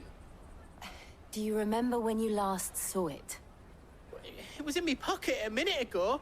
Then a bairn bumped into me and... Yeah. You don't think that they might have nicked it, do you? It wouldn't surprise me. A busy market like this is prime territory for pickpockets. So, to get the pass back, we need to find this child. Where would we even start? I know where! I've got a pal in Bock lad who might be able to help us. No one knows more about what goes on round here than she does. Where do we find her? She's the owner of the Crimson Caravans, up that way. Sign's got a red chocobo on it. No time like the present. You two go on ahead. I'm gonna check the rest of my stuff, make sure naught else is missing. All right. We'll meet you there.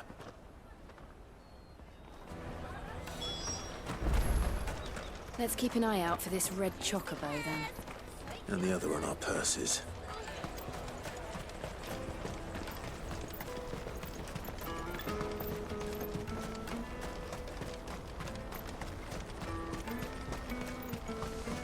Out of my sight, wretch!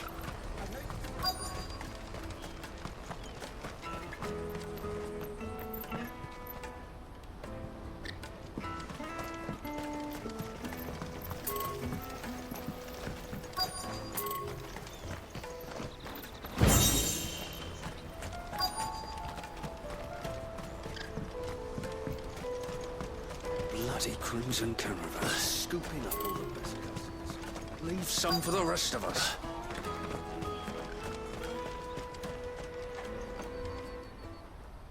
Looking to hire a coach? It's 10 million for a two-birder to the Crystalline Dominion. Take it or leave it. Oh, we're not here for that. Then I bid you good day. Wait! Don't go, El! He's me mate! As I live and breathe. Goots, what are you doing back in Boklad?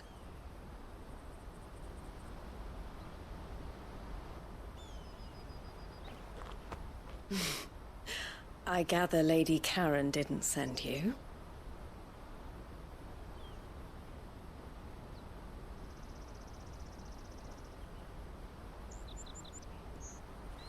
So what trouble have you got yourself into this time? It's me trader's pass. It got stolen. By little Ben. Of all the... You're the size of a marble. Honestly. Ugh. Goots told us that you know the markets well. Might you have an idea which little bairn could have done this? We don't intend to punish them. We just need our pass back. Then, we can be on our way. I see. So neither of you has a trader's pass either. Not that anyone would take you for traders, but I suppose that's why you came to me, correct? Now, I can't say for sure who took your pass, but I suspect I know why they did it. Let me explain.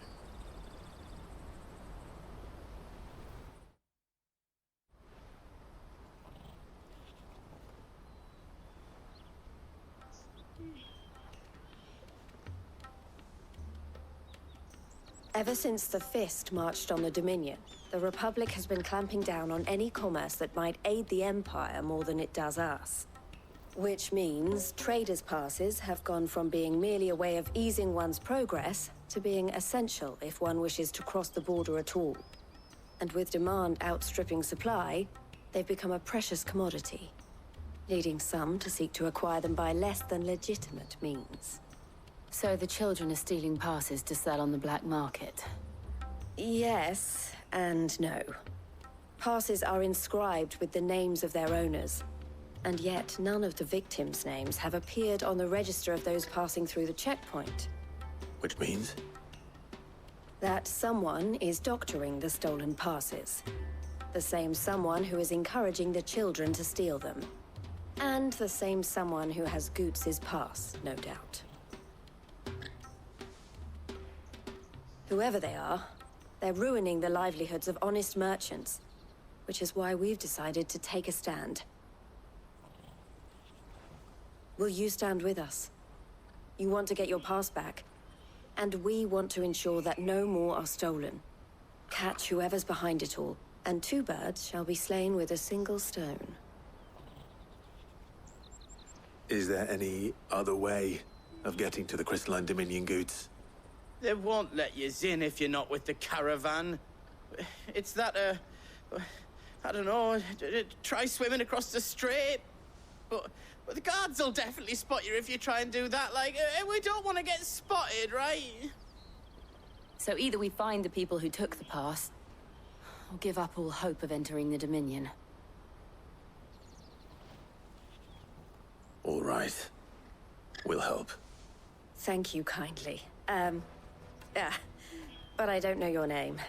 Eloise at your service. Clive. A pleasure doing business with you, Clive.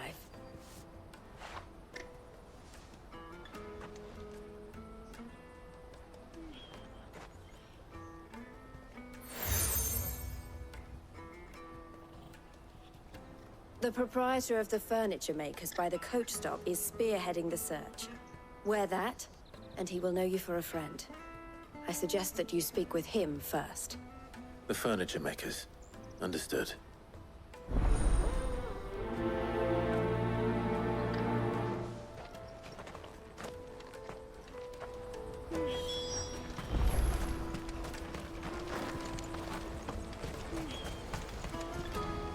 What are you looking for?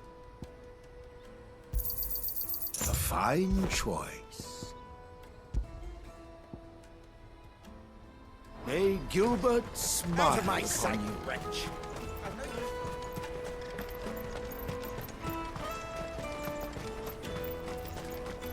Come on, come on! Jug of snake spit for the road?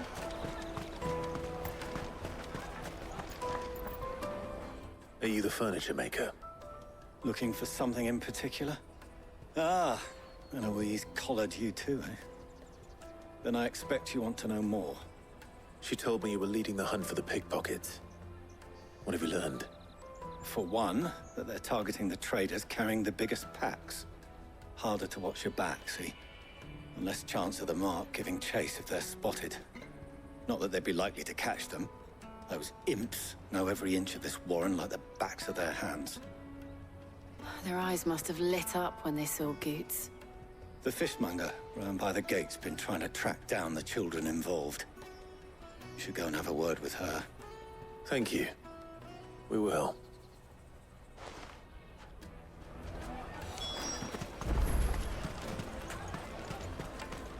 You won't find anything of this quality in Twinside. You should come with me to the Dominion. Fish for sale! Fresh salted and smoked! Can I interest you? Ah, sorry. Message from Eloise, is it? She's asked me to help her. To help you find the pickpockets. Is that so?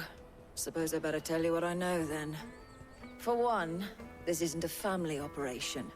All the traders say the children who stole their passes were dirty, dressed in rags. Street urchins, by the sound of it. We get a lot around here. Orphans from the wars. A few, perhaps. You saw the refugees gathered by the entranceway? They're all looking for a new start in the Dominion and beyond. Some of them take it as an opportunity to rid themselves of unwanted baggage. The shame of it. Whoever's behind this would have to have made themselves known to the children at some point. And so should we. You should start with the children around here, then. I doubt they're the ones involved, but they might have heard something. It's worth a try. All right then. Questioning children. How hard can that be? Me to the Dominion. Life will be different. You won't find anything of this quality in Twinside. Come, taste my peaches! They're sweet as nectar! Excuse me. Do you mind if I ask you something? Can't stop you. I was just wondering if anyone has asked you to do anything out of the ordinary recently. Anything you grown-ups ever ask us to do is shut up and go away. So guess what I'm about to tell you to do? Sorry. I'll leave you alone.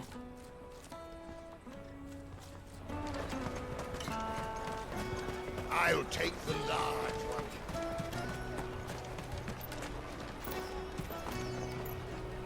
Do you have a moment?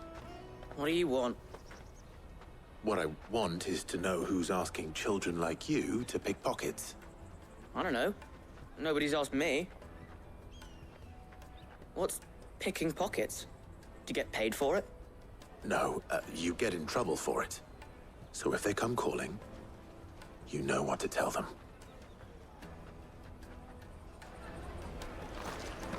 The caravan stops next to the checkpoint. Jug of snake spit. Excuse me? What do you want? I don't have any money. It's all right. We're not going to hurt you. We just want to talk.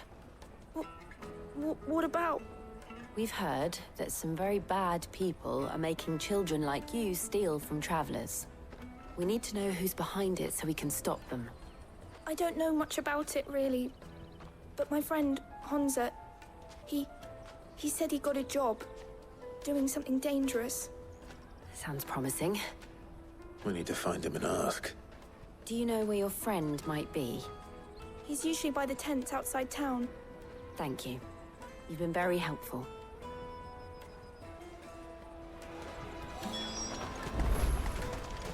Come on, come on!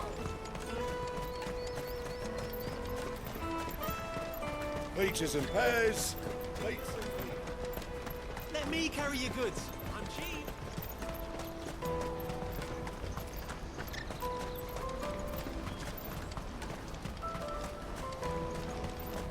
She must have meant the refugee camp.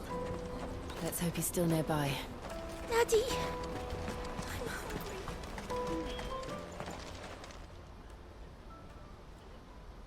That big fat donkey was easy pickings. He wouldn't have noticed if we'd robbed his boots off him. Yeah. Wish we hadn't handed over the pass, though. Could use one of those things to get out of this dump. Chance would be a fine thing. The moment they found out, they'd string us up by our guts. Would they now? Perhaps you'd like to introduce us to these charming characters. Shit! We're in trouble now! What do we do? You two get caught if you want. I'm off. Hunter! Where are you going? So that was Hansa, eh? Jill, you watch these two. I'm going after him. All right.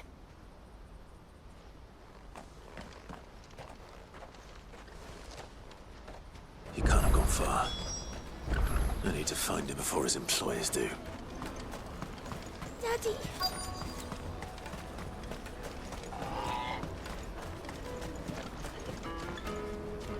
Did you see a boy run past?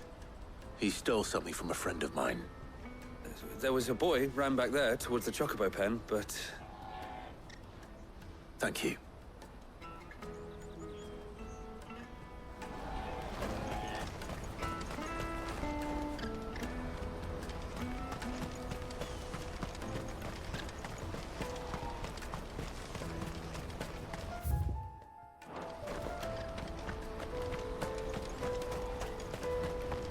This is everything. It must be transported.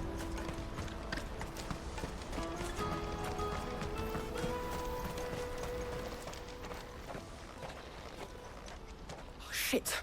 Cornered. It's all right, Hansa. I'm not going to hurt you. I just want to ask you some questions. Fine. Not like I've got a choice. I'm looking for the people who are making you steal for them. Who are they? Called themselves the Carstones. They said they'd give me a good gill if I did what they told me. I knew they were bad, but bread doesn't come for free. Didn't come at all half the time, before I started buzzing for them. You know, if I didn't do it, they'd just pick on someone else. Someone they could push around easier. Hansa. You found him then? Jill. Where are the other two? Eloise is watching over them. She sent Goots and I to look for you. You're... him! I haven't got your pass anymore, if that's what you're after. I gave it to the Carstones. Whatever you do to me, I can't get it back. Not that I go against them anyway. If it weren't for their gill, me and my mates would have starved.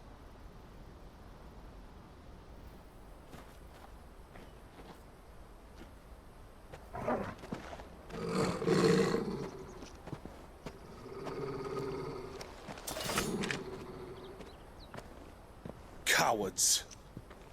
You will not force another child to do your bidding. Wait, we're not... Don't hurt him.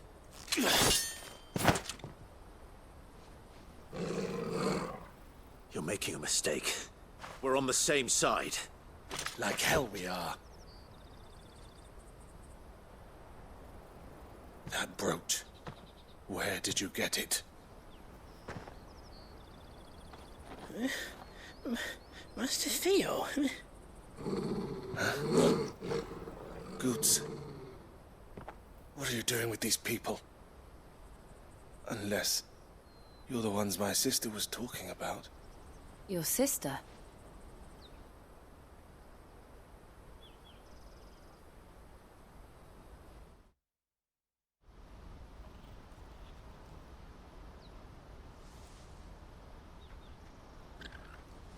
Eloise didn't tell us she had a brother. And why would she? I'm just her back and a blade. Theodore, at your service. Sorry about before. Theodore, what do you know of the cast stones? Vultures who have made Boklad their hunting ground. They prey on the desperate, stealing from those with gil and bullying those without it into joining their flock. I'd been looking into their activities in hope of sparing the refugees any further hardship. But it seems they've already stooped even lower than I'd feared. Hansa's a good lad. Don't blame him for what they've made him do. If he and his friends hadn't agreed to work for the stones, some other poor souls would have. On pain of death, most likely. Clive, was it? And my sisters asked you to help put an end to the pickpocketing. Then we all want the same thing.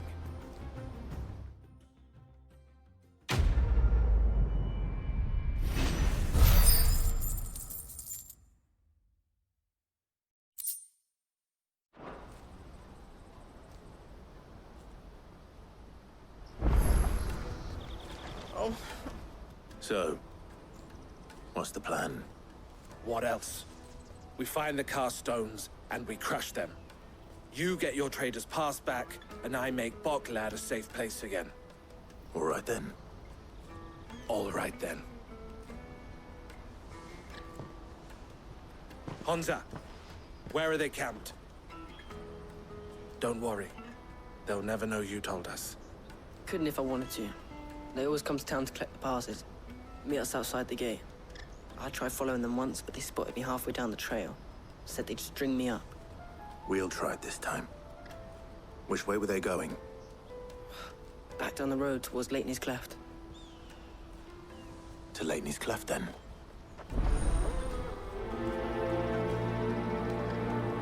Leitney's Cleft is to the south, past the camp.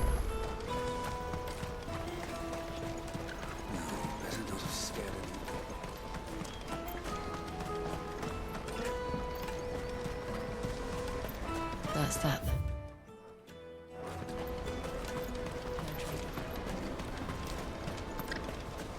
There are no crystals here.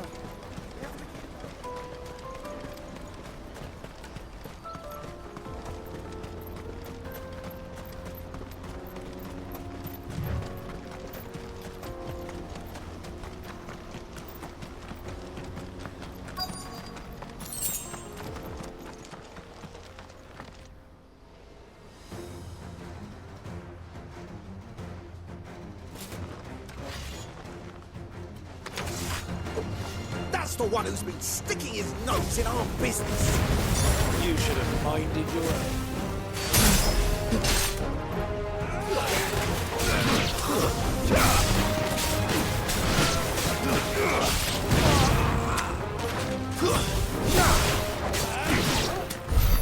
I doubt these were the ringleaders. But at least we know we're on the right track.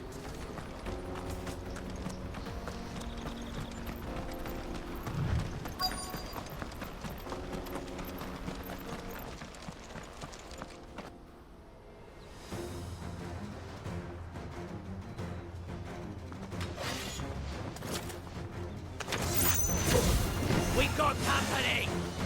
That's the lot.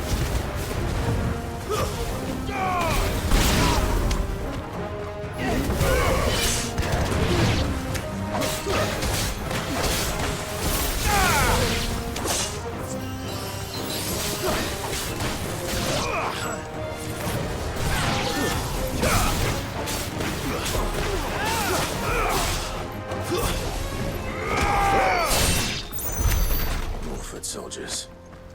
Fewer now.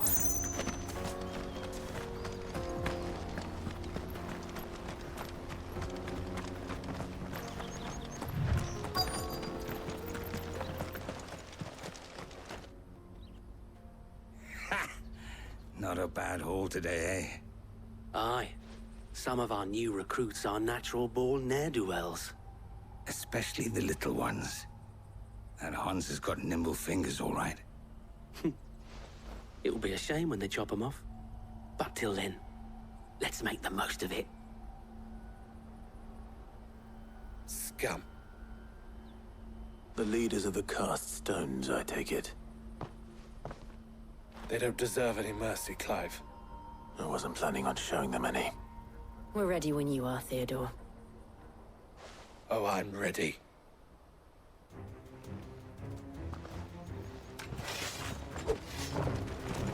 Fuck! It's that guard from Bockland! Kill him! Kill them all!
Let's end this now.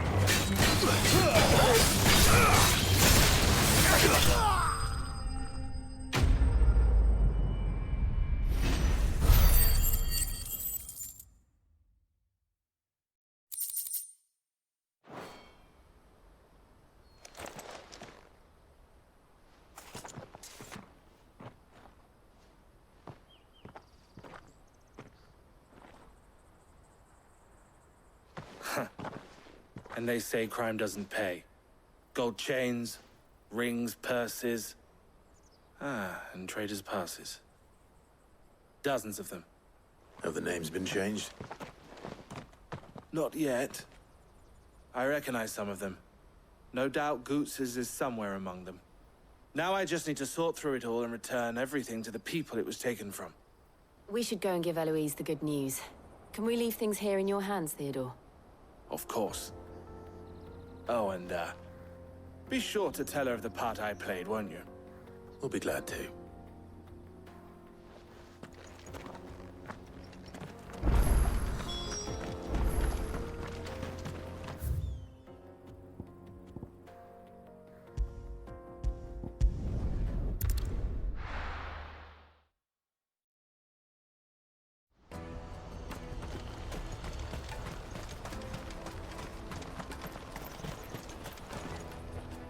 Ah, Clive. How goes the hunt? My brother isn't getting in your way, I trust? Quite the opposite.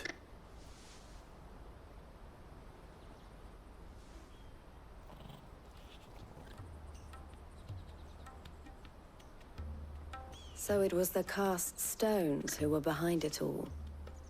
Theo told me he'd been on their trail. And their demise solves 3 problems at a stroke. That of the pickpockets, the bandits pulling their strings, and the passes they were stealing. I only hope yours is among the items you recovered. Only time and Theo's return will tell. Speaking of whom, welcome home, dear brother. You are too kind, Eloise. Here, Clive. Goots's pass. Ask him to keep a closer eye on it from now on, would you? I will. Thank you. El, I've asked our boys to carry the rest of the goods back. Can I count on your help in sorting through it all? Of course. I'll make some space in the storeroom. I expect you'll soon be on your way, then. But it wouldn't do to leave without introducing yourself properly. Would it now? Cid. Don't look so shocked. We're on the same side. I don't understand. As you now know all too well, we at the Crimson Caravans are always happy to help those in need. For a small fee, we will move anything that needs moving. Be that goods to market, or bearers away from it. I was the first my sister helped escape. If it wasn't for her, I'd have been branded as a boy. I had no idea. It just so happens that we are seeking to expand our operation. And who better to join forces with than the leader in the field? Wouldn't you agree, Theo? I would. It seems our purpose is the same in more ways than one. So what would you say to working together again? It would be our pleasure.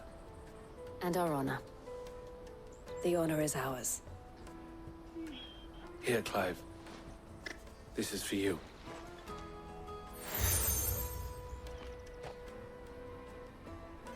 What is it?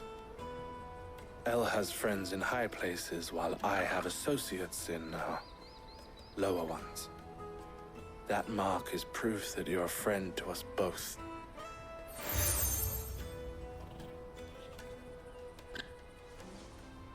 I shall bear it with pride. Well, all that remains is to wish you a safe onward journey. Goots's pass should secure you a place on the caravan, but if you encounter any difficulties, we would be delighted to provide you with a coach of our own. For a discounted price, of course. Say, 9 million? We'll try the caravan.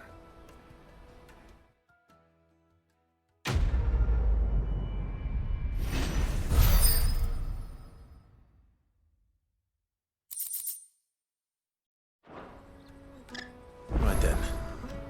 Let's get this back to Goots. And then it's on to Dominion. Out of my sight, wretch!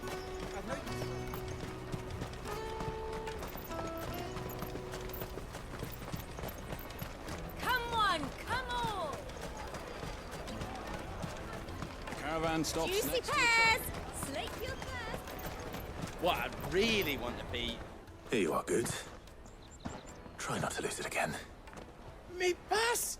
You found it! Oh, thank you so much. Nan would have killed me if I'd come back without it. I'll have to say thanks to Elle and Theo, too. So should you, Hansa. You and your friends don't have to steal anymore. If anyone threatens you again, you know who to turn to. We do. And we already have. Miss Elle's given us a job shifting the chocobo shit out of the stables. It's hard work, and the pay isn't half what we got from the stones. But if we stick at it, we'll keep ourselves fed. You stick at it, then. And Goots, I'm sorry for stealing your pass. That's all right. I've got it back now. And all's well that ends well, eh? You said you're trained to be a blacksmith, right? Well, I'm gonna be your first customer. I'm gonna save up all my gil and get you to make me a massive sword. I'll do me best. Till then, eh?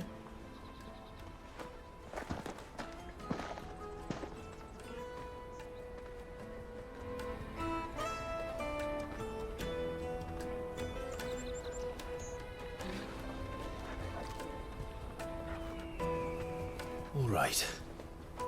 We have a place on the wagon.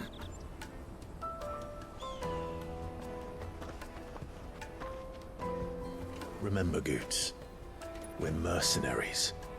You hired us to protect you. Mercenaries. And you remember the plan? You're to ride all the way to Twinside. Jill and I will go with you as far as the outskirts, then find our own way in. I'll buy that stuff I need. Right. And we'll scout out the Imperial's defenses. There's a square with a big bell tower right in the middle of town. If you get lost, or out goes wrong, we can meet up there. All right. Let's go.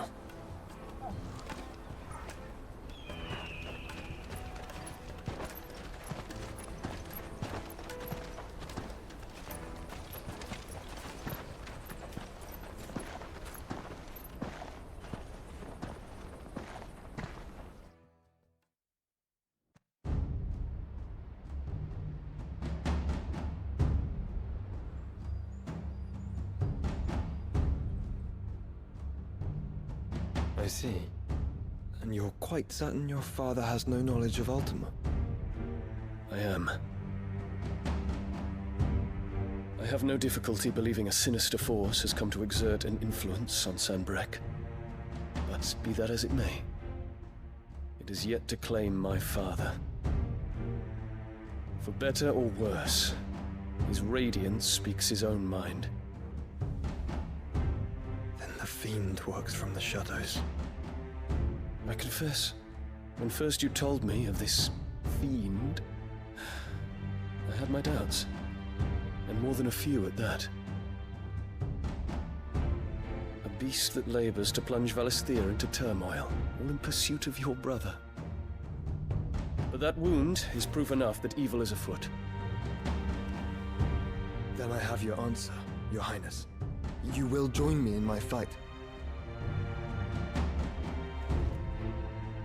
I cannot. Not yet. Your Highness, please. As you are aware, the Dhalmekian army is at our gates. They have lost their mother crystal, and with it all hope of a negotiated withdrawal. It is but a matter of time before they invade. If Bahamut is not here to meet them, my people will be slaughtered. Though not by Hugo Kupka, thanks to Ultima's machinations. I know the fate of your people weighs heavy on your conscience, but if we do not put an end to Ultima's plans, they shall face a far darker fate. The chaos he would wreak would sweep all of Valisthea into the abyss. The lives of every man, woman, and child in the Twins are at stake. I believe what you say, Phoenix. But I have duties of my own, and I must discharge them. Come what may.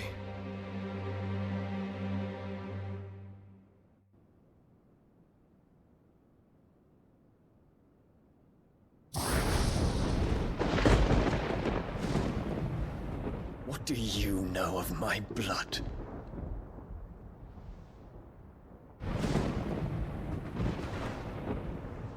I know that it is wholly unworthy of the highest offices of state, which rightly belong to those of purer breeding.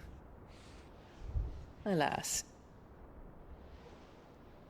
Your bloodline runs through the Oriflamme gutter, from a whore who weighed her child's worth in gil. Have you threatened my father? Of course not. I merely whispered in his ear that his mongrel son is plotting a rebellion. What? Sylvester listens to the words of his astrologers. And they have ears too. You have been feeding them your lies! Should you remain loyal to Emperor Olivier, his radiance may yet crown your head with laurel, and not with tar. Fork-tongued witch!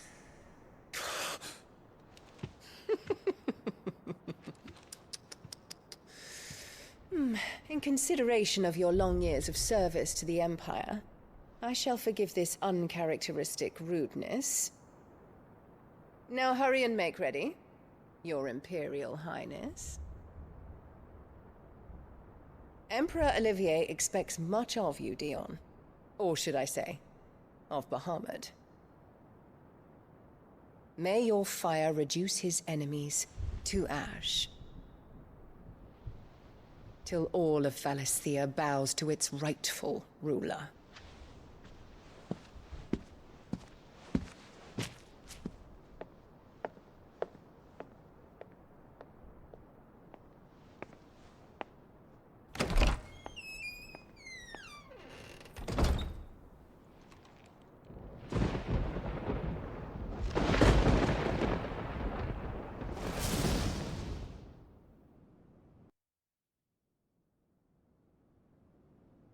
There is another darkness that has taken hold of Sanbreque. And until its grip is released, the flames of war shall spread ever wider, just as Ultima wishes. Forgive me. My family has caused you much grief. You are not her keeper, Phoenix. This is a matter for the Imperial household now, And as a member of that household, it falls to me to resolve it. At such time as that is done, what strength I have shall be yours.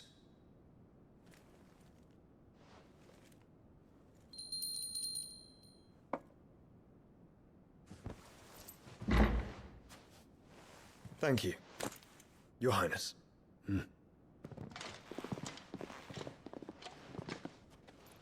Let us take to the skies together, and bring a new dawn to Valisthea. I should like nothing more.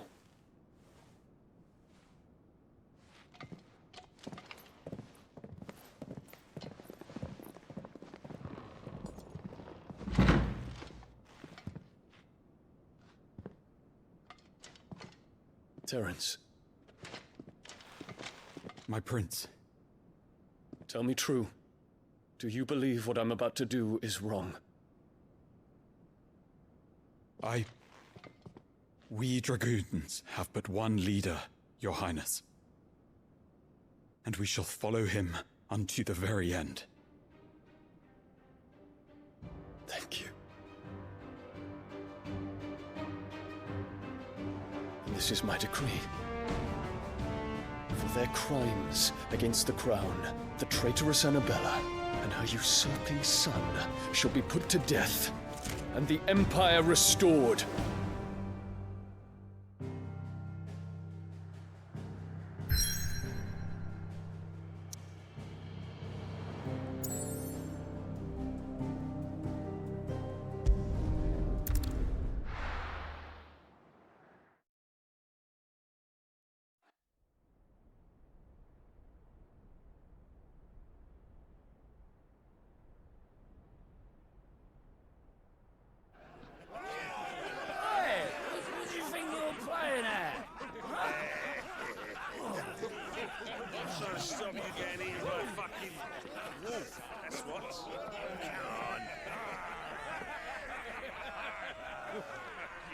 One would never guess that these people stood on the brink of war.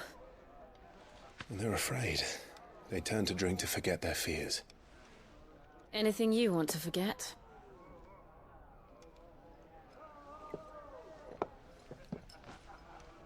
The harbor is empty, and half the market stalls too. The city may seem peaceful on the surface, but it's balanced on a knife edge.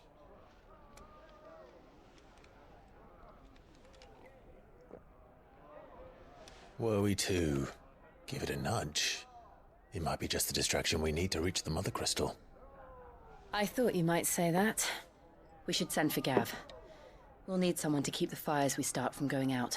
And we can busy ourselves scheming until he gets here. I'll send a Stolas then.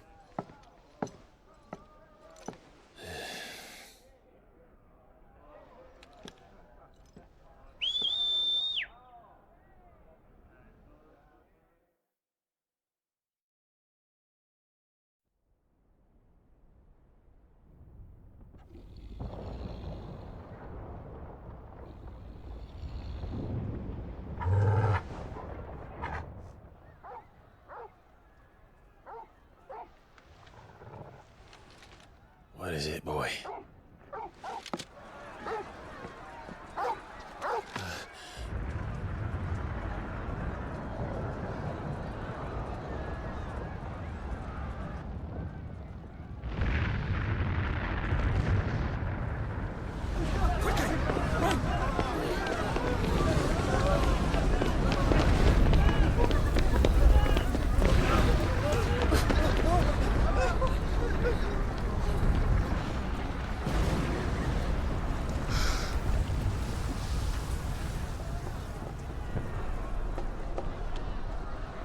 What's happening? I don't know. Torgal!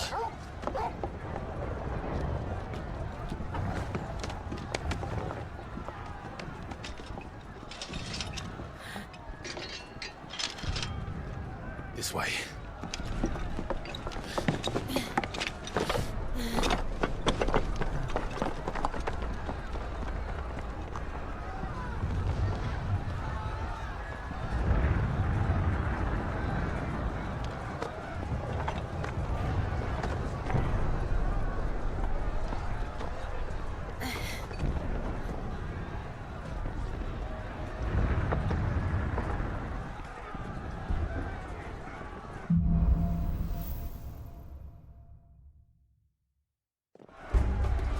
The city's on fire. I'm sure Goots is fine. He'll be making for the square. The one with the bell tower. In the middle of town, right?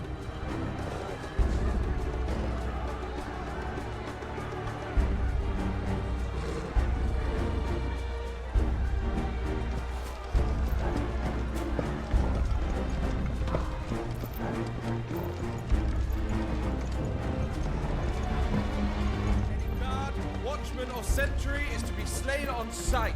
Spare the citizenry. His Highness's orders were clear. Those were Imperial Dragoons.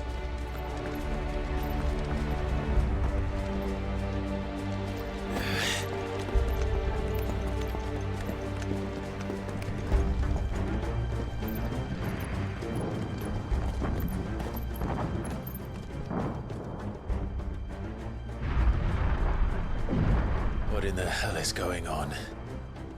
Let's go and see. Right.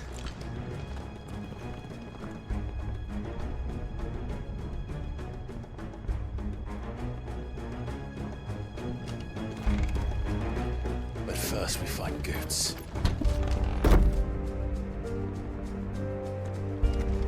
I just hope he's all right. You there! Identify yourself! We have to.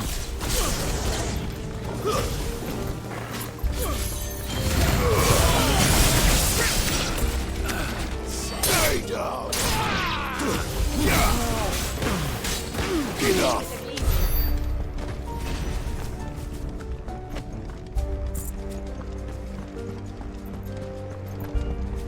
Around! Quickly! Cut them down!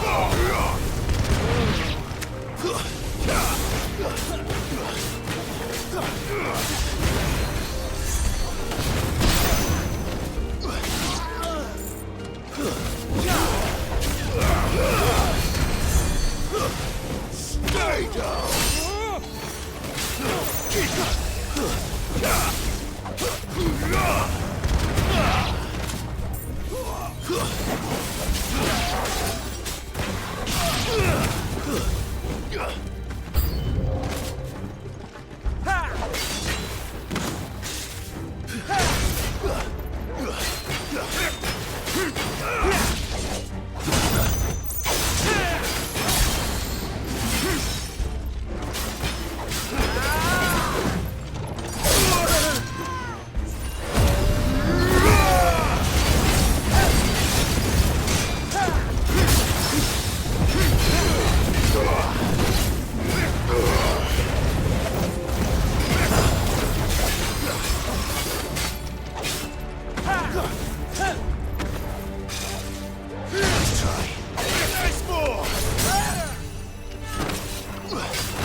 There's no doubt about it. They're Dragoons. What is this then? A civil war?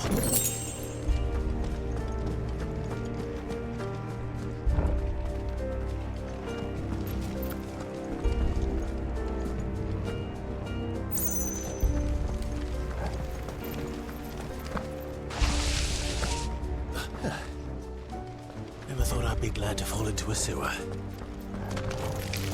Come then.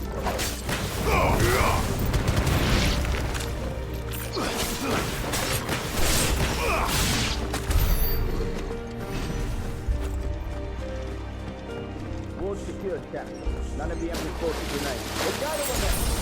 Press on to the council assembly. One of the men and women in the market district. The evacuation is complete justice. Then all that remains is to dethrone the pretender. There it is. The bell tower. Right. Let's go.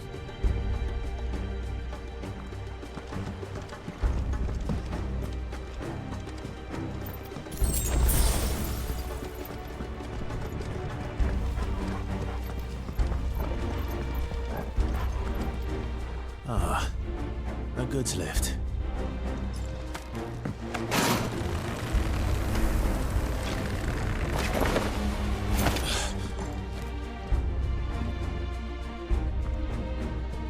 Where in Grigger's name did you come from?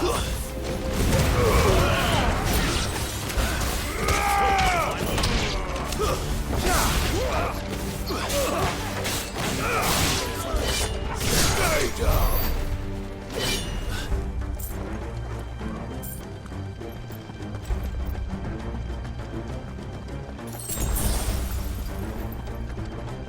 Intruders! Defend the gates!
In the name of His Highness!